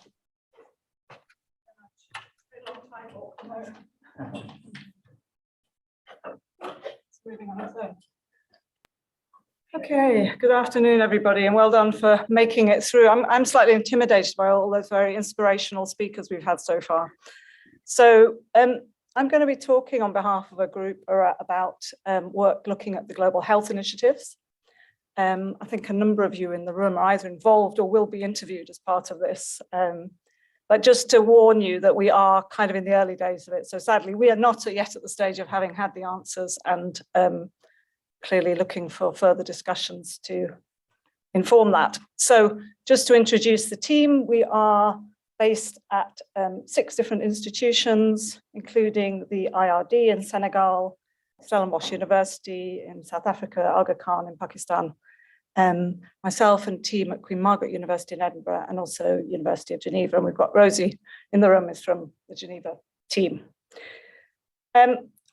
So we are part of a broader process that's called the Future of Global Health Initiatives, which is being led by Wellcome and Government of Norway, John Arne and others in the room, very instrumental, and bringing together a much wider steering group of organizations that are looking at the question of the role that global health institutions are playing and should be playing with a sort of broadly 20-year horizon. And our research sits within that. And it's a relatively short piece of work. We've been asked to look at 2 particular questions. So if I can read them from here. One is to analyze the state of the current global health architecture, very much taking a kind of implementation country perspective and with a focus on universal health coverage. So that's our lens. And then to produce a vision, which I think is definitely not going to be produced by a research team alone. It's going to be very much a kind of co-produced through the whole process, but we will have some input into that. And also recommendations on changes needed. And as we've been talking through the day this dilemma between radical and incremental, and I think we're being asked to kind of produce a range of scenarios. So in a sense, everything, all of the above. So the global health institutions we're focusing on are these 6. They are very different animals, as we've been discussing through the days. They're very varied in terms of their size. They're varied in terms of the role that they're playing. And I think a lot of things that are said today are really interesting and made good comments and data on how a number of them are functioning. So I'm not going to go into more detail because I think a lot of you are very familiar. But just to recognize also that you can't look at these global health institutions without understanding the broader ecosystem. So obviously the work as a whole is also looking at how they fit with domestic investments in health, with the UN system, and indeed with the bilateral funders who sit on the boards and fund. So our work, as I said, is relatively short, 6 months. And we've started with looking at kind of what's already out there in the literature, and that's essentially how far we've got today. So I think what I'm going to be talking about is not dramatically new to you, but hopefully be interesting to hear if there are some elements we've missed out. And we're then going into a series of global consultations, interviews, country case studies, and all of that will be analysed using a sort of political economy lens, because as you all have been saying already a lot of today, many of these problems are around the kind of interest and the positioning of the stakeholders and the framing. And we know that we need to get into that if we're going to implement change, because the problems are on one level very familiar. So the scoping review that we've been doing so far, and Rosie's done a lot of the work on this, we have been looking at the relationships between recipient countries and the global health institutions. We've been looking at what has been recommended in previous reforms, what was enacted, and of course, in a sense, why it wasn't if it wasn't, and really just informing our sort of next stages. And we took quite a broad search on this and really have focused on literature from the last 10 years, although the lifespan goes back a little bit further. Published and grey. So far we've included 224 studies, majority of those being literature reviews, but it's still a rolling work in progress, so we're still identifying more evidence, and obviously there is a lot that's also not in the public domain, so I think through key informed interviews and through talking to people, we're also adding to those. So just to give a very quick timeline on these global health initiatives, and again, probably very familiar to most of you in the room, but more or less the story starts around 2000, so 20 years ago, and is linked to a timeline that includes, in terms of policy initiatives, the MDGs and then the SDGs, but also, so it starts with the creation of Gavi. It's actually the same year as the Bill and Melinda Gates Foundation was set up. And then you've got the Global Fund following fairly shortly afterwards, FIND, which is focusing on diagnostics, UNITAID, which is again, we're going to use the word innovative financing now with caveats after Felix's very brilliant presentation. We also find it a very irritating term, but anyway. And then leading on to GFF, which is more recently created, and CEPI. And what's interesting on the timeline is to see that as well as the creation of the global health initiatives, you also have a lot of initiatives which are around coordination. So while they themselves are meant to be often pooling funds to, in a way, sort of harmonizing, there's also the focus on all these different condition areas is in itself creating coordination challenges. So then coordination initiatives happen. And now it's kind of how do we coordinate the coordinators, because there's been such a multiplication of bodies. So the IHP and so on, which have been mentioned by people like David, are also a sort of important part of the kind of action-reaction timeline. Just to look a little bit at the broad patterns of funding. Firstly, yes, development aid to health has been growing over the period, even if it is now plateauing. But also very important to look at where we're at in terms of who's funding, what the intermediate channels are, and who's what is the funding going to? And what you see, and this is just a snapshot from a couple of years ago, is that obviously bilateral is the main source of funding, but you've also got private foundations, particularly the Gates Foundation fund as being growing, as being substantial funders now. In terms of the intermediary platforms, the growth in the importance of particularly Global Fund and Gavi, and then looking at the kind of funded areas, what you see is that there are a number of disease programs which obviously have received substantial investments. And certainly the more cross-cutting area of health system investment, system strengthening is still very modest in terms of its funding levels. So of course, one question was around the alignment of that with the burden of disease in the countries. And there's a number of different studies with slightly different messaging around this, but broadly speaking, some areas, particularly the HIV/AIDS areas, has been very successful in receiving investment, and particularly the NCDs, which are now substantial and growing burden of disease, are kind of underfunded. I think most people would recognize that. So there are issues about how the allocations match. Obviously, it does vary by country and so on, but that's kind of broad picture. And looking ahead, that issue is going to become more severe because the projections for growth in non-communicable diseases are that this story will only get bigger. So we have to think about how we're supporting that area in future. So I think it's important to recognize that while there's been a lot of critique of the global health institutions, actually quite a lot of things they have contributed to and achieved. And we have to sort of recognize and kind of build on and understand also some of the reasons why they were attractive for funders to invest in. So very varied in structure. And I think a lot of what I'm saying links more to the larger ones in a way, to kind of Gavi and global funds, also because they've had a lot more study because they're older. But then there's a number of papers that have looked at their impact on health outcomes and have recognized contributions they've made in the areas that you would expect that they're focusing on. So HIV, malaria, TB, and also vaccine preventable diseases of childhood. There are a lot of papers around the innovative financing side and market shaping, and that has been seen as an area they've contributed to, though, as we've been hearing, that's very controversial. And Felix is going to hopefully write all those refuting papers. But also they were seen as an important vehicle for donor coordination. So as I said, pooling funds to focus on disease, and that being better than multiple fragmented bilateral funding. And again, we can come back to discussing that, but that's certainly one area that is kind of cited in the literature. So linked to that is the question of how and why and what were the strengths, what are the strengths that we can build on, but also some of those strengths have risks in them as well. So as I said, in some ways they offered a pooling mechanism. They also had boards which had a wide representation. So I shouldn't be talking about this in the past tense because it sounds a bit ominous, doesn't it? But so, civil society representation, private sector, etc. There's still there is a recognition that the representation is still not adequate, particularly for the Southern voices.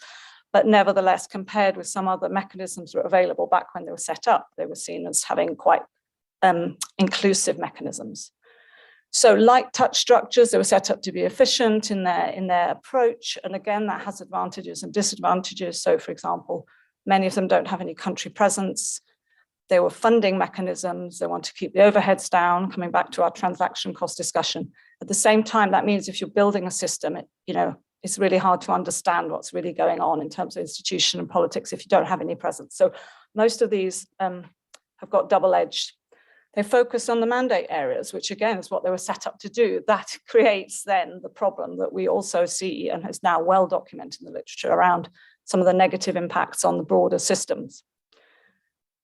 Accountability, so they were seen as being very focused on results, on demonstrating results, on reducing risk of particularly fiduciary risk, and providing accountability, and in some cases quite good levels of transparency in terms of reporting and putting things on websites. Not for all of them. And the point about this is also this clearly is very important for the funders, and that's why they've also been very successful in mobilizing resources. There was also, because of the focus in the disease areas, quite a strong emphasis for a number of them, like the Global Fund and Gavi, on reaching vulnerable groups and including work with CSOs. Again, I'm sure all these are open to critiques, but these at the same time, these are important features. And within the mandate, they've been able to adapt. So they were also seen as being able to adjust internal systems to address problems that were coming up. And so the creation, for example, of the health system funding platforms within the organizations was a response to a problem that they recognized and were able to take on board. So there are limits, there are change. We're seeing some adaptation, but also limits to where the reforms can reach, I think. And again, that's part of our job, is to explore, where those limits are and how we get beyond them. There's lots of controversy around how they account for their health system investments and what is or isn't a health system strengthening component, but certainly there has been an apparent increase in funding towards that area within groups like the Global Fund.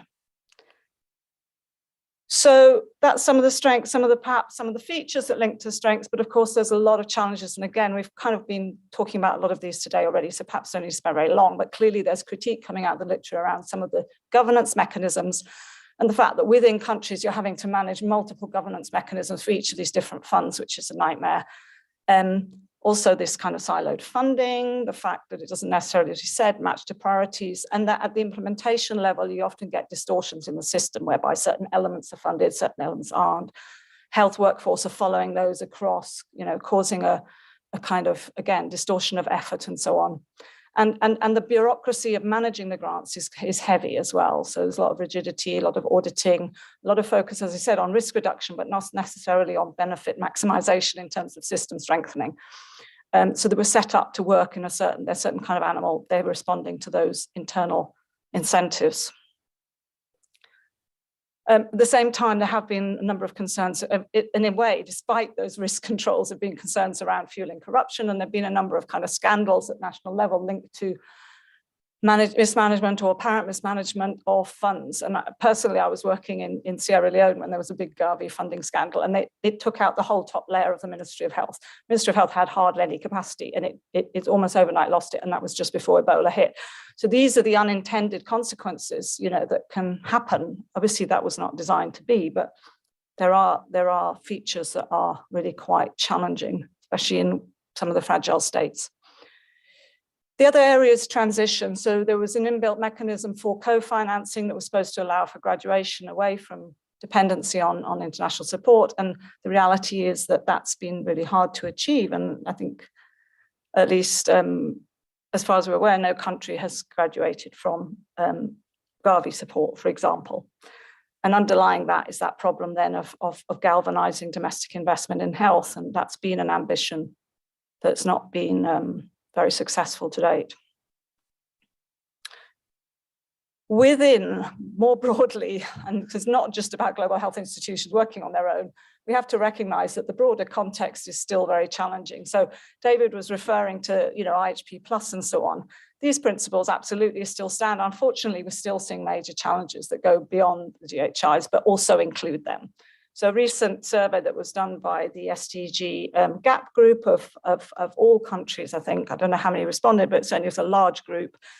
And you can see that these were the top issues they brought out. And these are age-old issues about, can we coordinate? Can we have one plan? Can we have one budget?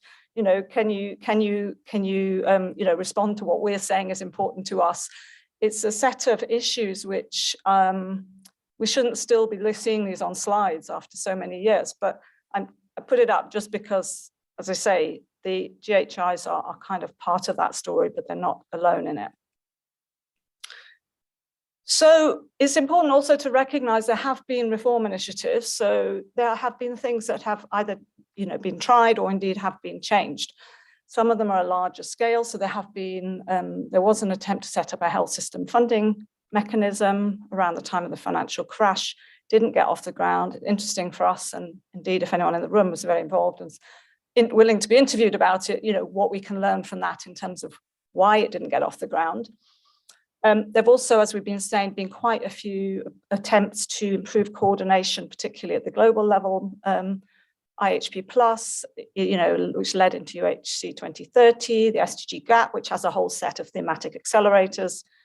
The ACT-Accelerator, there's also now an alignment group under the GFF, So it's not like at the global level there haven't been attempts, but the word coordination in itself always rings alarm bells because it's quite voluntaristic and sort of generally is problematic in that respect, and often is quite kind of globally situated. I think the alignment working group is interesting in the sense that they have been trying to be led more from the country leadership side, but it's still a story that's quite young.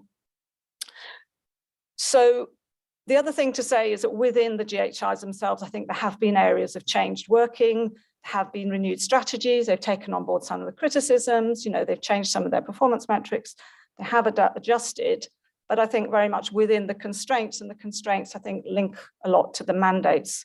There's some areas like, the way they finance, for example, input-based financing, where they've really struggled to adapt their model to a more sort of output outcome-based one, but they have been trying to innovate in that area.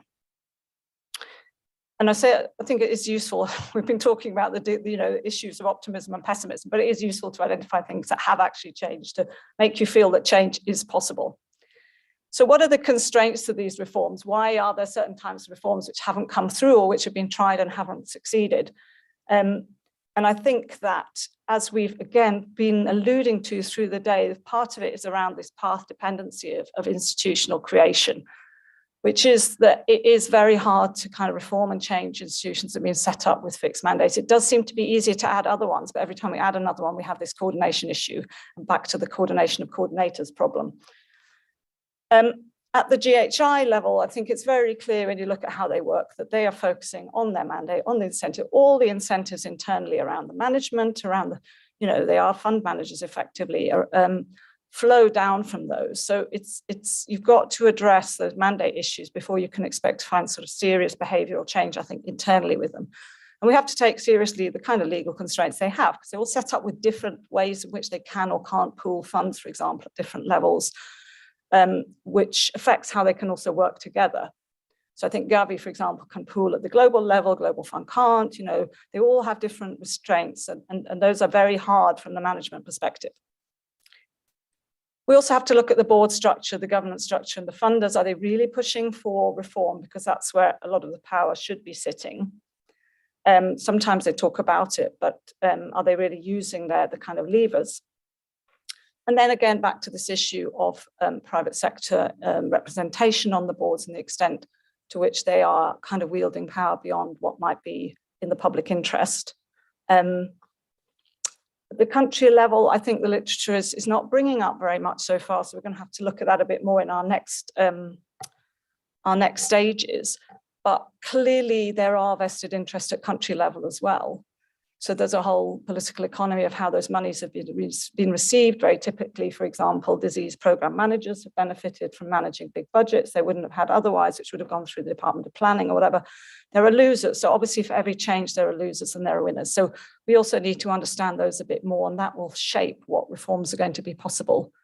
There's issues of financial dependency, and in some cases, there are issues of capacity as well.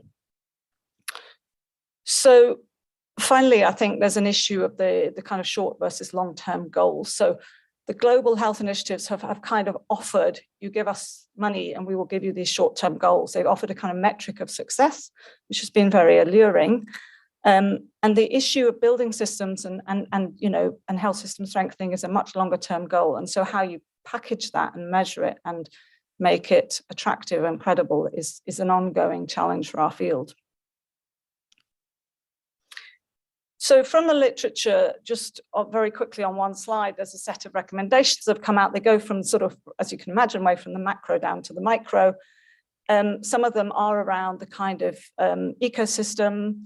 So this idea of a framework convention for global health, and I'd be very interested to follow up on some of the ideas that have come up early, including the one that David mentioned that I wasn't very familiar with. So obviously there have been there's a lot of literature around better technology transfer.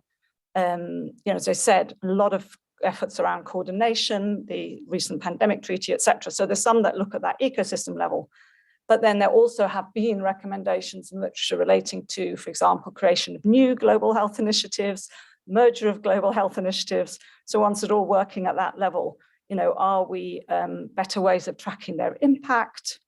And and indeed whether they can be working better to support local and regional supply systems, which again, we've talked about a little bit today. Can we improve the governance mechanisms? Are their mandates clear? So reforms all sit within more or less the existing global health initiative structures. And then finally, a set that focus a little bit more at the country level. So looking at, domestic revenue raising, coming back again to these vexed issues of tax, but also the extent to which countries can actually enforce better, more coordinated governance and merger of these funds and their management at the country level. So just as some examples. So I think our next stage now, we're going, as I said, into kind of interviews, consultations at regional level, consultations at country level. And I think the questions we're really needing to focus on that build on that literature is firstly about how we address these political economy constraints at different levels. And I really agree with whoever it was who said earlier, these are at all levels, and they are. Secondly, this issue of identifying positive adaptations and what we can learn from them, because we have to look at where movement has been possible, otherwise we're just sort of trapped. And then finally, bringing more depth on these country and regional perspectives, because the global literature, I mean, maybe even just from the name global literature indicates it, but it does very much represent a lot of scholars working outside those countries. It doesn't really give us a very grounded sense of, what the needs are, where the country contexts are going, what's possible for them, how do they manage those trade-offs, and particularly how do you manage the kind of the change process and the stakeholder political economy and bringing in any recommendations that we think are worthy of bringing forward. So I think that's our focus, and just to sort of show the timeline a little bit for that. So we are just embarking now on the country case studies. As I said, we've then got a series of regional consultations. We've got a few different meetings where we're going to be consulting, presenting and gaining insights, including the World Health Assembly. We've got a meeting in Addis, which I think is maybe going to be linked with the CDC that we were talking about earlier, or at least with the African Union. And then we've got also a kind of report that will be delivered at the end of July for the research component, but then a follow-on discussion at Wilton Park in October with FCDO involved as well to try and brainstorm and bring about some of the consensus that we hope will emerge from the work. Just a few references at 294, whatever it was, so they're not all going to be on the slide. Thank you very much. I should time myself.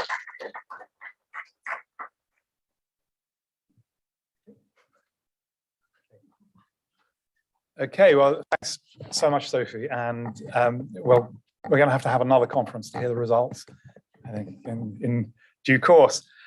So now we should move to Suri. I hope, Suri, you're there online and you will magically appear on our screens any second. Is this about to happen? Yes. Hi, Joe. Can you hear me? I can hear you. I can't see you yet, I don't think. Can anyone see? No. How are we doing? I can see Suri. So, and that's Tim talking, yeah. Okay. Yeah, so I can see her on my screen. Okay, just at the end of the screen. Okay, so let me just first of all introduce Suri, and I'll turn to the right page to make sure I've got introducing the right person. Sorry. So Suri Moon is currently at the Geneva Graduate Institute, and she's a specialist in global health governance. We've worked together a little bit with WHO and very much appreciated her insight and knowledge of the various institutions in the ecosystem. One of the few people who seems to be able to make sense of the remarkable system we've somehow evolved for ourselves.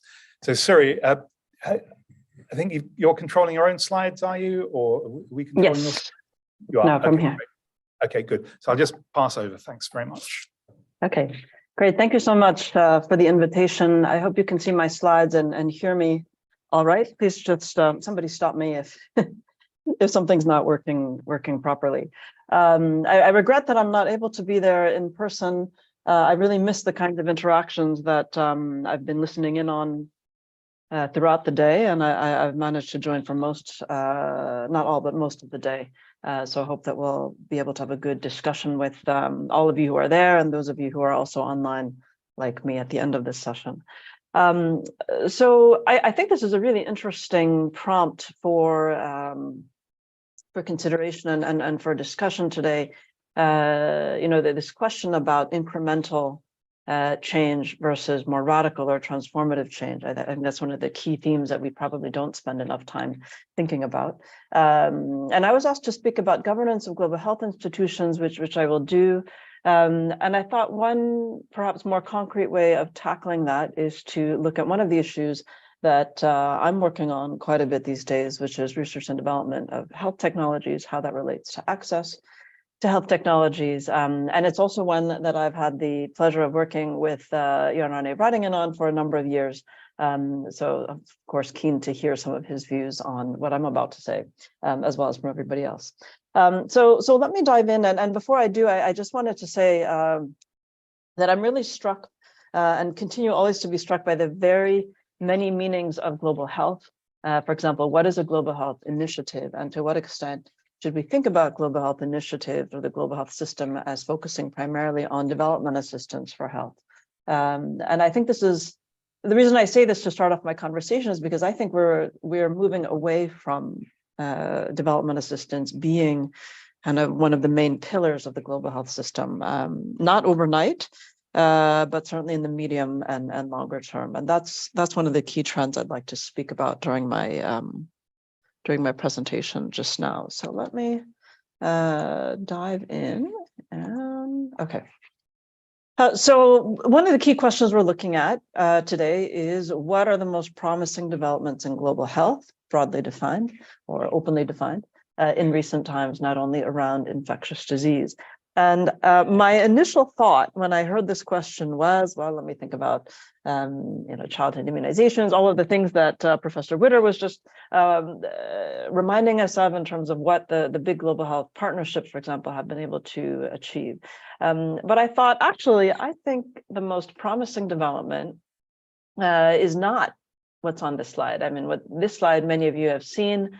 It's one of the graphs that is showing the increase in development assistance for health over the last 30 years, as well as the flatlining. But for many people, I remember hearing this morning, I think somebody mentioned this concept of the golden decade from about 2000 to 2010, when indeed resources increased very quickly for development assistance. But for me, this is not actually the most interesting or promising development. I think the expansion in funding overall for health is quite interesting. So when we look at what's happened in development assistance, of course, a major expansion. But when we look at what governments have been spending on health, governments in low and middle income countries in particular, we've also seen a major expansion from 128 to 868 billion. And remarkably, the multiplier is pretty much exactly the same. If we look beyond government health expenditure and look at total health expenditure, similarly, we've had a dramatic increase up to 1.68 trillion. This is, of course, prior to COVID. All of these numbers are prior to COVID because then COVID kind of distorts the figures in a way. But again, interesting, similar multiplier with development assistance for health. Another way of looking at the same numbers is here. So here I'm showing you in 5-year chunks from the year 2000, total health spending across low income, lower middle, and upper middle income countries. And what you may see is this little green line called external. This is data from the World Bank, and they refer to external financing for health, not necessarily development assistance for health. And I think what's striking is that the green line is barely visible. And I think sometimes we forget how small a proportion of total health spending in many developing countries comes from external sources. The exception, of course, is low-income countries, and this graph is not the best one to show this, but we see on average about 1/3 of health spending in the poorest countries and low-income countries continues to come from external sources. So clearly still very important, but I think the big picture that we see is this dramatic growth over time, and growth that I suspect will continue in the years to come. And this is just one indicator of the emergence of what we in international relations would call a multipolar system, the idea that you have emerging powers, or sometimes, emerging economies and economics, rising powers. But of course, this emergence of middle income countries, sometimes upper middle, sometimes lower middle, but countries that rely less and less, and sometimes not at all, on international donors for health spending, and countries that are starting to do things differently. And I think this is a very interesting development in global health as a whole, and it certainly has a lot of implications for governance and where we might be going. So on the theme of governance, if we think about kind of different models of governance that we've gone through over the last, however many years, we could think of this as, I would say, international health governance 1.0. It's a classic state-based UN type of governance where you have member countries or member states, to be more technically correct, to come together in any intergovernmental entity. Here we have WHO, through a set of governing bodies and a kind of a very state-based system of governance. And of course, this remains very relevant today. But we also know over the last 20 years, we've seen the rise of a hybrid governance, sometimes called public-private partnerships. And I think this is also an important theme from this morning's discussion in the last panel. And here's a depiction of the Gavi board, where you have kind of this classic mix of government and non-state actors or non-governmental actors, including industry, independent individuals, foundations, et cetera. And the idea also that you would have what we call, I would say still donor and recipient, or here they're called donor and implementing countries. But the idea that you have, for example, both North and South represented on a single global governing board.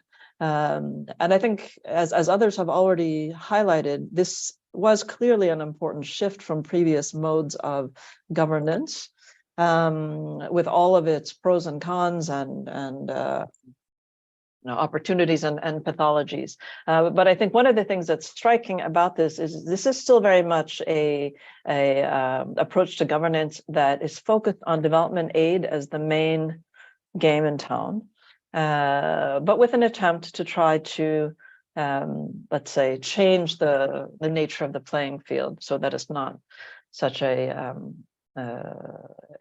uneven or kind of north-south type of dynamic.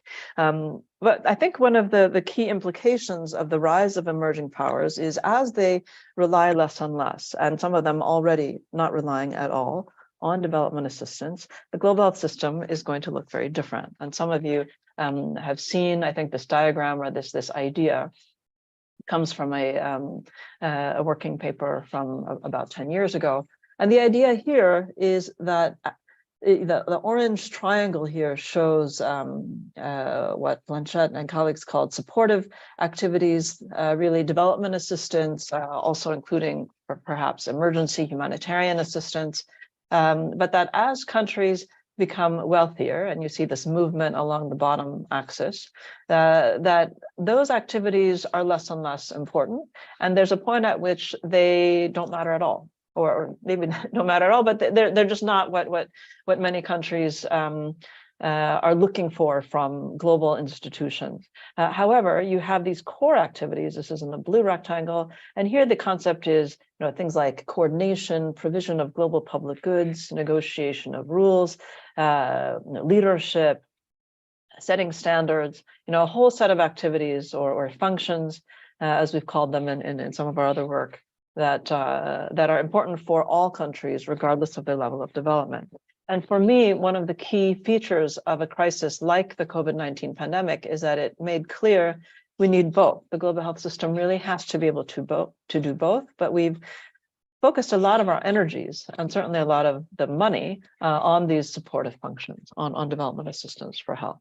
So as I turn now to the case study on research and development, what I wanted to flag is that research and development can be seen in some ways as one of these core activities, as one of these blue functions, the development of new technologies, the new knowledge that is basically encapsulated in a vaccine or a drug.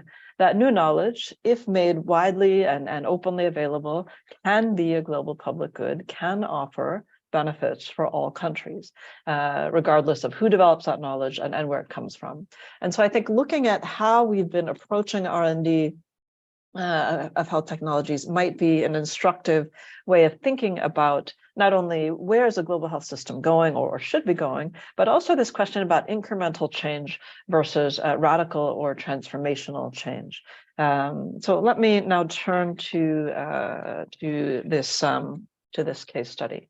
So some of you may have been following debates around research and development of health technologies, which stem from and emerge from a lot of the concerns about access to health technologies and the realization that ensuring access to technologies in all countries of the world requires looking upstream at how are those technologies developed in the first place, who develops them, what kinds of intellectual property protections are available, for example, on them, who controls those technologies at the end of the day. So unsurprisingly, there have been years of reports. I won't go back all the way to the 1990s, but certainly already in the 90s, we had research for health as an important theme. But I think in the aftermath of some of the big debates around intellectual property and access to HIV medicines, there was this turn towards looking at R&D and this kind of march of commissions and analyses and reports. And here's an important one from 2006, where WHO was asked to form a commission to look at the relationship between intellectual property, innovation, and public health, the CIPIH report. This was followed by an intergovernmental working group that was asked to do something about the findings of this report. Are there other ways to develop health technologies that don't rely only on monopolies from intellectual property?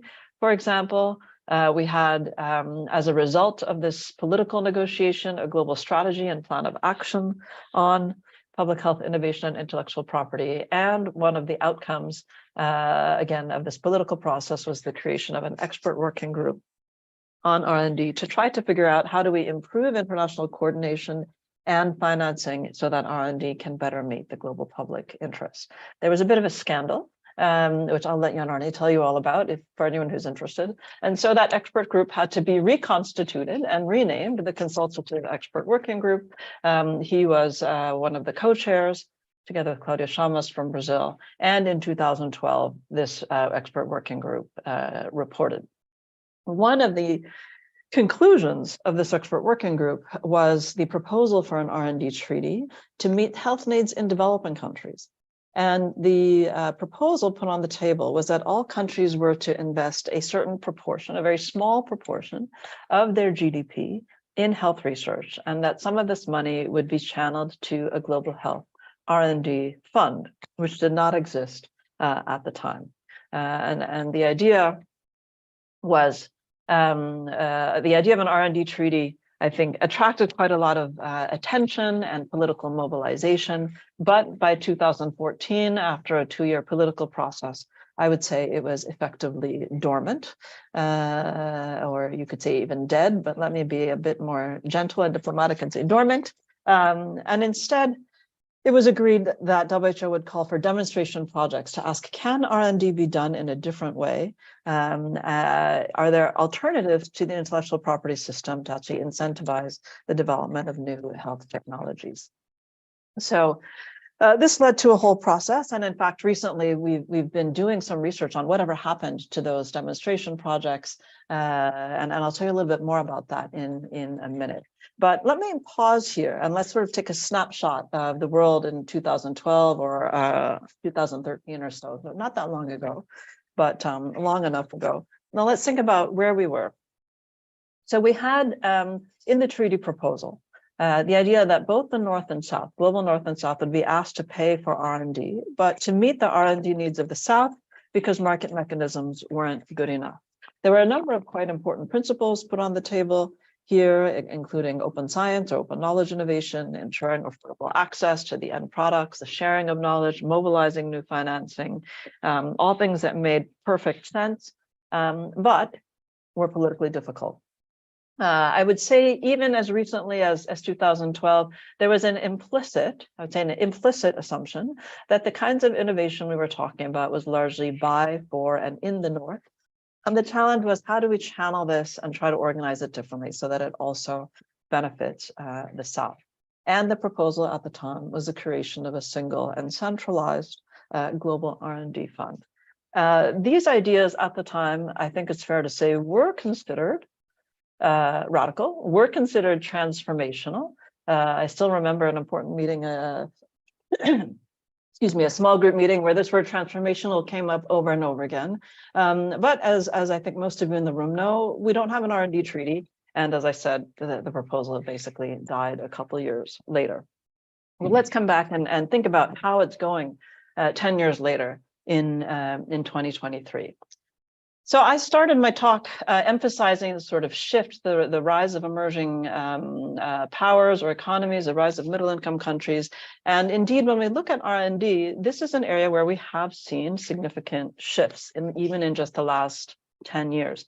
So here, what I'm showing you on the screen is some very, very recent analysis done for a report. We're doing a mapping report right now on pharmaceutical innovation in the Global South. And let me just plug that for a minute. We'll be launching this on April 13th, so quite soon. So here's a teaser. One of the findings from that analysis is what you see ahead of you. So for 30 years, if we look at a full 30-year time frame, predominantly clinical trials, which is one indicator of R&D, these were carried out in high-income countries, so 80%. But what's interesting to me is when you look at this pink slice of the pie, and you look at the pink slice of the pie and the trend line, excuse me, and in this chart here, you see both the absolute number of clinical trials happening in LMICs increasing, as well as the proportion of total trials. So we moved from 5% to 28% of all clinical trials happening in LMICs. This is not the only indicator we're looking at, but it's one of the most easily sort of explained indicators. There's a lot more R&D happening in the Global South than even just 10 years ago, if you look at clinical trials. Looking more specifically at COVID-19 vaccines, in many ways, COVID-19 gave a jump start, kind of accelerated a number of trends that were already underway. And I think this is absolutely true of R&D. But we look at what happened with COVID-19 vaccines. A lot of the attention and the discourse has focused on vaccine inequality, inequity, hoarding, nationalism, all absolutely true. But there's another story that I think also needs some attention here. We've had 50 vaccines approved, not Moderna and Pfizer alone, 50 vaccines approved worldwide for COVID-19, and we have almost 400 that are currently in development.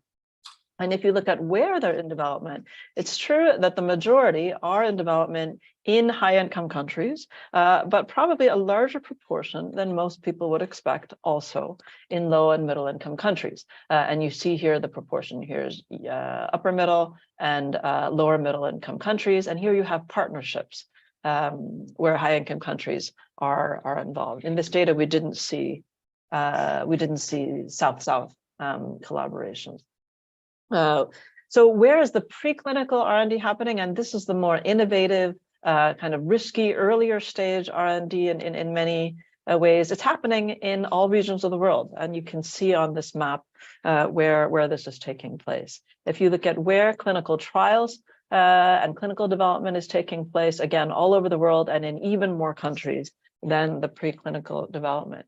And so what you see is overall, I think, a rapidly changing picture of capacities, investments, and interest in R&D capacity. R&D of health technologies in low and middle income countries. So we come back to how it's going. Here we are in 2023, and the ask is different, and it's changed quite a lot in 10 years. And so if we look at some of the current proposals and the negotiations over a pandemic instrument in the area of R&D, it's not that the North and South is being asked to pay for the R&Ds of the South. It's that the North and South, in many ways, is being asked to invest more in R&D overall, and to find ways to share the resulting knowledge and the technology so that it can be more widely accessible and available. Some of the ideas that may have sounded radical 10 years ago about open science, affordable access, or equitable access, knowledge sharing, financing, they're the same.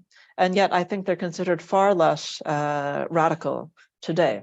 And I think the creation of initiatives like CEPI, which did not exist back in 2012, in some ways are a product of some of those early debates about the need to create something like a global R&D fund that would have access as part of its core mandate.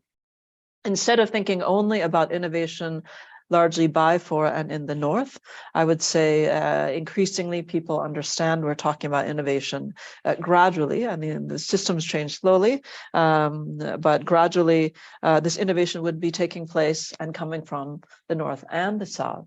And so the question for us when we think about governance and architecture and how should the world think about how to react to this multipolar system, this change in the role of at least a number of the middle income countries. And I think one of the answers is to move away from the previous thinking of the last 2 decades, which has tended to focus on single centralized global initiatives like ACT-A, for example, or like COVAX, Global Fund, Gavi, UNITAID, all of these global initiatives, into more of a networked model that responds to what I'm hearing in many conversations is a deep thirst and desire in regions to have more ownership and control. And in some of the language that many of you were using earlier, this is very consistent with the concept of decolonization of global health. So if we think about what does this mean in terms of governance, here we go back to the concept of global health governance 1.0. You would have governments coming together, creating a single international fund, and hopefully using that fund in a way that leads to accessible vaccines. And in some ways, this could be how we think of CEPI, at least when it was first created in 2017. Do we need to think about and start moving towards a global health governance 2.0? And here you have CEPI here in the upper right-hand corner, but you also have other pre-existing actors that fund, in this case, research and development for pandemic products. You have the United States, a very well-established player in R&D for pandemics, the European Union that has recently created a new entity. If I was a better artist, I would have added Japan in here, but I'm not. And so here we have also the concept of regional hubs, where you would have, for example, in a region, potentially a single fund that governments in the region may contribute to try to develop a technology. And you have already, of course, significant investments in China. And I mentioned also a new entity in Japan. And then the question is, how do you govern this kind of system? If I remove my nice dotted line, a proliferation of actors, all kind of chasing the same goal, potentially competing with each other, and not in a development aid logic. And this is where we come back to the pandemic instrument and some of the current discussions. I think the pandemic instrument or processes like that, where norms and rules are negotiated. What are the norms and rules for international cooperation? How do we structure that? It's in these kinds of spaces where I think governance of the global health system is increasingly going to be focused. And here, I won't go into the details, but debates around how to ensure that these public investments result in sharing of technology, IP, knowledge, affordable pricing, et cetera. These are really the key issues on the table in the current pandemic instrument negotiations. So as I was mentioning earlier, I think this is a reflection of this blue 4 functions rectangle and where we might be going. And I'll wrap up just by offering you a few key conclusions from this case study and this rapid march through history. One, we are moving to a multipolar world. And this does mean that there are growing capacities in low and middle income countries, which will change, in my opinion, it will change the governance dynamics in global health. I believe that rules and norms and how we structure international cooperation is going to become increasingly important. Of course, the money will still matter. Development assistance will still matter, but it's going to matter less, relatively speaking, than it has over the last 20 years. Last but not least, coming back to the initial question that fed into this conference, I think the line between radical and transformative ideas and change and incremental change is a fuzzy one. And if we think just about this one issue of research and development, and what's happened over the last 10 years. It may have been that the R&D treaty in some ways was an idea before its time, but an idea that has led to real impacts and real initiatives being created. And that today you see the legacy of this radical or transformative idea that pretty much failed 10 years ago, I would say. You see the legacy of that in some of the initiatives and some of the norms that are on the table today that I hope will be more politically feasible because of the way the world has also changed over the last 10 years. Thanks very much. And again, if you're interested in our Innovation in the Global South report, please sign up or follow us on Twitter to get the announcement of that event. Thank you.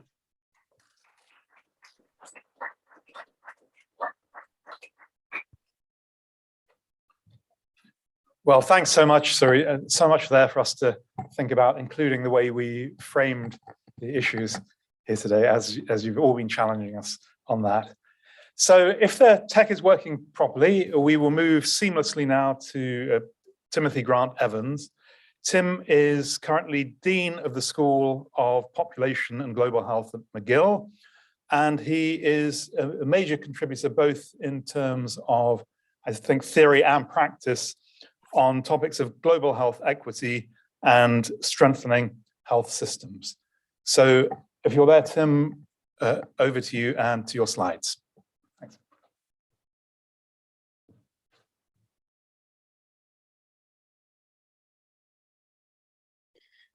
Yeah, thanks very much. I'm just going to try and share the screen here.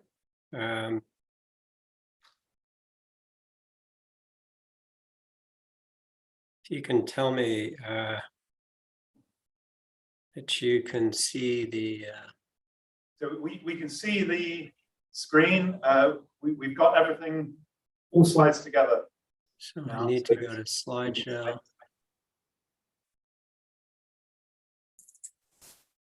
Is that good? It is, yes. All right, great. Well, thank you very much, Joe, and thanks for having me. It's great to, I've had the opportunity since early this morning to listen into, I think, most of the presentations, and very, very stimulating session. I apologize, like Siri, for not being able to get there. I'm got a huge carbon footprint debt that I'm trying to compensate for at this stage in my career. So I'm a little bit more selective in terms of on international air travel front. I'm going to speak to the issue where I think I'm institutionally best positioned to speak at the moment, which is with respect to academic health centers. And I'm going to really focus on people because I don't think any of what we're talking about is possible at the moment in terms of transformation or incremental change or radical change without a much more central focus on people. Also would like to say that I think one of the issues in the room is there's a lot of different dimensions of global health definitionally that are being thrown about. And I would align myself a little bit with Suri's presentation, which I increasingly dissociate global health as being about development assistance. And I think that has very strong neo-colonial dimensions. No one's mentioned the fact that that model, which was created in the 1970s, of a 0.7% commitment from public sector has not been met consistently.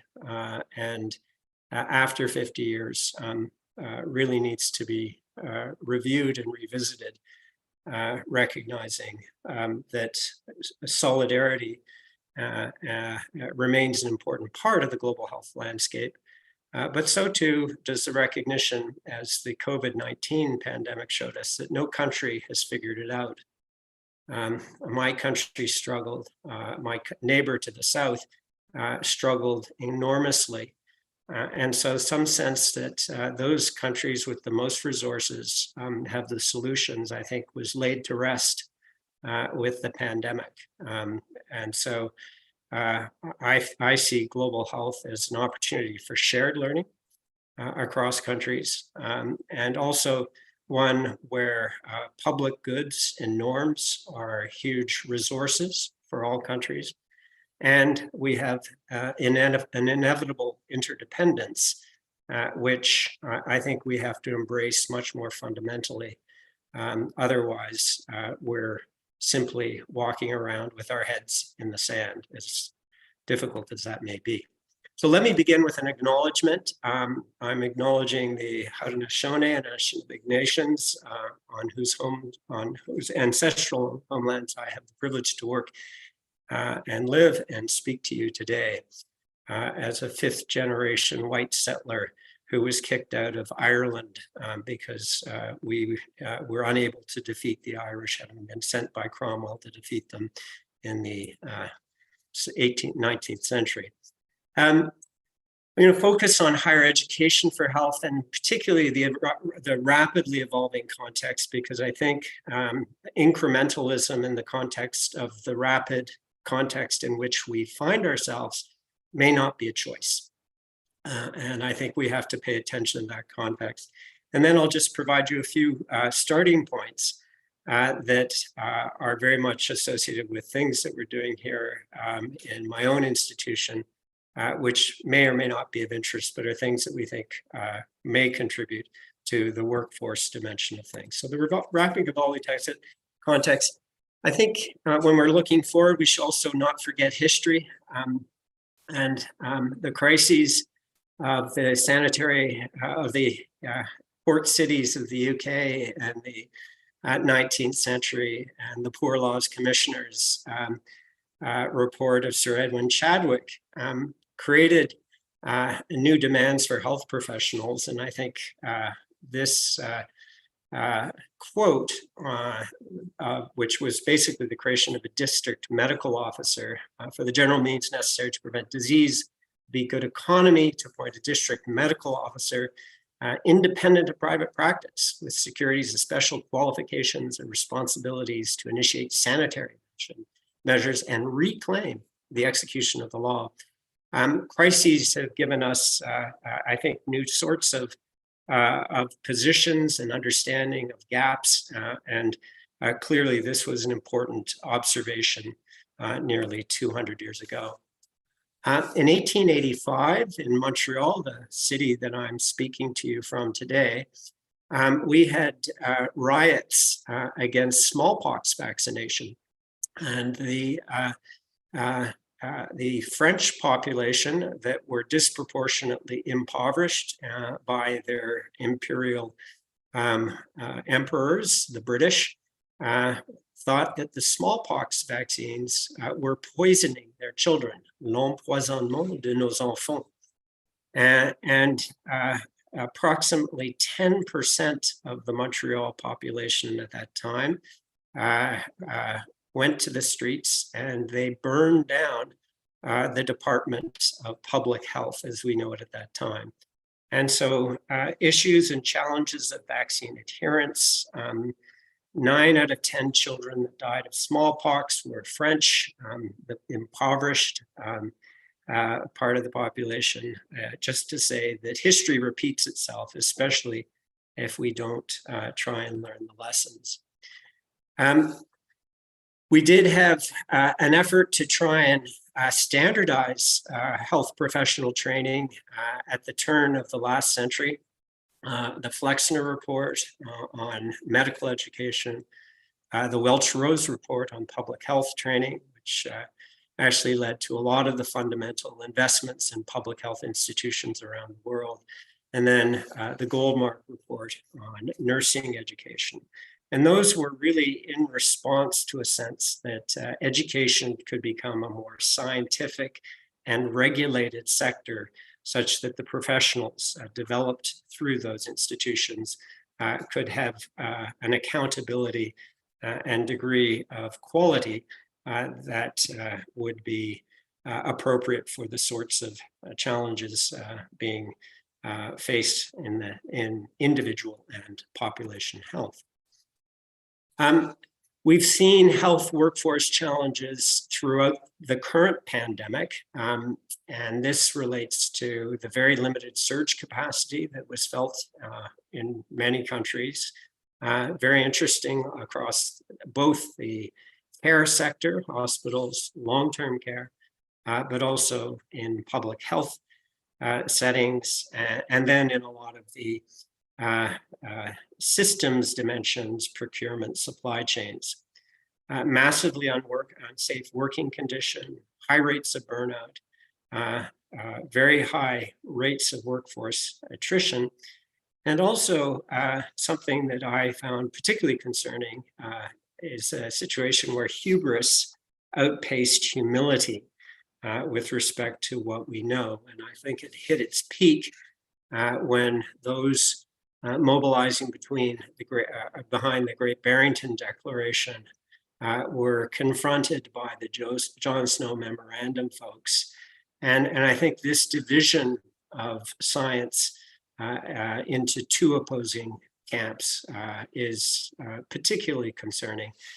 And as I said in this slide, while herd immunity may help to end the pandemic, herd mentality will not. We're really into now a brave new world of global health, and reflections on the pandemic from Richard Horton, that it wasn't a pandemic, but a syndemic, recognizing the very strong intersectionality with NCDs and socioeconomic inequality. But also Srinath Reddy, who's the master of alliteration, acknowledging that it's not just viruses that cross borders. Tobacco and healthy ultra-processed foods, sugar-sweetened beverages are transnationally marketed maladies and aggressively advertised addictions. So these are some of the things that are part of our context. I like to summarize it into sort of 4 buckets that are upon us and all at the same time. We've got massive threats to security, the pandemic, syndemics, and climate change.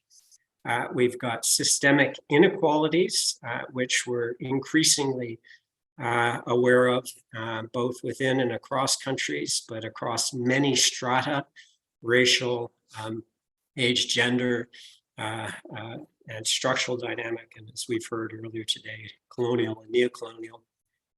We have systems performance shortfalls, which every country is running into, which relate to the coverage, quality, affordability, the ability, the speed and surge capacity of services, sustainability, expectations of populations, and trust.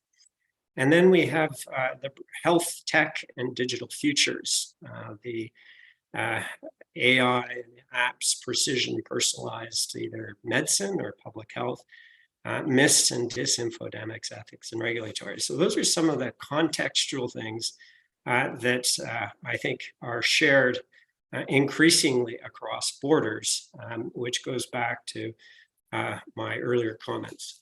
One of those is the demographic transitions, and I put up 2 sort of provocative book titles here.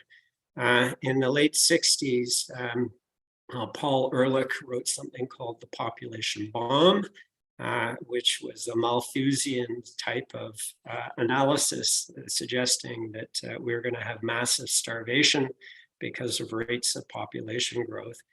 And then 50 years later, Bricker and Ibbotson point to what they call global population decline, reflecting on most of the OECD and now China as well are into states of population decline with fertility rates well below replacement. And I put this up because demographic transitions are indicative of our inevitable interdependence. If countries do not have access to sufficient numbers of health workers, sufficient numbers of workers of productive age, they will go to the international labor markets to find those.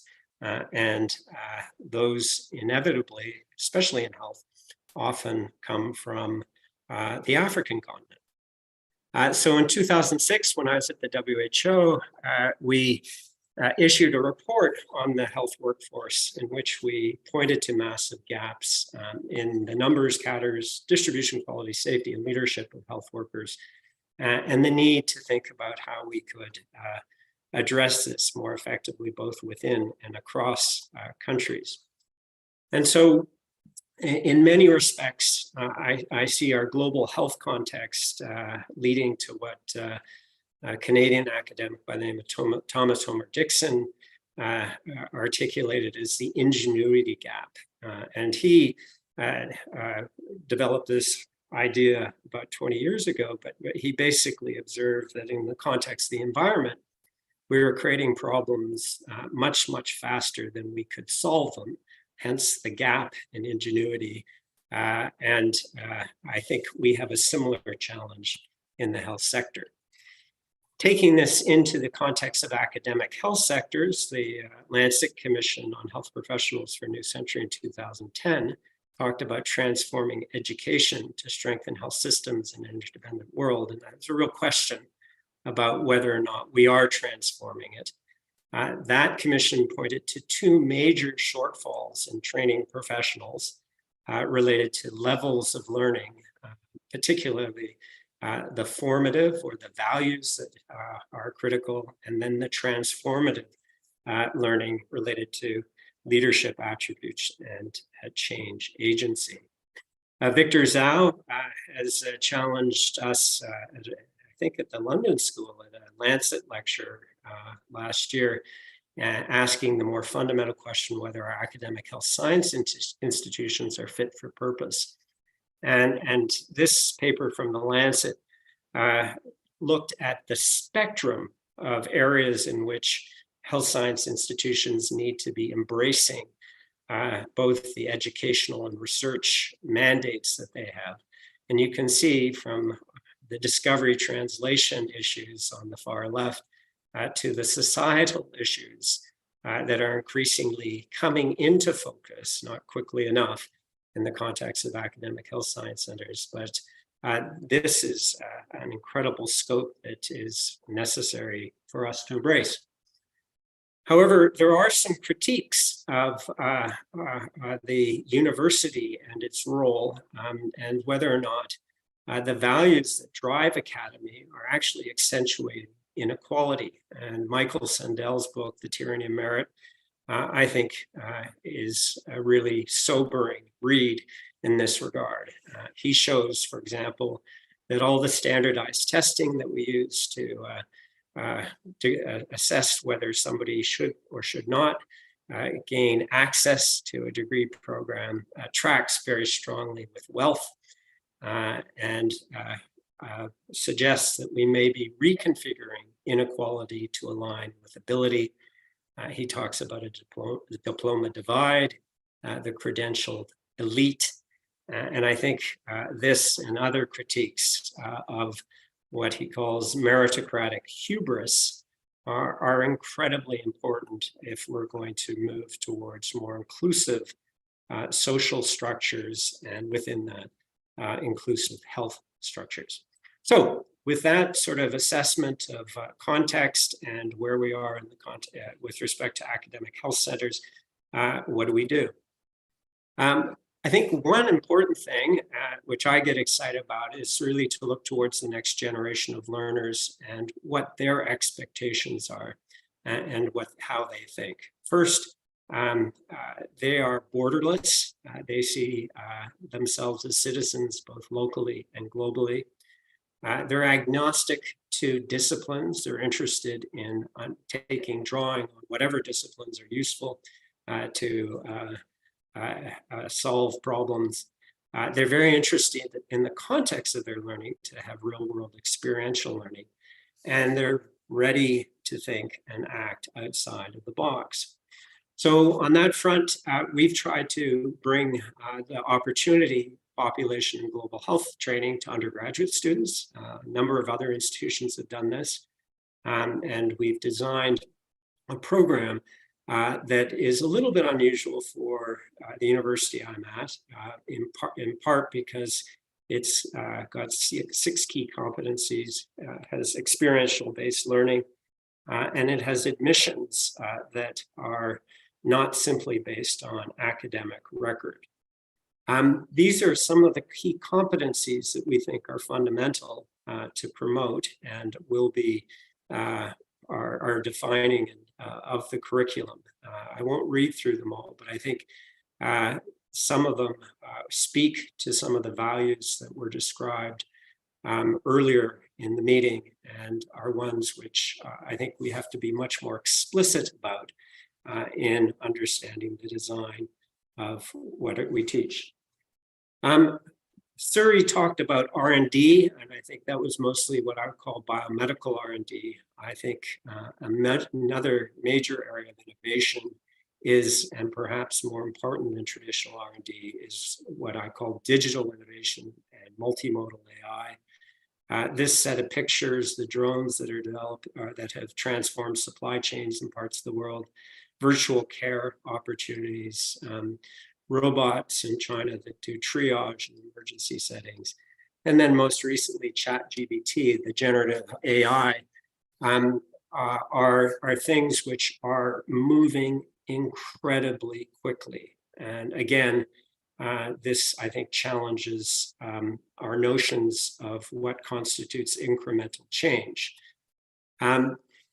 Looking at this new science and emerging technologies, one of the things that we've been trying to mobilize around is the recognition that all of these are going to require a massive amount of ethical assessment and input in order to avoid all sorts of problems with bias and access, etc. And so I think this title, these new science and emerging technology, ethics without borders, if you look at the generation of folks who have competencies in ethics that would be able to assess and advise governments, regulatory institutions, we have a supply side insufficiency of immense proportions. So we really need to think about scaling up this area as one part of the workforce. I'll finish by saying, I think more fundamentally, we need to be cultivating entrepreneurial solutions given the breadth of challenges and their complexity. And so we're really thinking not just about leadership and management, but also entrepreneurship, which has three dimensions: core values related to equity, audacity, willing to think and act outside the box, as well as collaborate. And so around that, I'm inspired by two individuals who never had any formal training in health, but perhaps have done more for health than anybody trained in health. These include Mohammed Yunus, Grameen Bank, and Sirfaz Al-Abid of BRAC in Bangladesh.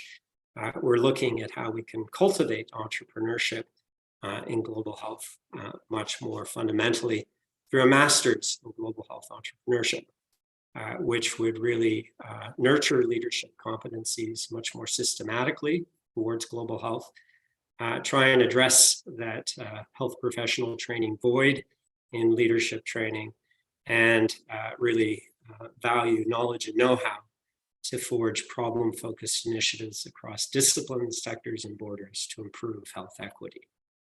The last thing I'll say is that most of what we do on the education front in academic health centers is at odds with the evidence litmus tests we hold up for all our interventions.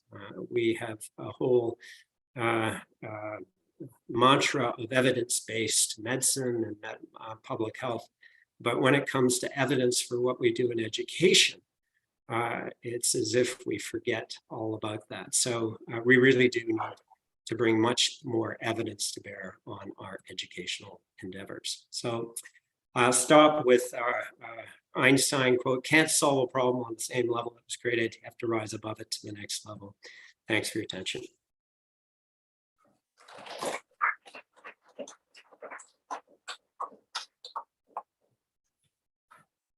Well, thanks so much, Tim. For me, one of the criteria of success for a good conference is coming away with a much longer reading list than is feasible. And that seems to be what's been happening to me today, all through the day. So what we have now, the Q&A after this. And so, Sam, if we can get both Tim and Suri up on the screens, that would be great. And Sophie, wherever you are, thank you. If you can come down on the seat. Well, and John Arne will be with you there. And we will break for coffee at 4:45, and we'll come back half an hour later for a sort of wrap up, general discussion, lessons learned or lessons we still need to learn. So let me pass over to John Arne and Sophie now. And of course, people online, if you have questions to put in the chats, in the Q&A, we can see them. I think oh no, there's one from before possibly. Okay, I'll pass over to John Arne. Very good. And thanks to, can you hear me? Is it on the block? Yeah, it's number 1. Yeah, it needs to be green. So, there we go. Thanks. Very good. So thanks to Sophie, to Suri, and to Tim. A nice set of flowers in a way, different perspectives, but also focusing first on in particular on the aid part of it, and then I think Suri, you sort of focused on both development assistance for health as well as the core functions, so the support and core functions, and then Tim Evans, I think in particular focused on our interdependencies and in a way the role of thinking holistically on global health as in many ways like a global responsibility, a global public good. So I'm sure there are many questions also for this group. So I'll do like we've done before to just start with the audience here in the room. If anyone would like to start with any questions. Yeah, you started. So we start on the Sophie side. Yeah. You knew.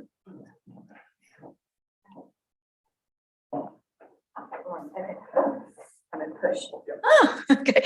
Thank you so much. Thanks for the 3 presentations. Sophie Harmon from Queen Mary, if you can't see me, hi. Just a question for Suri and one for Tim.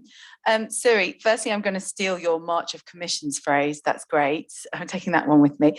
I just wanted to know what your view on India is in your kind of framework of these new kind of multipolar global health governance.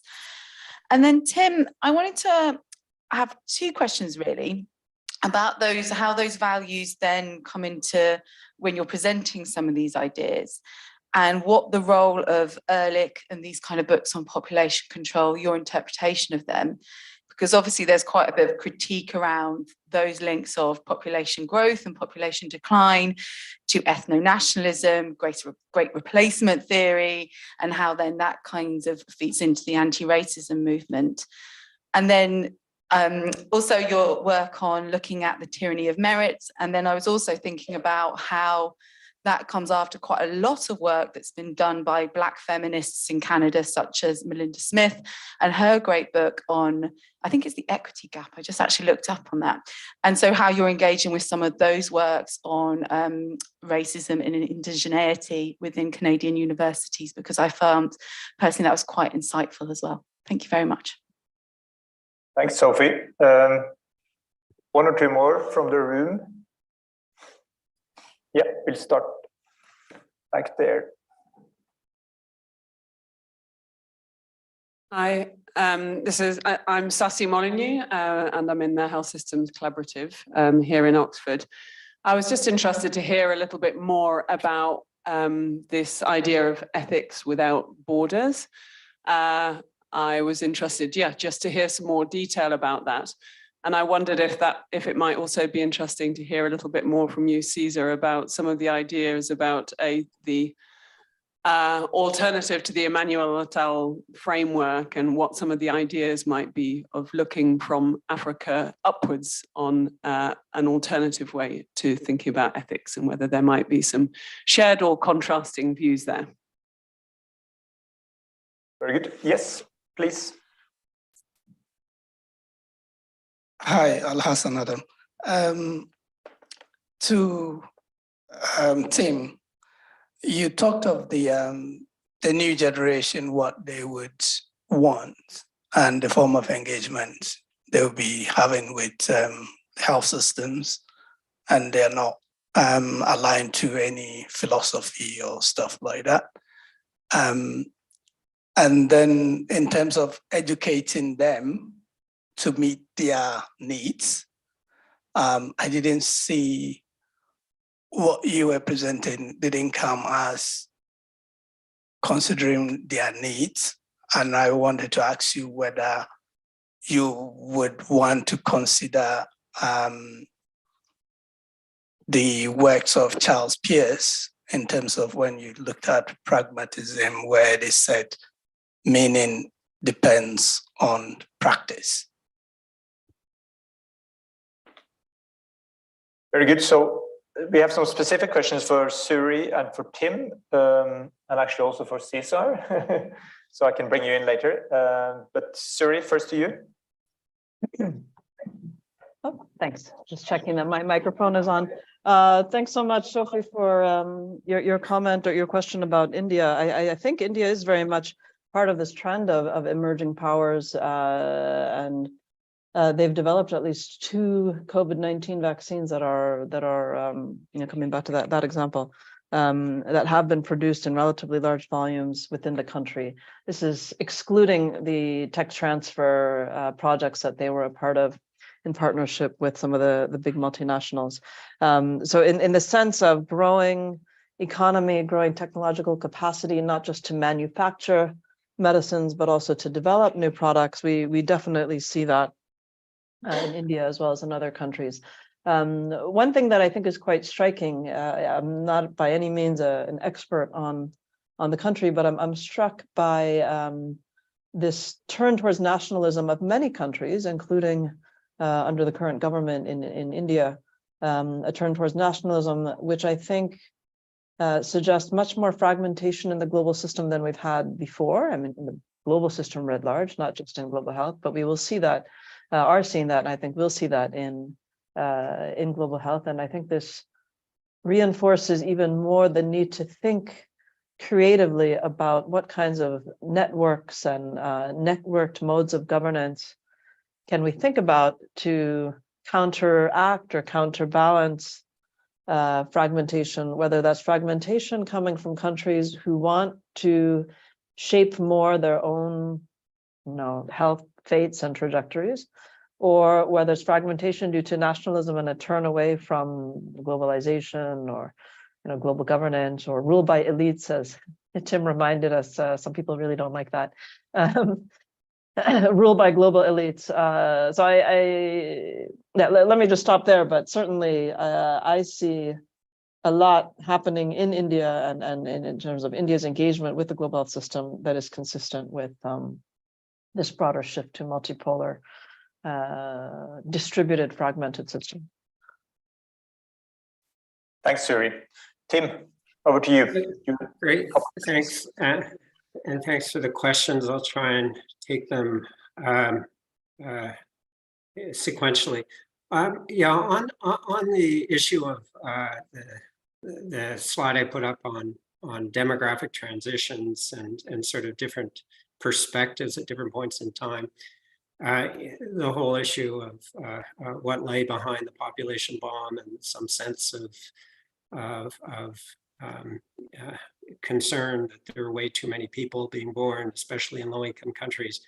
I think huge problems with that, and we saw the World Conference on Population and Development shift from 1974 to 84 to 94 with Cairo, massive good change.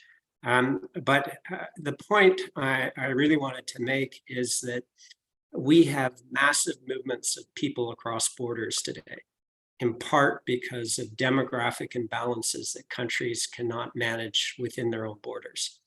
And it's also a function of, China's one-child policy, which has been very difficult to manage on multiple fronts, and leads to things like women being imported from other countries so that men can find brides.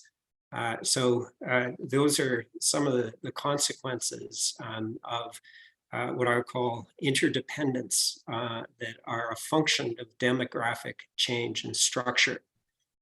My country, Canada, has a policy of admitting 500,000 new migrants a year. That's changing the texture of our country dramatically, 160 different diasporic populations. So there are a huge set of issues there, and they come back into the context of the health sector very deliberately in terms of managing that cultural diversity, but also with respect to the health workforce, where we have crises. But if you look across virtually all OECD countries right now, health workers are very hard to find and hold on to. And there's huge mobilization of health workers across borders. So that was a little bit the point that I wanted to make there. And we have to embrace that interdependence much more actively. With respect to your comment on racism and inequality, yeah, I think Canada is waking up to this finally. We had a Truth and Reconciliation Commission that delivered results in 2017 with respect to our Indigenous population. And I probably most of you or some of you may have heard about the lamentable history of residential schools and the huge numbers of missing children.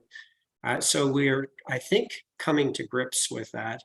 But in terms of academic health centers, Indigenous people and people of color massively underrepresented in terms of admissions, in terms of faculty, and in terms of staff. And our education programs are really inadequate in understanding issues of systematic bias. We teach biostatistics and epidemiology.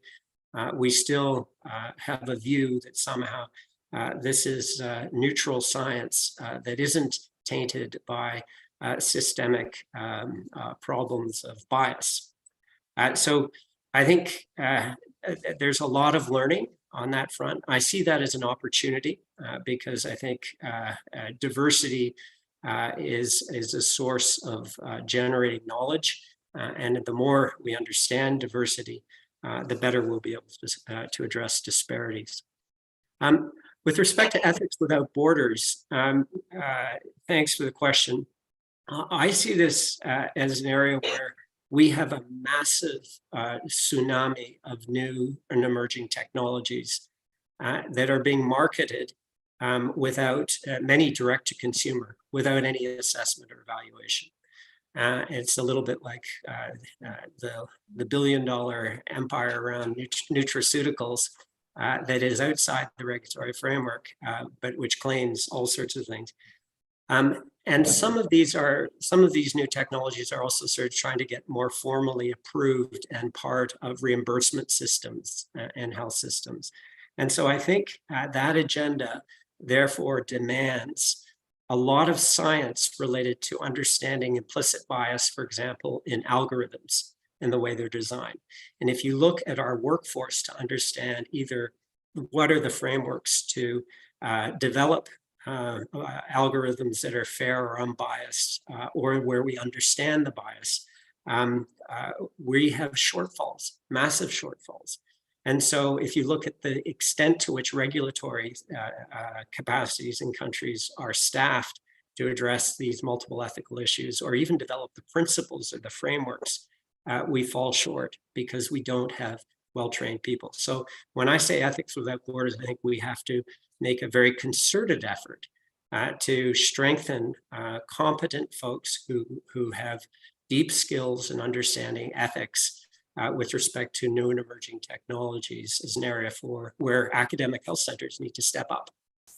The last question with respect to Charles Pierce and this focus on learning from practice. excellent point. I'm a big a praxis person with respect to education, and I see that as a virtuous learning loop. I think that's part of the focus on experiential learning. It's not just what you get in the class and through the textbook or online.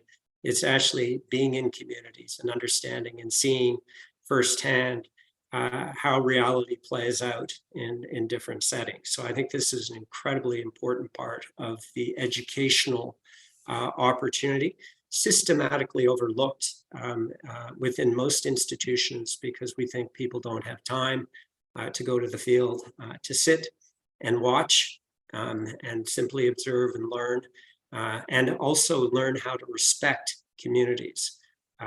There's a lot of very, very important learning there. So yes, is the short answer to the question with respect to Charles Pierce. Thank you. Cesar, would you like to comment on seeing the ethics without borders from the South? Seeing ethics without borders. Do you want to comment? Do you want to comment? Okay, let's see what else.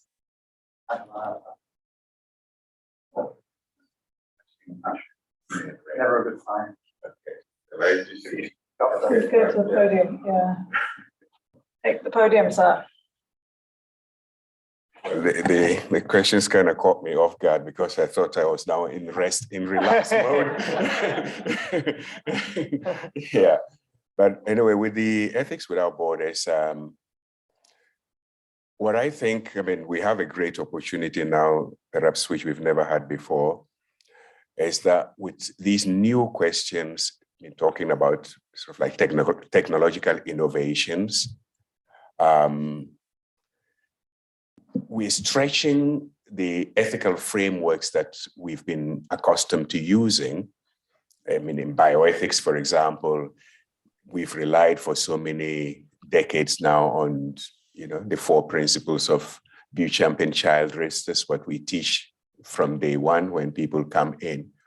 But now when you start moving into artificial intelligence, when you start moving into, big data, when you start moving into social robots, you begin to realize that some of these, this framework it creaks. It's actually, it suffers.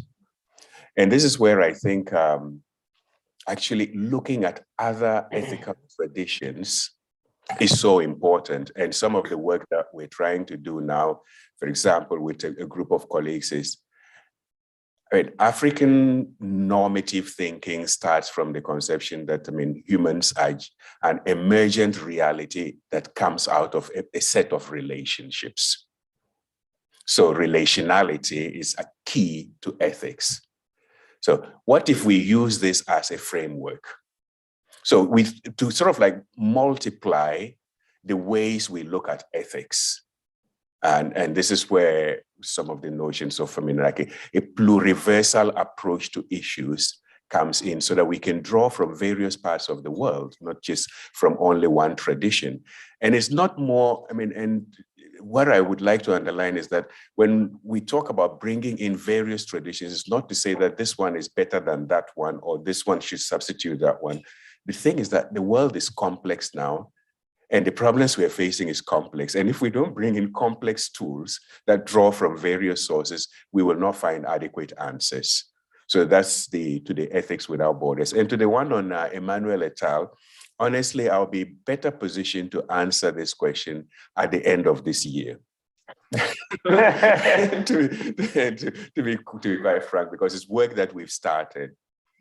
Because if you take one step back from that framework is also linked to the old or the jading view of global health, where global health is to some extent tied to the aid model. So it's what are the ethical considerations that high income researchers should keep in mind when doing research in a low and middle income context. That is the sort of underlying thinking around it. And some research has been published, for example, in South Africa about using this framework and what the challenges, what are the challenges that people on the ground actually emerge. And I'm sure with your work as well, Sasi, in Kenya, you could contribute to that. So what we're trying to do now, and that's why I say we're better positioned at the end of the year, is we're now doing sort of like, a lit review, and we hopefully will do some key informant interviews as well to ask, what if this framework were to be written from people within the low and middle income countries saying, well, what would you consider to be the best ethical framework for research, especially when it is like international collaborations? And I can't give the answers right now because the work is still ongoing. It may not necessarily be changing all the principles, but maybe the weightings may be different. But it's still early days yet. Okay, thank you. Very good, thank you. We have time for our last round of questions. I think you asked for the floor, so please, yeah. I think this is working now. Thank you. I'm just wondering, in the institutions that you're analyzing, I don't know if I saw it or I missed it, the WTO and its influence or its impact on COVID, because at the height of the HIV crisis, we had the Doha Declaration. Okay, I mean, Doha Declaration didn't do anything new for TRIPS, but it actually gives the countries the assurance that they can use TRIPS they can use all the exceptions, not just compulsory license, but all the exceptions in TRIPS to ensure public health. With COVID, as you know, TRIPS waiver is not a waiver now, it's just whatever it is. It's not going to produce a vaccine, and now we're struggling for medicine and where they can actually be produced, unlike vaccine. Thank you. And can I ask Suri something? Yes. So Suri, thank you. On the clinical trial, this is, hi Suri. On the clinical trials, this is great that more are happening in developing countries. But when you're looking at these figures, are you looking also at if they have any conditionality? Because you remember in COVID, Johnson & Johnson didn't have any commitment to South Africa, while AstraZeneca had some commitment to Brazil, to Biomanguina. So is there any conditionality? There's monkeypox trials in DRC now. Do we know if whatever product's coming is going to the US or is going to DRC? Thank you. And we'll take one more. And if there are any final, nope. Hi, is it? Thank you. Hi, I'm Valentina Yemi from the London School of Economics and Political Science. I have a question for Suri, but please, for the rest of the panel, please do intervene if you have any reflections. I'm, and this particular referring to what you say about this move toward a multipolar world. And we can see the starting of network governance, not only in global health, but also in other issues. And we have different actors exerting different power in different networks. I would like to hear your reflections on how we could make sure that we have equity and social justice in global health governance going forward. Good. Very good. Can I also have a short question for you, Sophie? Because we focused, no, you actually said that there are less focus in the literature on how the global health initiatives work in countries. So to what extent have you looked into sort of whether they use government versus non-government implementers or those who provide health and healthcare? And also linking back to the discussion that was this morning on private provision or private sector's role. And of course, when you're talking about aid-funded non-governments, it's a lot of both national national non-government organization as well as international non-government organizations, in addition, of course, to private providers. Maybe start with Sophie and then Suri. You had a specific question for you as well. And if Tim has some final comments or thoughts, we'll go to him last. Please, Sophie. Okay. Yeah, so maybe I'll start with your question first. I think the answer on the implementation arrangements are really important. I think what we've been juggling with is the fact that we've got this different set of organisations which all work in different ways. And I think the instruction to us, but you can correct it if our understanding is wrong, was not to get too much into the weeds around the mechanisms of how some of them work now, but really to look at it as a group and as a sort of broader ecosystem question, and with a view to what could be rather than the complete sort of focus on the mechanics of what is now. So in other words, I don't think we've been going into, and Rosie maybe will want to add here, but we haven't been going into massive detail on each of them. But you're right. I think my impression is that pattern is quite varied. I don't know how well that's described, and I'm going to hand to Rosie on that one. Certainly in the sort of fragile countries where I do a lot of my work, the implementation is often through, UN, other actors. It's outside the kind of public structures and for capacity reasons and accountability and so on. And that is part of the fragmentation landscape issues that we've been highlighting. So I'm not sure whether we've looked systematically across those arrangements. So maybe Rosie might want to add on that. I mean, just on the WTO, to pick up on the other question, the answer is no, it wasn't included. And actually, I'm quite interested to turn that question to John Arne in the sense of why were those 6 that we were asked to sort of focus on how those were selected. I'm quite interested to know that, if I'm allowed to do that. And then you are, and maybe I can address it directly because that's a big question, definitely. And what we decided was to look at the full ecosystem, and that will also be the way I think the process will further be discussing, including the work from the research consortium. But that we, as a legitimate sort of group, governments, non-governments, south, north, but still a limited group, we didn't want to go into the formal intergovernmental organizations. So no, not World Trade Organization, none of the UN organizations, not WHO, UNICEF, and not the World Bank or the MDBs, because they have their established intergovernmental governing bodies. But at the same time, we need to make some assumptions and some thinking on their role and responsibility. So how do we balance that?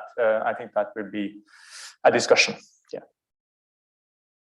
Maybe just if we have time, also I'm allowed to ask questions to other panelists, but I'm just really interested, well, and to the whole room, in fact, around this idea of sort of networked governance and whether anybody's come across any interesting models where it seems to be working well. Thinking as well a little bit about the regional level. So a lot of today, well, a number of points today, the idea of more focus at regional level has come out, and just thinking to our kind of recommendations. Again, if people have got any good examples or indeed literature that talks about what the lessons coming out of more regional kind of coordination governance mechanisms. We can bring it up in the next session, I suggest, in the wrap up. Yeah. Okay, cool. Thank you. Good. Suri? Great. Thanks very much. Let me actually pick up on that theme of kind of the governance through networks or of networks to respond to, I think, the last question, which is a big and hard one, about how to ensure that even in a multipolar world, we have equity and social justice overall and in global health. And I don't have a great answer for that question. It's the key question, I think. I don't think that a shift to a multipolar world guarantees in any way a more equitable or just outcome.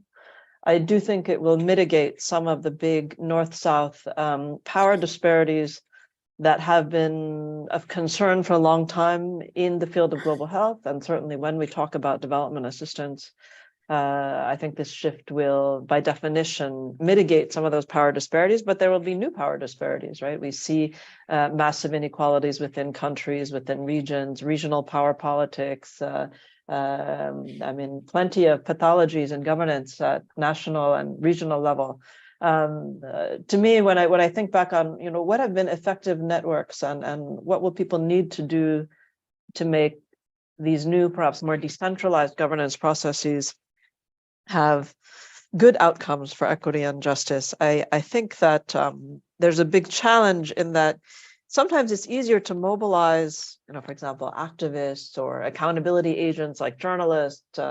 It's easier to mobilize when there's one central arena, whether it's a WHO or WTO or Gavi or somewhere else. You can mobilize because there's this one place and everybody shows up and you can focus on it. When we have decision-making processes happening at the same time in 10 different parts of the world, it's really hard to do it, right? It's hard to follow. It's hard to understand how one process, G7 decision here affects what the G20 is doing there, affects what's going on in the pandemic treaty here, affects what the Gavi board decides there. But that is the nature of governance today.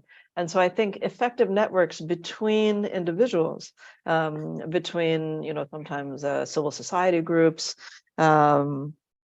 concerned citizens, academics, key people within government. It's these informal networks, I think, that I think will be necessary, that will be effective. And when I think about the experience with HIV, they were effective.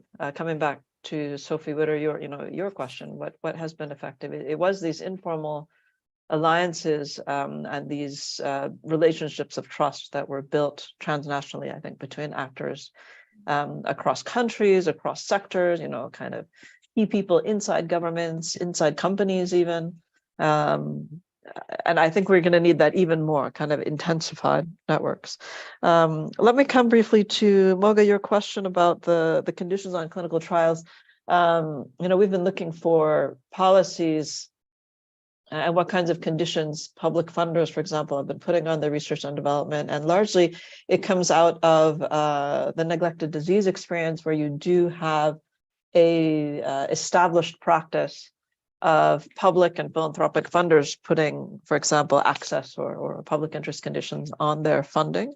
I think one of the key areas for policy development particularly in middle-income countries, is how are they approaching their public and philanthropic investments in R&D? Because those policies are not yet, or they're not set yet. These governments are really just starting to invest more and more in R&D. And now is the time to actually try to shape those policies so that I think they do have better public health outcomes both at national level and at global level. But I think one thing that I would caution is that when we see these clinical trials, some of them are these partnerships between, let's say, actors in high-income countries and middle-income countries, but a lot of them are not. A lot of them are purely domestic actors, domestic research institutes, governments, companies. They're the ones who are conducting this research. And they don't necessarily have, as far as we can tell, a global health objective or framing or worldview even. They're trying to develop technologies for whatever reason. It can be for a market reason, it can be to address a national health need, and trying to knit together all of these R&D efforts, I think is going to be a challenge with this new fragmentation. So I think conditions, public interest conditions are important. They're not there yet, but there's an opportunity with these emerging sort of R&D funders to try to get some of these ideas embedded, these ideas that come out of the last 10 or 20 years of debates on these issues. And that is a great opportunity, I think. Thanks, Suri. Tim, any final 1 minute from you? Yeah, yeah, thanks, John. I think I'm perhaps the oldest person in the room.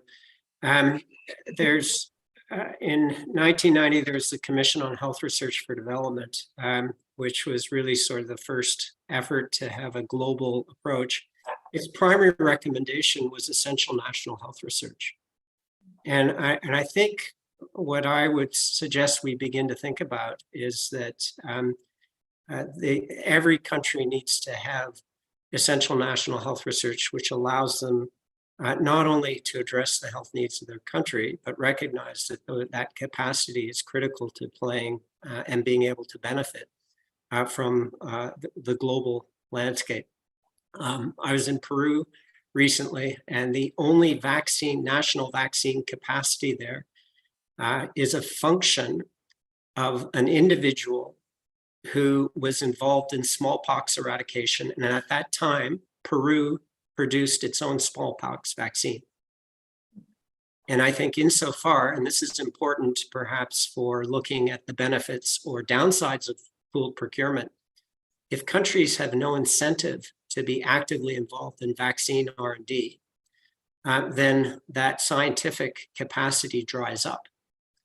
And I think if you look at every country that got burned by not having any leverage in the context of COVID vaccines, the absence of a vital capacity at national level is absolutely fundamental. So I think we need to rethink where and how we organize that R&D capacity such that every country can reasonably participate rather than having it sort of hived off to certain global health institutions with the negative externality that you don't have that capacity in country to actively participate and benefit from that. So just a small comment on global health R&D. And thanks, John Arne, for the opportunity. Thanks to my co-panelists and the audience for great questions. Thanks, Tim. And in a way that closes a nice circle also, partly because we, as Joe said this morning, we need to really revisit and go back to good ideas that were presented earlier. And actually also because, if I remember correctly, it was Tim's father who actually chaired that commission back in 1990. So thanks for his legacy. We should definitely revisit that as well. Very good. Thanks to all panelists.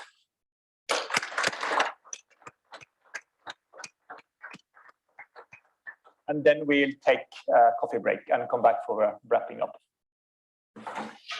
Thank you very much. Thank you.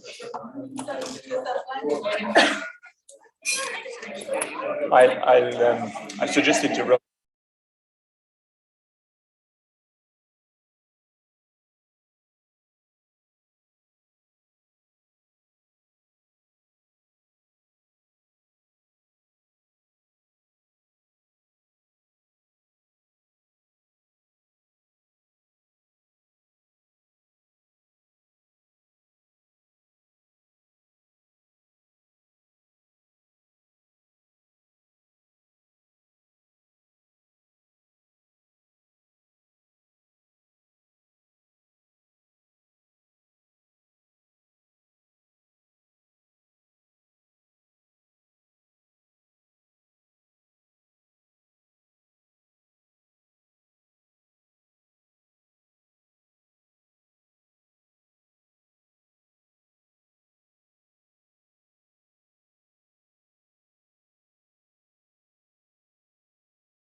Thank you. You have to leave now.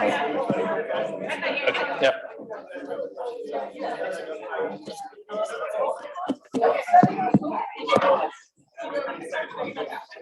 So is this working? Yeah, it is. Good.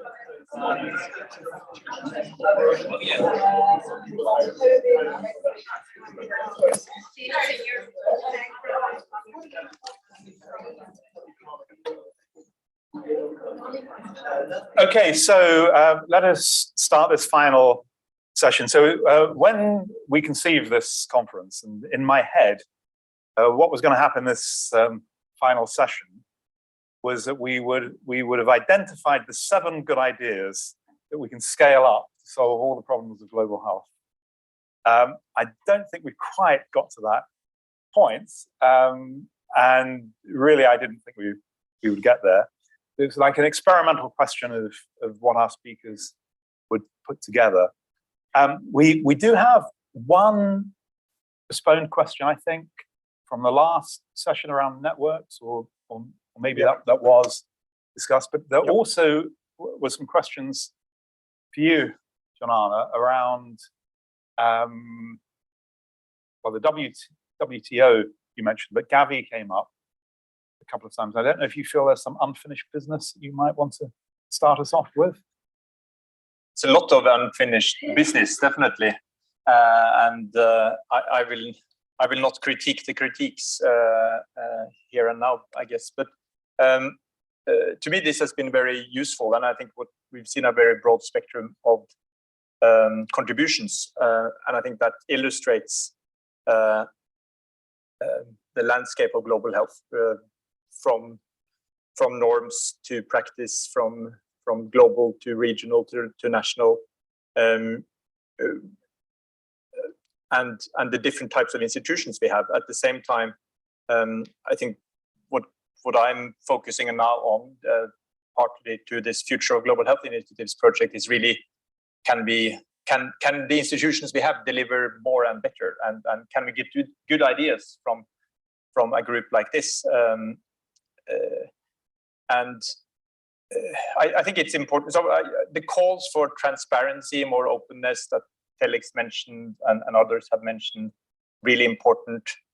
The call for clarity on language, because to be honest, I think the terms we started to use around 2000 on public-private partnerships and are probably not a good way of describing institutions we have. I think Suri, who unfortunately needed to leave, so it's not part of this final session, she talked more about institutions with hybrid governance, so not state governance, but multi-actor governance, where non-governments are a part of it, individual experts, some private companies, and also civil society, and how that can actually is a.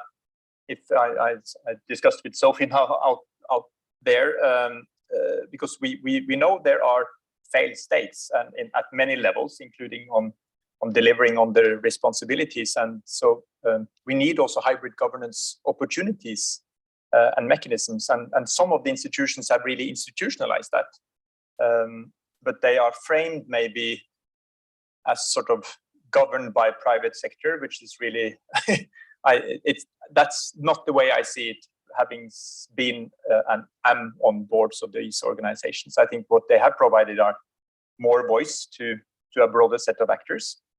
And the reason why I never call them public-private partnerships is that I don't see private sector really contributing other than playing their role as being commercial entities that want to have a market, and that is fair to me. But then we need to manage that. We need to have transparency on pricing and clarity on what they deliver and on what conditions. So to me, I think we need that sort of richness of discussion. And also, to be honest, IFIM is also a good description of sort of innovative language on innovative instruments. I've been criticizing the idea of innovative financing for many years, because at least it needs to be clear on what are the new money it can bring, and from whom and for what. Of course, there are some innovative mechanisms. I think the airline tax is an innovative mechanism. It's another way of taxing, but it's of course still had taxation. Back to David's comments earlier today, that we really need to understand better how the role of taxation can contribute. So IFIM, to be honest, is and I think the analysis is wrong that was not Felix's analysis, but what you refer to as a 30% sort of cost, but it is a cost. And why it is a cost is because it's governments lending actually in the private market. And governments do lend in the private market. Vanilla bonds, general state bonds are a way of lending money to get money now, because governments want to invest now to get benefits later. And the same concept is being used for Gavi. And then the IFIM is about pooling the risk of different states paying back their loans in one pool, so that some countries have not AAA rating, but a lower rating, but they can contribute and actually get better terms through IFIM than other countries. But Norway has been an investor to IFIM, and that's not because Norway needs to lend money. And actually, our vanilla bonds are less costly than our IFIM bonds, to be honest.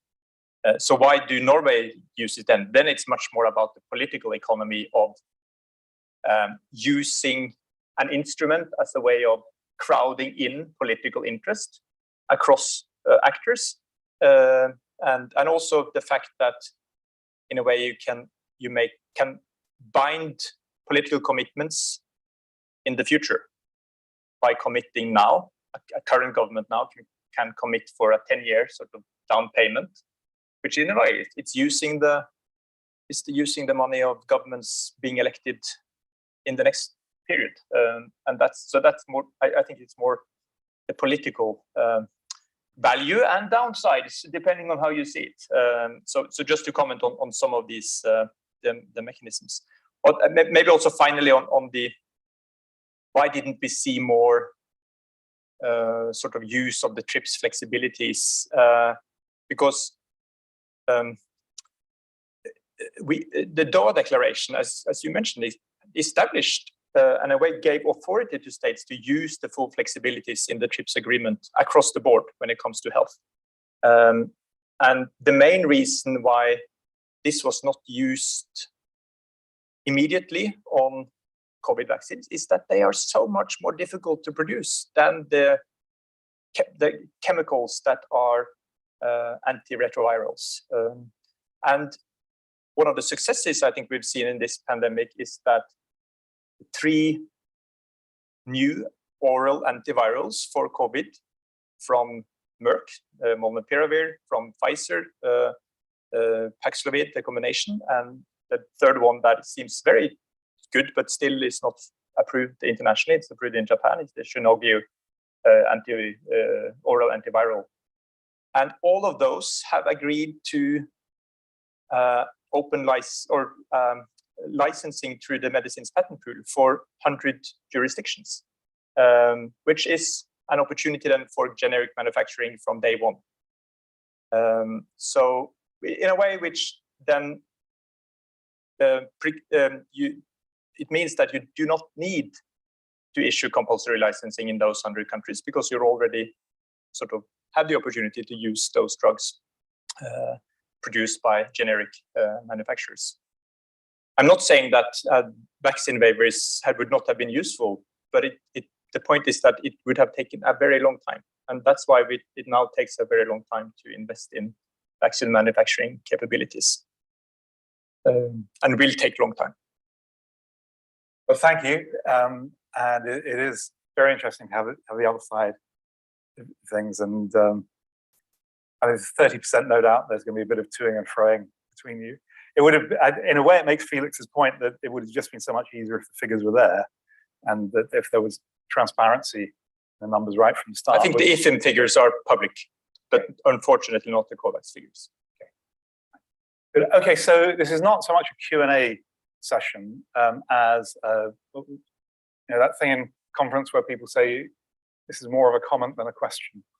That's what we're inviting really in this session now. So we don't want questions, we want comments, or you can ask questions too if there's anything unresolved. So would anyone like to make a contribution? It'd be particularly interesting to hear from people who haven't spoken. That doesn't mean people who have spoken can't say anything, but if there are people who were just being very polite and leaving it to others, now's your time. And just to remind you, we have 2 questions for this session. It's how can further research and analysis contribute to reforming global and regional health systems architecture? So more research, more analysis opportunities on the academic side, but also how the insights and the discussions we've had can be further deliberated and disseminated and actually acted upon in many ways. Sophie. This is a question, not a comment, sorry. I'll give you the microphone. Hang on. I suppose looking at this from the researcher side, what do people on the inside need? So I've been researching global health governance for nearly 20 years. It's same patterns of looking at what's happening, and we can tell you all the problems, but when you're on the inside, what information is actually needed? Because we can assume what's needed, but what's missing? So when you organize these sorts of events, what's missing? I think we all agree, no more institutions, no more new things. But yeah, so I think that would be quite helpful actually. So do you have an answer? I think it was a question. Yeah, no, absolutely. And I think to me, it's about how your research recommendations and main messages can be translated into institutional changes, in also institutional behavioral changes within institutions on the governance side. And some of you were very clear. I think, Felix, you decided to not go for a big win, but go for a very small win. But that's, yeah, exactly. And even that, we know, even that sort of bar is there. It's hard. So I think actually doing that kind of thinking, what does this mean for actor A, B, and C, government A, B, and C, institution X, Y, Z, and challenge that very deliberately. So I probably shouldn't say it that way. My former minister decided to issue 4 principles on related to countermeasures on transparency, full transparency, cost plus pricing, and sort of use that this is Norwegian policy and we want to implement it, and we want to sort of use our voice in boards on this. The challenge is as this is governance, so you need a broad group of stakeholders in a hybrid governance model then to agree. And I think researchers then should inform those processes as much as possible. Yeah. And there are a few things that so this is a school of public policy, or rather we teach public policy here. And I think there was one slide where someone had their theory of change on the presentation. And you know, that's something I hear almost every day in this building. You know, what is your theory of change? And it's quite interesting coming from a very, so you know, my background's philosophy, very individualistic, very abstract. Coming from that background, where the academic ambition is to write a completely original paper that no one has ever thought of before, publish it in the top journal, and then go on to your next project. And probably the journal is behind a paywall, and you wonder why the world hasn't taken up your idea. Whereas what we learn here is about working with other people, maybe not saying something original, but saying the same thing other people have said, and getting that head of steam behind an idea, and being prepared to be part of a group that attracts an audience. That's the thing we normally fail at. And then unite a movement in some way. And so you know, there was a nice little trio of things I read about how to make a change. So you know, first of all, you need to attract an audience. Secondly, you need to unite a movement. It might not be your movement, it might be someone else's movement. And third, proceed to a goal. And I think that's really what you're asking. Now, how are people going to make that last step, even once they've got the audience? And you do it, I think, not by giving institutions new problems, but showing how they can solve the problems they've already got. Because people have already got a lot of work on their desk. And if you're saying you can do this thing in addition to everything else, that's a problem. But if they've got something that they're struggling with and you can help them with that and you can save them time rather than giving them an extra job, I think that gives you an advantage. I mean, this is all very abstract. I don't have any real models of how this has worked, but just thinking around processes of change, I think that could be helpful. But David, you got the microphone. You want to make a comment at this point? I want to make a comment, but I will. I want to go back to. Can you check that's on? No. Yeah, it's on. You know, there has been a lot of talk about architecture and institutions, and there was obviously talk this morning about the issue of power and how institutions work, how the architecture work is shaped by, you know, who's got power and how that power is distributed. And, you know, as I was saying this morning, I think, you know, one of the big fundamental issues is this imbalance in power, you know, between different actors. And, you know, we can change the architecture all we want, but if we accept that some of the problems we saw with COVID were the result of powerful actors being able to, you know, misshape the policy response in favor of their commercial self-interest, surely going forward, we need to think about how we avoid that from happening again. So we have to be thinking about shifting power from, I don't want to say private to public, because it's not just private. It's a particular group of private actors. It's big monopolistic corporate actors, and it's the financial actors that tend to get missed out. We don't talk about the hedge funds, the private equity firms that shape so much public policy and drive corporate behavior increasingly now as well. So again, I'm talking about big picture here, but we are held hostage to this bigger picture, this bigger system. And I still don't feel that us in global health are willing to kind of challenge that bigger picture, despite having such a powerful mandate to do so. We talk about global health security. We talk about our role as a, you know, kind of public protection and all of that. You know, tax is one way of addressing this structural problem. Antitrust legislation is another way of tackling the problem of oligopolies across all of the sectors. We see this in food, we see this in pharma, we see this in energy, telecommunications, all of it. You know, can we solve these problems without tackling that more fundamental issue? But can I ask you this? This is a personal question in a way, which you don't have to answer. But I recall you wrote a paper arguing against the Gates funding, I think, or pointing out the distortion of global health that was a result of Gates funding. Very strong paper. I recommend everyone should read it. I've always wondered whether that harmed you in any way. I mean, did you find yourself punished? You know, because you were very brave in publishing that when that was the funder that was doing so much work in your area. I don't know. I was certainly warned against publishing it. But you didn't find you had grant applications being turned down or anything like that, or maybe you weren't making grant applications. So it didn't matter. Certainly wasn't making any grant applications to the Gates Foundation. But yeah, I don't know if that ever counted against me. Okay, no.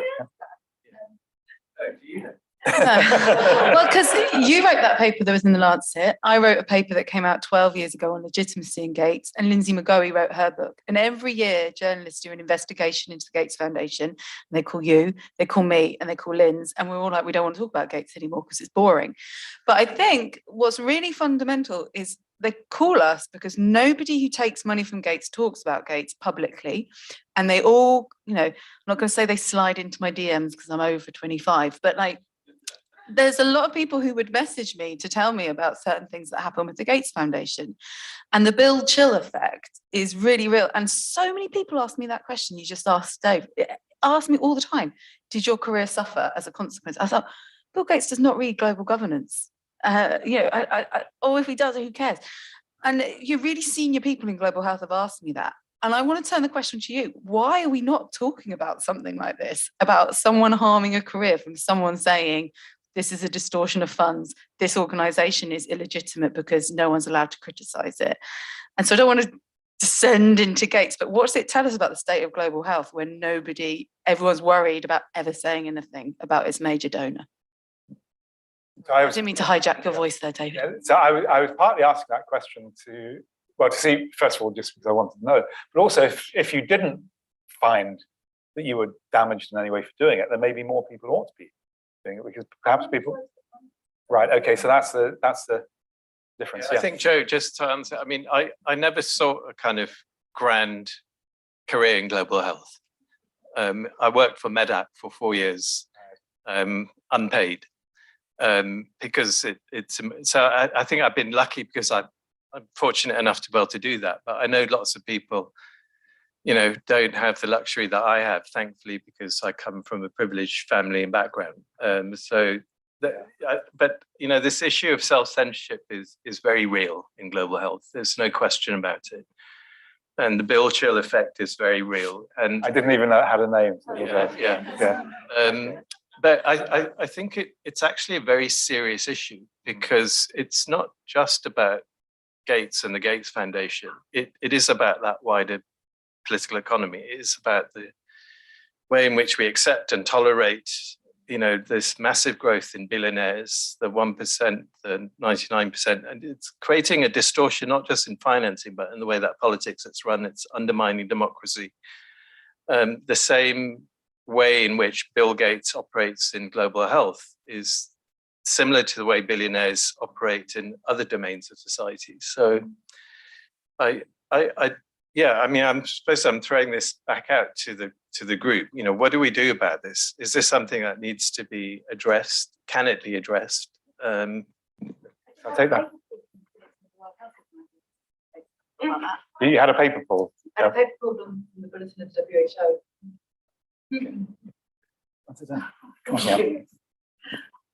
So just engage. So the journalists left you, they come to me now. Because again, like what you said, now I'm free. I don't belong to any organization. I can say whatever I want because I don't want a grant from Gates.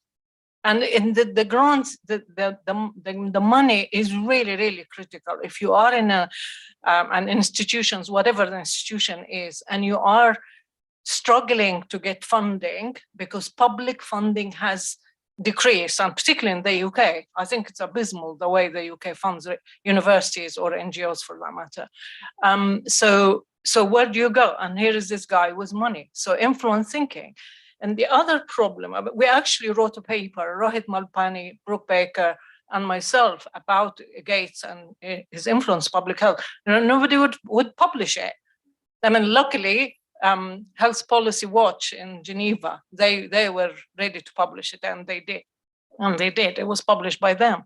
But, we wouldn't publish in the BMJ or the Lancet or anything like that. Whether that's because it wasn't good enough, or I don't know, or they didn't want to attack him, I have no idea. But anyway, so I think it is, while censorship is an issue, but actually the funding is a big issue. And I'll never forget the first replenishment conference for Gavi, if you remember these days.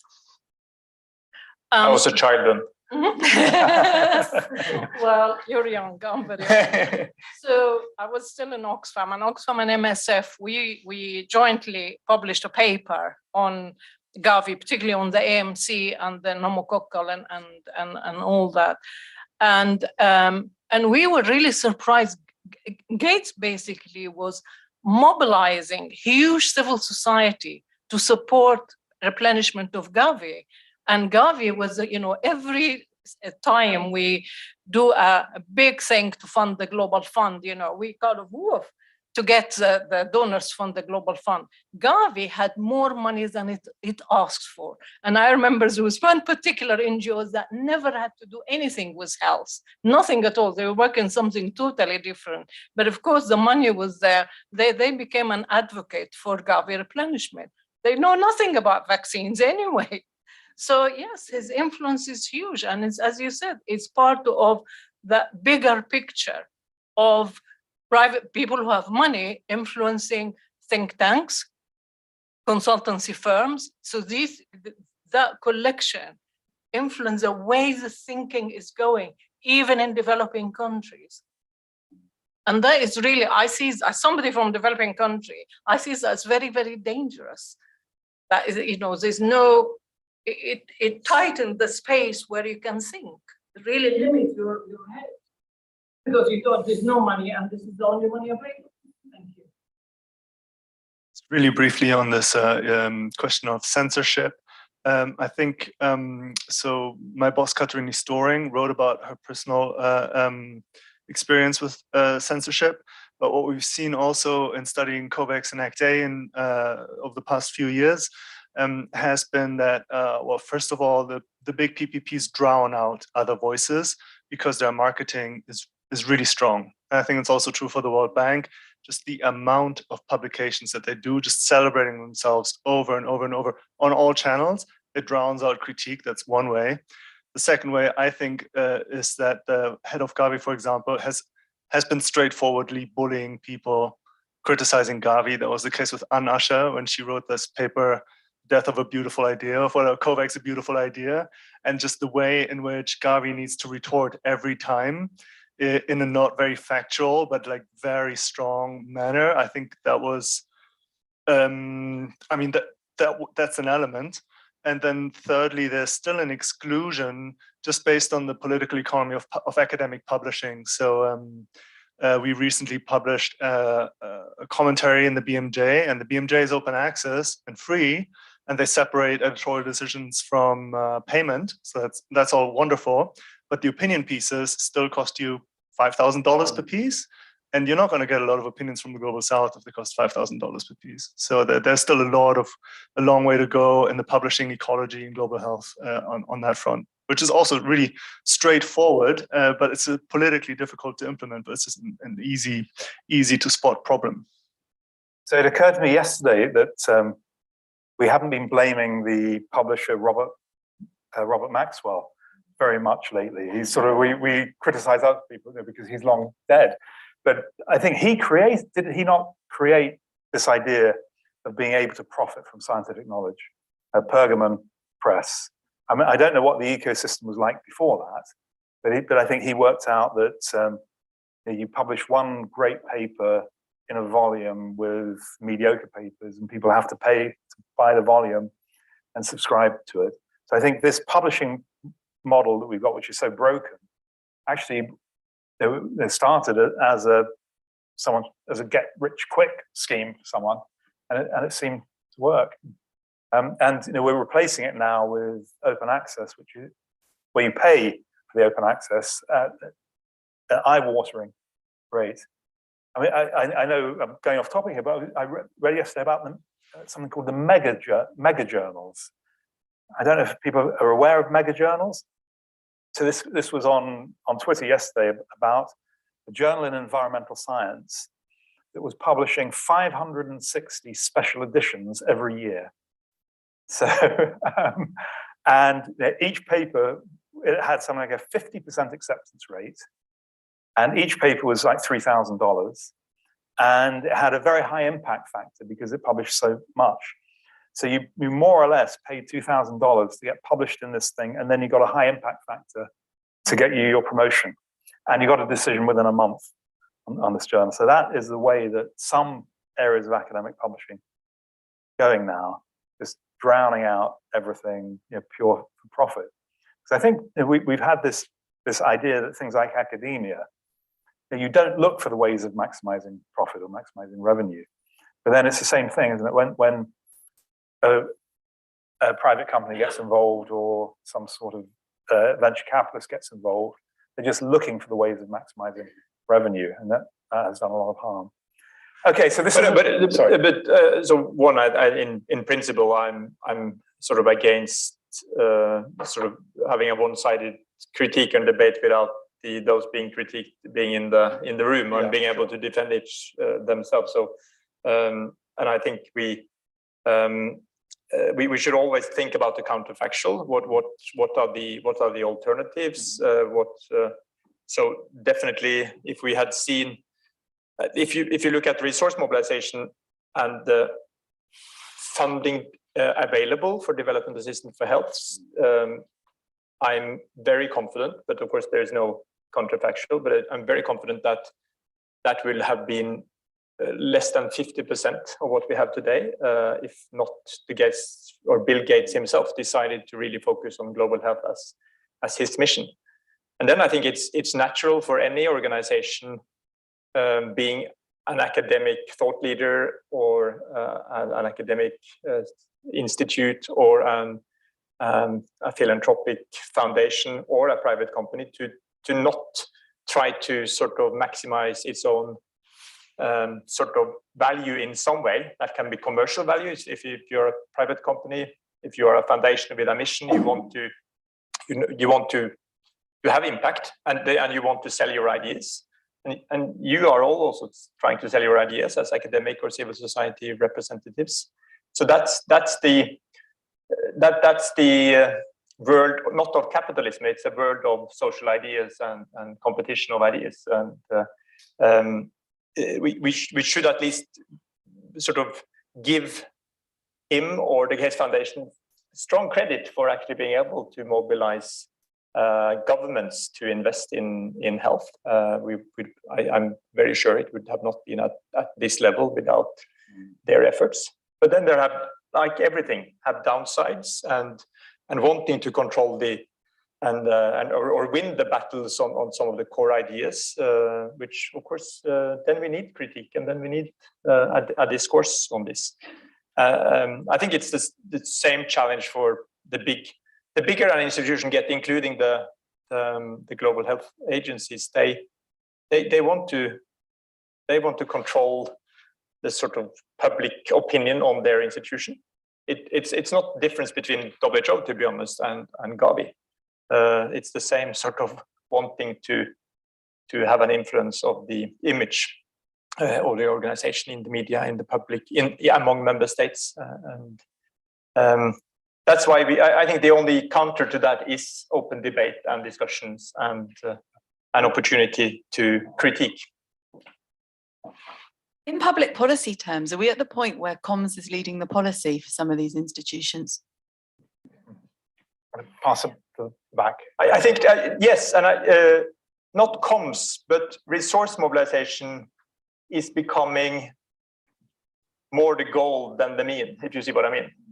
And then if resource mobilization becomes your goal, then comms becomes a very important tool. And that can take up too much of your agenda, and you focus less on how you achieve your impact. And I think that's a concern in many organizations. There was a figure floating around, it was about 10 years ago, so probably out of date, but about corporate social responsibility. And someone claimed that companies were spending more money promoting the fact they were involved in corporate social responsibility than actually spending on doing it. They're doing it. But I think this is very out of date. I think that was I'm not even sure it's true, but it's a great story. Yeah. So, yeah. I'm changing the topic. I just a reflection. I'm just concerned that if we're looking in the future burden of disease, we know NCDs are going to take over, and we have the tools for infectious disease. We have so many vaccines and drugs and such, but how are we going to address NCDs, which are largely due to social determinants of health and commercial determinants of health? So I completely agree. And as we sat down here, I looked at our title for this conference. I thought, have we asked the wrong question here? Because we have been very institutional focused. I think many of the speakers, many of the audience really are at least as interested in social determinants and political determinants of health as we are on institutions. And when we're thinking about NCDs, then obviously we need other other approaches. But so maybe we do need to broaden things out. But we can't do everything in one conference, obviously. But institutions can also be understood broadly. So taxation, trade, I think those are important instruments. And I think more, as we know, the only treaty in addition to IHR so far being negotiated is NCD treaty. It's the Framework Convention on Tobacco Control. And we know that the rest of the commercial sort of product landscape is much harder to control because it's more, you can ban something, which is easy, but what about alcohol? What about food and drinks and all of that? It's much more complex, and it's a much broader array of political interests. We see it in our own country. We are about to issue a new public health white paper. It's been a hard fight between the health ministry and the Ministry of Agriculture, just to be open. I know it was an encouraging thing yesterday the day before, about the minimum alcohol pricing in Scotland having had beneficial effect on death through alcohol. Yeah, who knows if this is right? And I haven't looked at who put the report out, but just as a headline, it was quite useful. So we've got. So I think at the back there. No, sorry, there. Sorry. Yeah. Okay. Pragmatic. Thank you. Yeah, appreciate this is sort of an academic conference, and I'm coming from the civil society perspective, and it maybe speaks to the broader process, but just around what the mechanisms are for the communities most impacted by the work of these global health institutions to participate directly. I think within ACT-A, and with the Facilitation Council and the Evaluation Reference Groups, we've always advocated for at least 2 seats, to also recognize that NGOs and communities both bring very different perspectives, but really wanting to prioritize communities and how they can make sure that their voices are heard throughout this process as well. Thanks. I don't know where to pass it to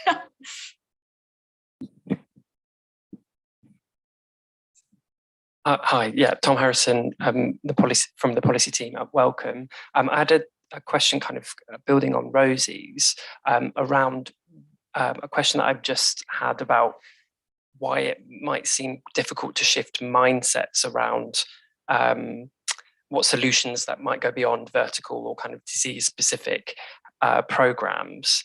And I wonder whether there's a perception that health system strengthening or universal health coverage isn't particularly glamorous. It's not something you can donate. There's not a photo op at the end of it.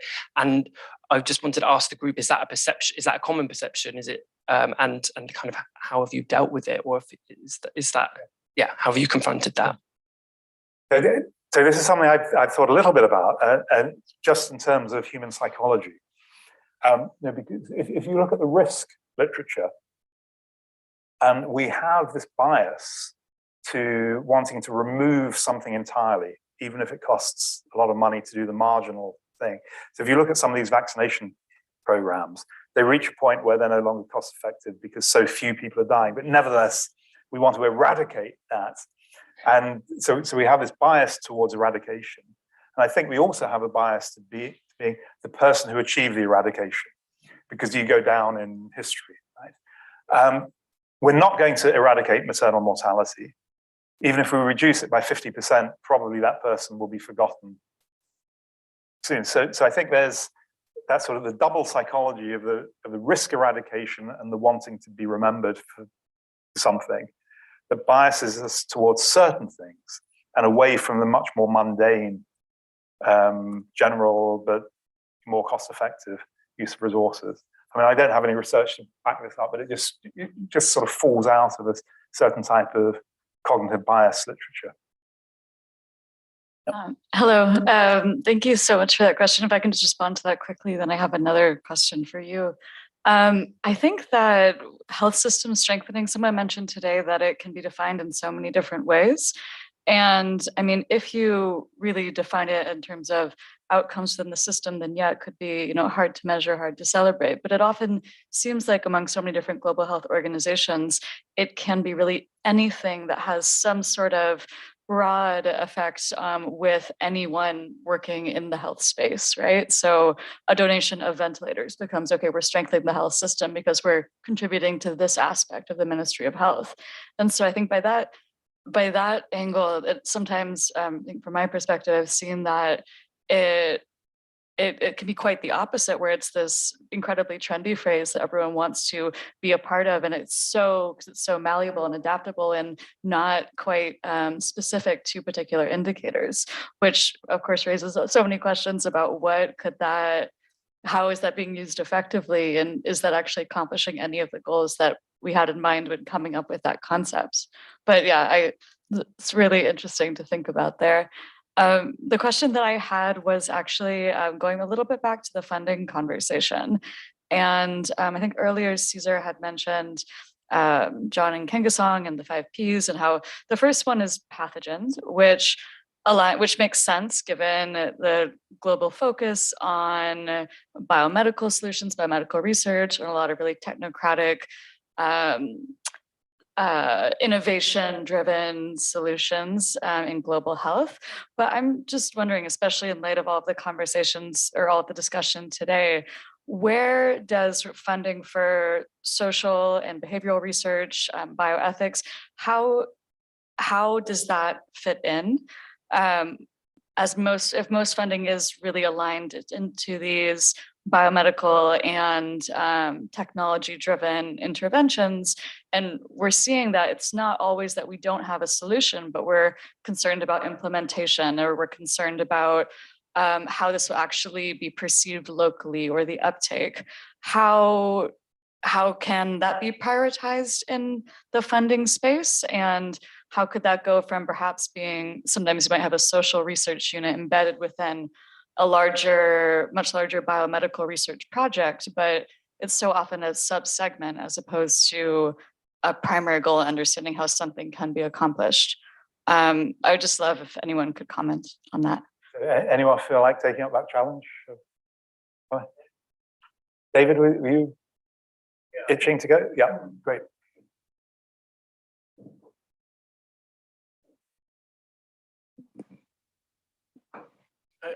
I think there's a correlation between the funding of technological research or biomedical research or life sciences research and its ability to be commercialized and commodified. And it again touches on this wider structural issue of our dependence on private funding, expecting a return on that funding seen as an investment, and this lack of public interest funding, which comes back to issues around taxation as a mechanism by which you secure funding for public interest functions, for public goods and public services.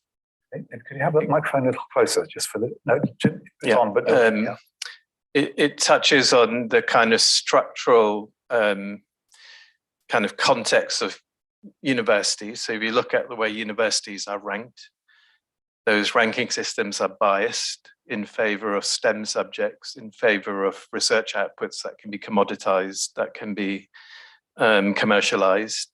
So it's structural, and that is informed by certain ideologies and certain ideas about how we want to shape and structure our society.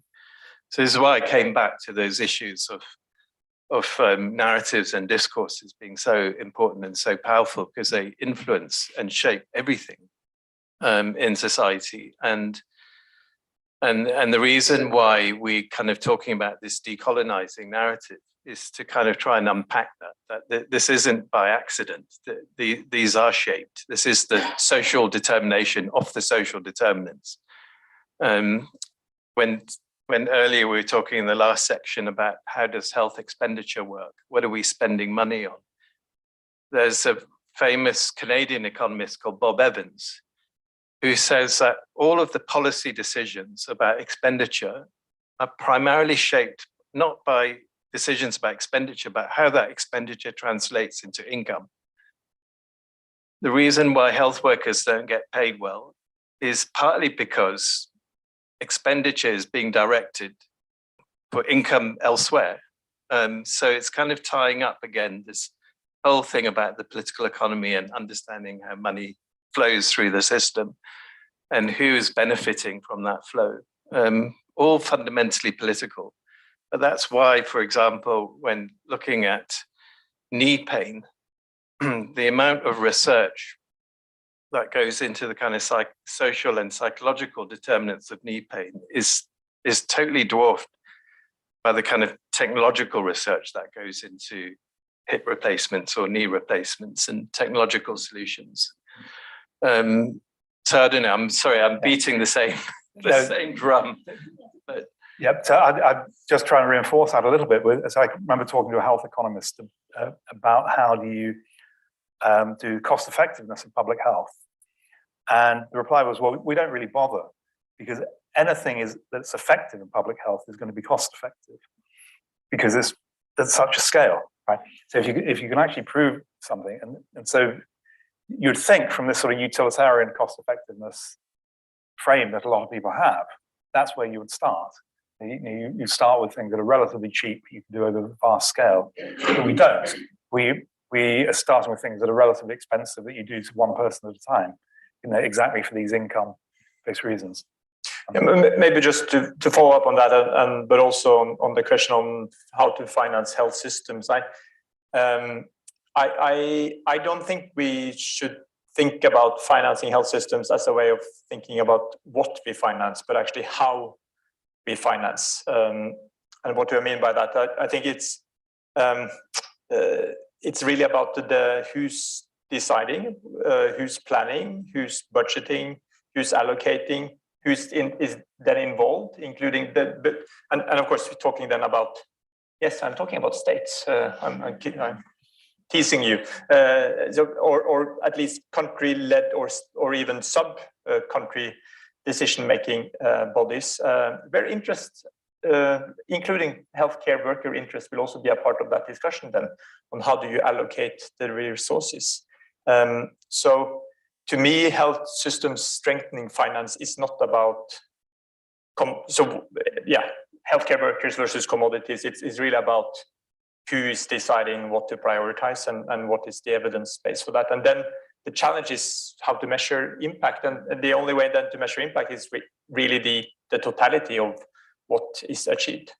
I just wanted to make also one short comment because to counter in a way, because Suri, of course, used the graphs on health finance and combining all low and middle income countries. And it's important. And it's important to remember that is the global picture really. And for developing countries, then if we group those two, development aid is only 1/22 of the totality. But when we speak about low income countries, we need to remember that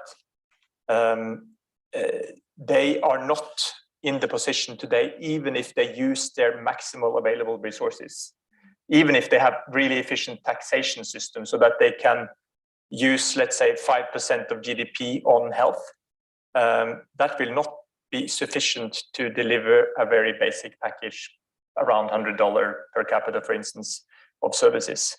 So it means that for those countries, we need to continue supporting in some way until they have economic growth and can be more independent. And then it's about how do we do that? And that is my question on sort of health systems and universal health coverage. It's not about making a new fund for NCDs or a new fund for other components of the health system. It's really about how we engage with countries. John, Anna, can I just say, it is also about what kind of financing and how that financing is used. So you look at social care in this country, and you see how terrible the system is, and you look at what frontline social care workers are being paid, and then you look at the amount of money that is being sucked out of that social sector to shareholders and to private equity. It's extraordinary. So that's a political debate, definitely. Because, you know, how the expenditure is converted into income. You know, frontline workers or shareholders, and we've got the balance wrong at the moment. And it's not to say that we should abolish private investment. I'm not even talking about abolishing capitalism. But Not what even. we have is a system that is Not today. so unbalanced. But just to respond to that, because this is just in the middle of the Norwegian political debate, and it's one of the differences between the current government and the former government. The former government had an agenda to, at least in the social care and the sector, to have private solutions and incentivize that. And the new government say, no, we don't want private sector to profiteer from a public sector or a service that should be provided by the public sector, and it's daycare, it's nursing homes, and of course this is a political choice. They will probably lose the next election, given current polls. So then it's a new political regime, and this is a political debate, and health is really political in all our countries, and that's not we don't have an academic solution to that. I think we just have a need to have also an academic analysis of those questions. There were some more hands. Yep.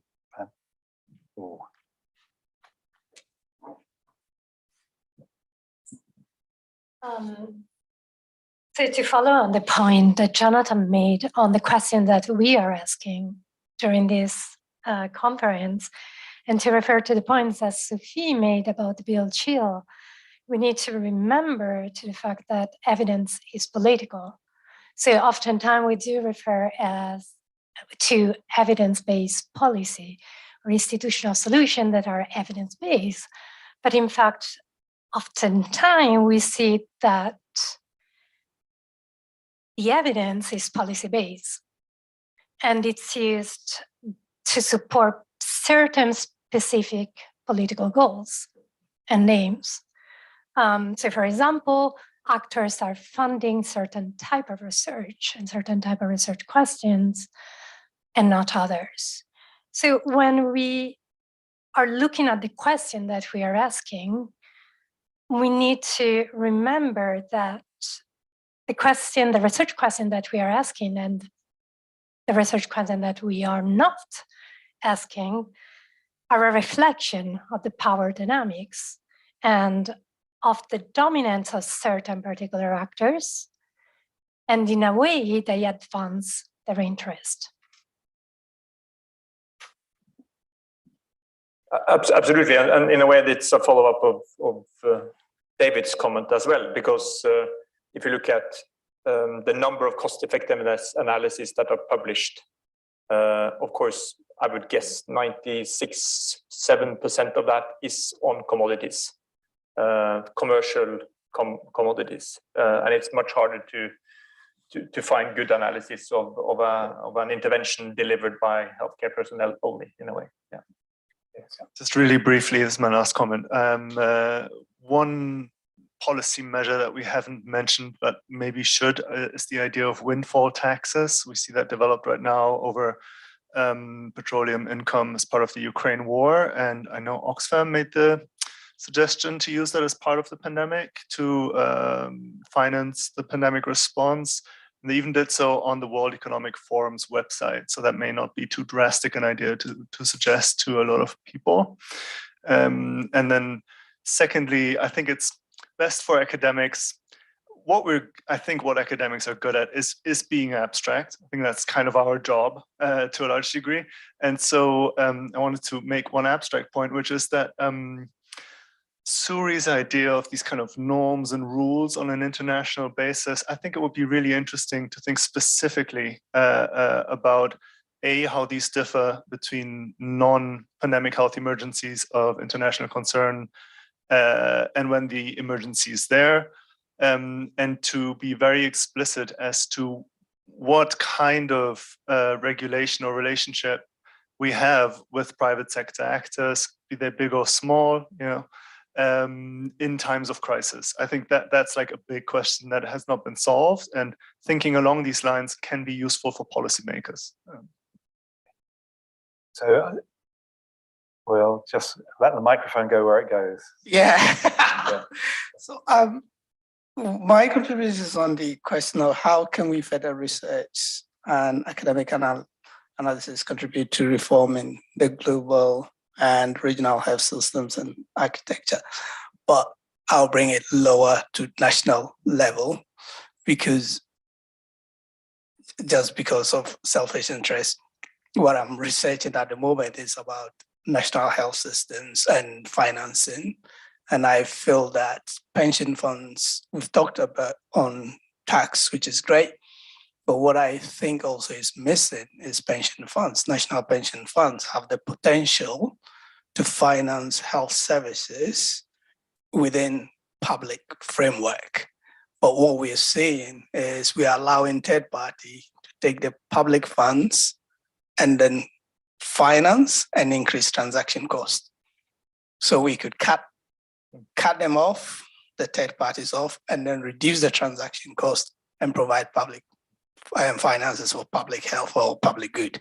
So this is an area I think is less research, especially for developing countries, and I would like to see future research under that. And can I just ask a clarification question? Because so you're talking about public pension funds. Yes. So in a country like this one, there's no such thing as a public pension fund because it's funded as a sort of Ponzi scheme, whereby you're paying current pensions out of current contributions rather than out of a pot. So I'm just asking out of ignorance. I don't know what the situation is around other countries where there are very significant public pension funds. Yeah. The pension funds I know about are things like, what is it, the Ontario Teachers Fund, which finance Thames Water and others. Yeah. So you have these huge private funds, because even though it's a teachers fund, it's still a private fund, I believe. Yeah. So is there another type of fund you're talking about? So there's some crazy pension funds reforms happening in the so-called middle income and lower income countries happening, driven by a lot of institutions. There are 3 tiers of pension funds in each country, where you have tier 1 is mandatory, tier 2 is mandatory. But in the case of Ghana and Nigeria, which I'm looking at, you would have the first mandatory. If you're a worker, whether private or public, you contribute to tier 1. And then the tier 1 is parastatal managed fund. And then there's the tier 2, which is private, but mandatory for all workers to contribute. And that private tier 2 sits within a pension fund managed by a board representing the workers and other interests. Although the workers have a bit of control through the boards, but it's a private fund which can invest in anything, but usually they invest in government securities. So that's what I'm saying. That fund and other funds could be used for public goods. Now, my other thing is that at national level, there are institutions that are floating, they have no homes, they are new creations. So you would have a healthcare facility, although it's operating in Ghana, but it's incorporated in the tax-free jurisdiction. I know people in this room might have heard of Arif from Abraj. He took Bill Gates' money. He took monies from CDC, from USAID and Propaco, and spent the money without building the hospitals that he wanted. He claimed he was building, until a whistleblower in his firm blew the whistle to Bill Gates and co and said, can you call for your money or projects? And that's where there was a leak. But till date, we haven't seen a reform that would hold these guys accountable, and is based on trust and nothing. The regulators don't have controls over them. So when you go to national regulators, which I'm looking at the moment, they say, oh, well, we can't control the fund because the fund is not incorporated in our jurisdiction. And you go to the jurisdiction where it is incorporated, we don't have any control because they invest their money outside our jurisdiction. So that's the kind of institutional arrangement I would like to see some future research around this. Sophie has something to say about it. Can we have a microphone? Yeah. My colleague Lale Khalili. Oh, hang on. It's flashing. I can shout. Do you want to come? There way. No, that was me. Okay, you hear me now? No. Thank you. Sorry. Just a quick one to say, a quick one. My colleague Lale Khalili is writing about this for the London Review of Books, this absolute case. And we were talking about it because she was trying to pick my brain about Gates. I know how that works. And she was saying that actually she understood it, that it was the Gates Foundation doing accountability that found out about it. But you're saying it's a whistleblower. Yeah, fascinating. That's all I had to say. Sorry, after all that. Okay. Yep. Okay, so this is back. Yeah. Thank you. So I have a question. So we're looking for discussion today. We're talking no pension fund, so I know nothing about. So has that just turned itself off? Sorry. So is that working? That on, yeah. Hold on, I think it's lost its batteries. So yeah, we talk about global health architecture and all this institutional solutions and all that. So normally when we have a problem, we create a structure to deal with it. So kind of the two things that escaped creating structures are UHC and non-communicable diseases. Thank God for that. We don't need more fragmentation. But Suri Moon put one picture of in R&D, which is like, you know, there's hubs in developing countries, there's hubs in Europe, in America, and whatever, centers basically for R&D. And then there was a question about how to coordinate that. And I remember the WHO has a TDRs department, which looks at neglected, so-called neglected diseases. And I remember in one session, they were talking about coordination. That's before COVID. And I remember the American representative looked at us and he said, do you want to coordinate the NIH? And I thought, well, he has a point, you know, the NIH has billions of dollars every year that they spend on whatever research they decide. So it's about kind of collaboration, not coordination with a central body. So I think the research question that we need to kind of ask is how to look for new models of coordinating global public efforts, which is not global in terms of, global means central. I don't mean central at all. I mean global like planet. So all these centers, how to ensure that there is collaboration and there is coordination in a new way without creating a structure, no matter what you call that structure, Act A, Act B, anything, you know, whatever it is. Without creating that, how do you, and Suri was talking about the sets of principles, the sets of ideas, and I think some of the principles and standards, headlines, if you like, are coming through the treaty that's been negotiated now, some of it, not all of them.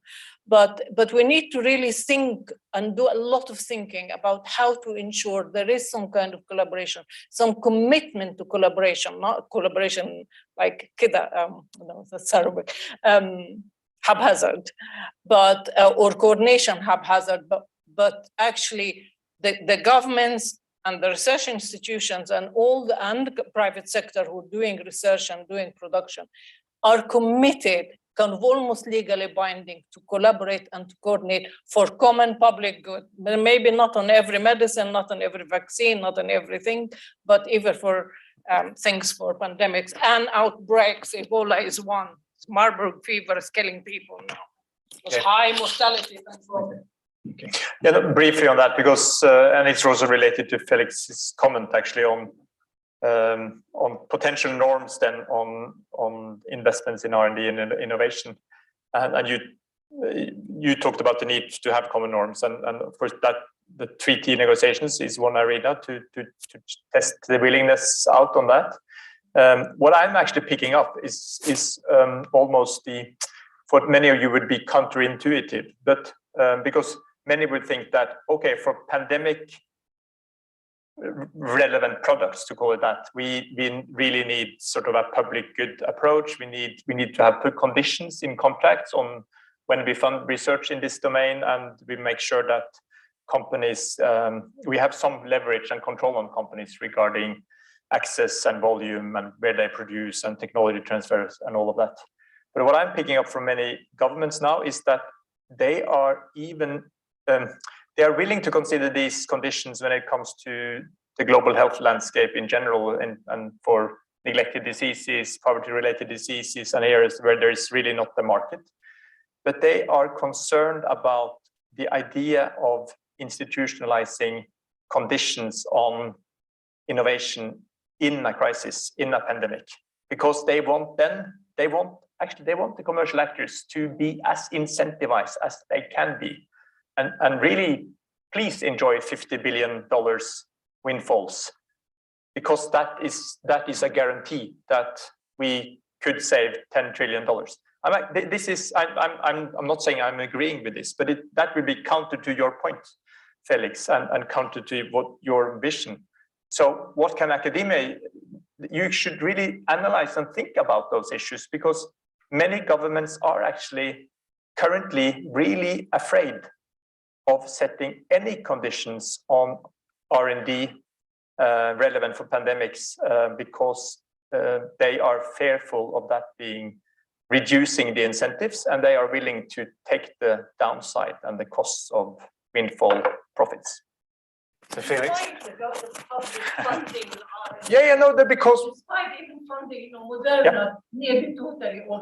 absolutely, there is something peculiar about this, because people talk about the public funding Moderna. It wasn't the public; it was the American public. And so so the argument that it should be a global public good because it was funded by the American public has got a missing step in there. Well, anyway. Just really briefly on this, what we've seen in so there's a weak counter argument and a strong one. I'll start with a weak one, and that's that what we saw, I think, in the COVID-19 pandemic was that every major manufacturer jumped on the possibility of trying to develop a vaccine from day one. That's why we had 370 candidates. That's exactly. So we didn't suffer. This is the weak argument in this pandemic from a lack of incentives for anyone. So empirically, I don't know where this fear is coming from. Empirically, but there were no conditions either. True. Yeah. And my second, I think my strong counter argument to this would be I'm all for fostering incentives, but the question is, when do you think is the limit of full incentivization reached? Is it reached at a 10% profit margin, which is tremendous, or at 20, or at 30, or at 40, 50, 60, 70? We've seen all of those. We've even seen up to 100.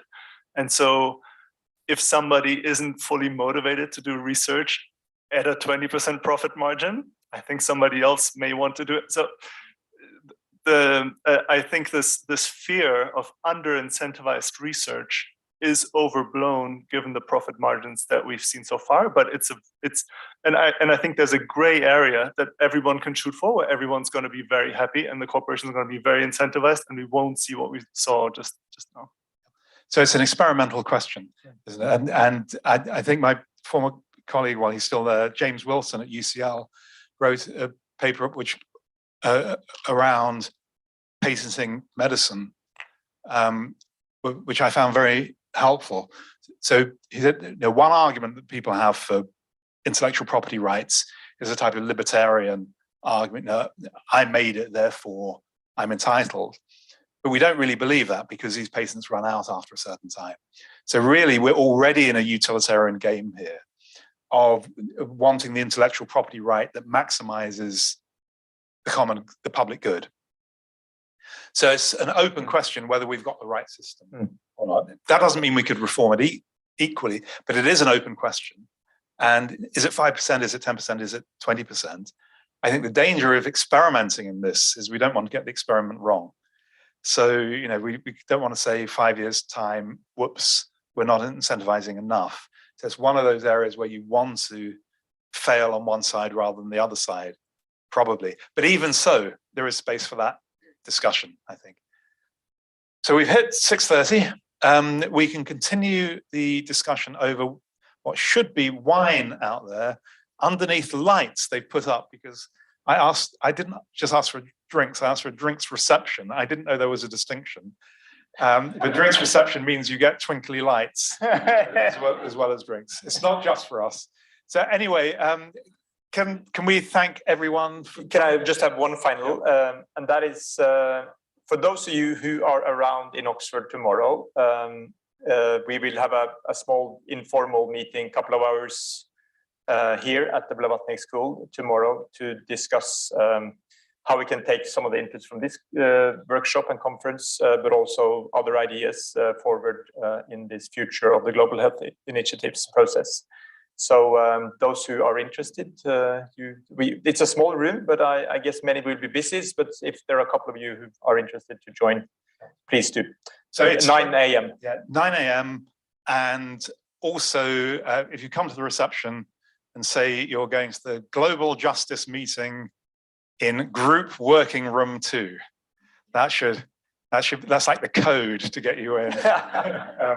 And it should get you in through the door. If there's too many people, I'm sure they can find a bigger room for you. But that's what we've got booked. Okay, so thank you to all the speakers in particular. It was really wonderful. I learned so much today. Thank you, participants online and in the room. And thank you, John Arne, for co-organizing this and coming up with most of the names we invited today. So just remains for us to, I suppose, we give everyone a round of applause at this point.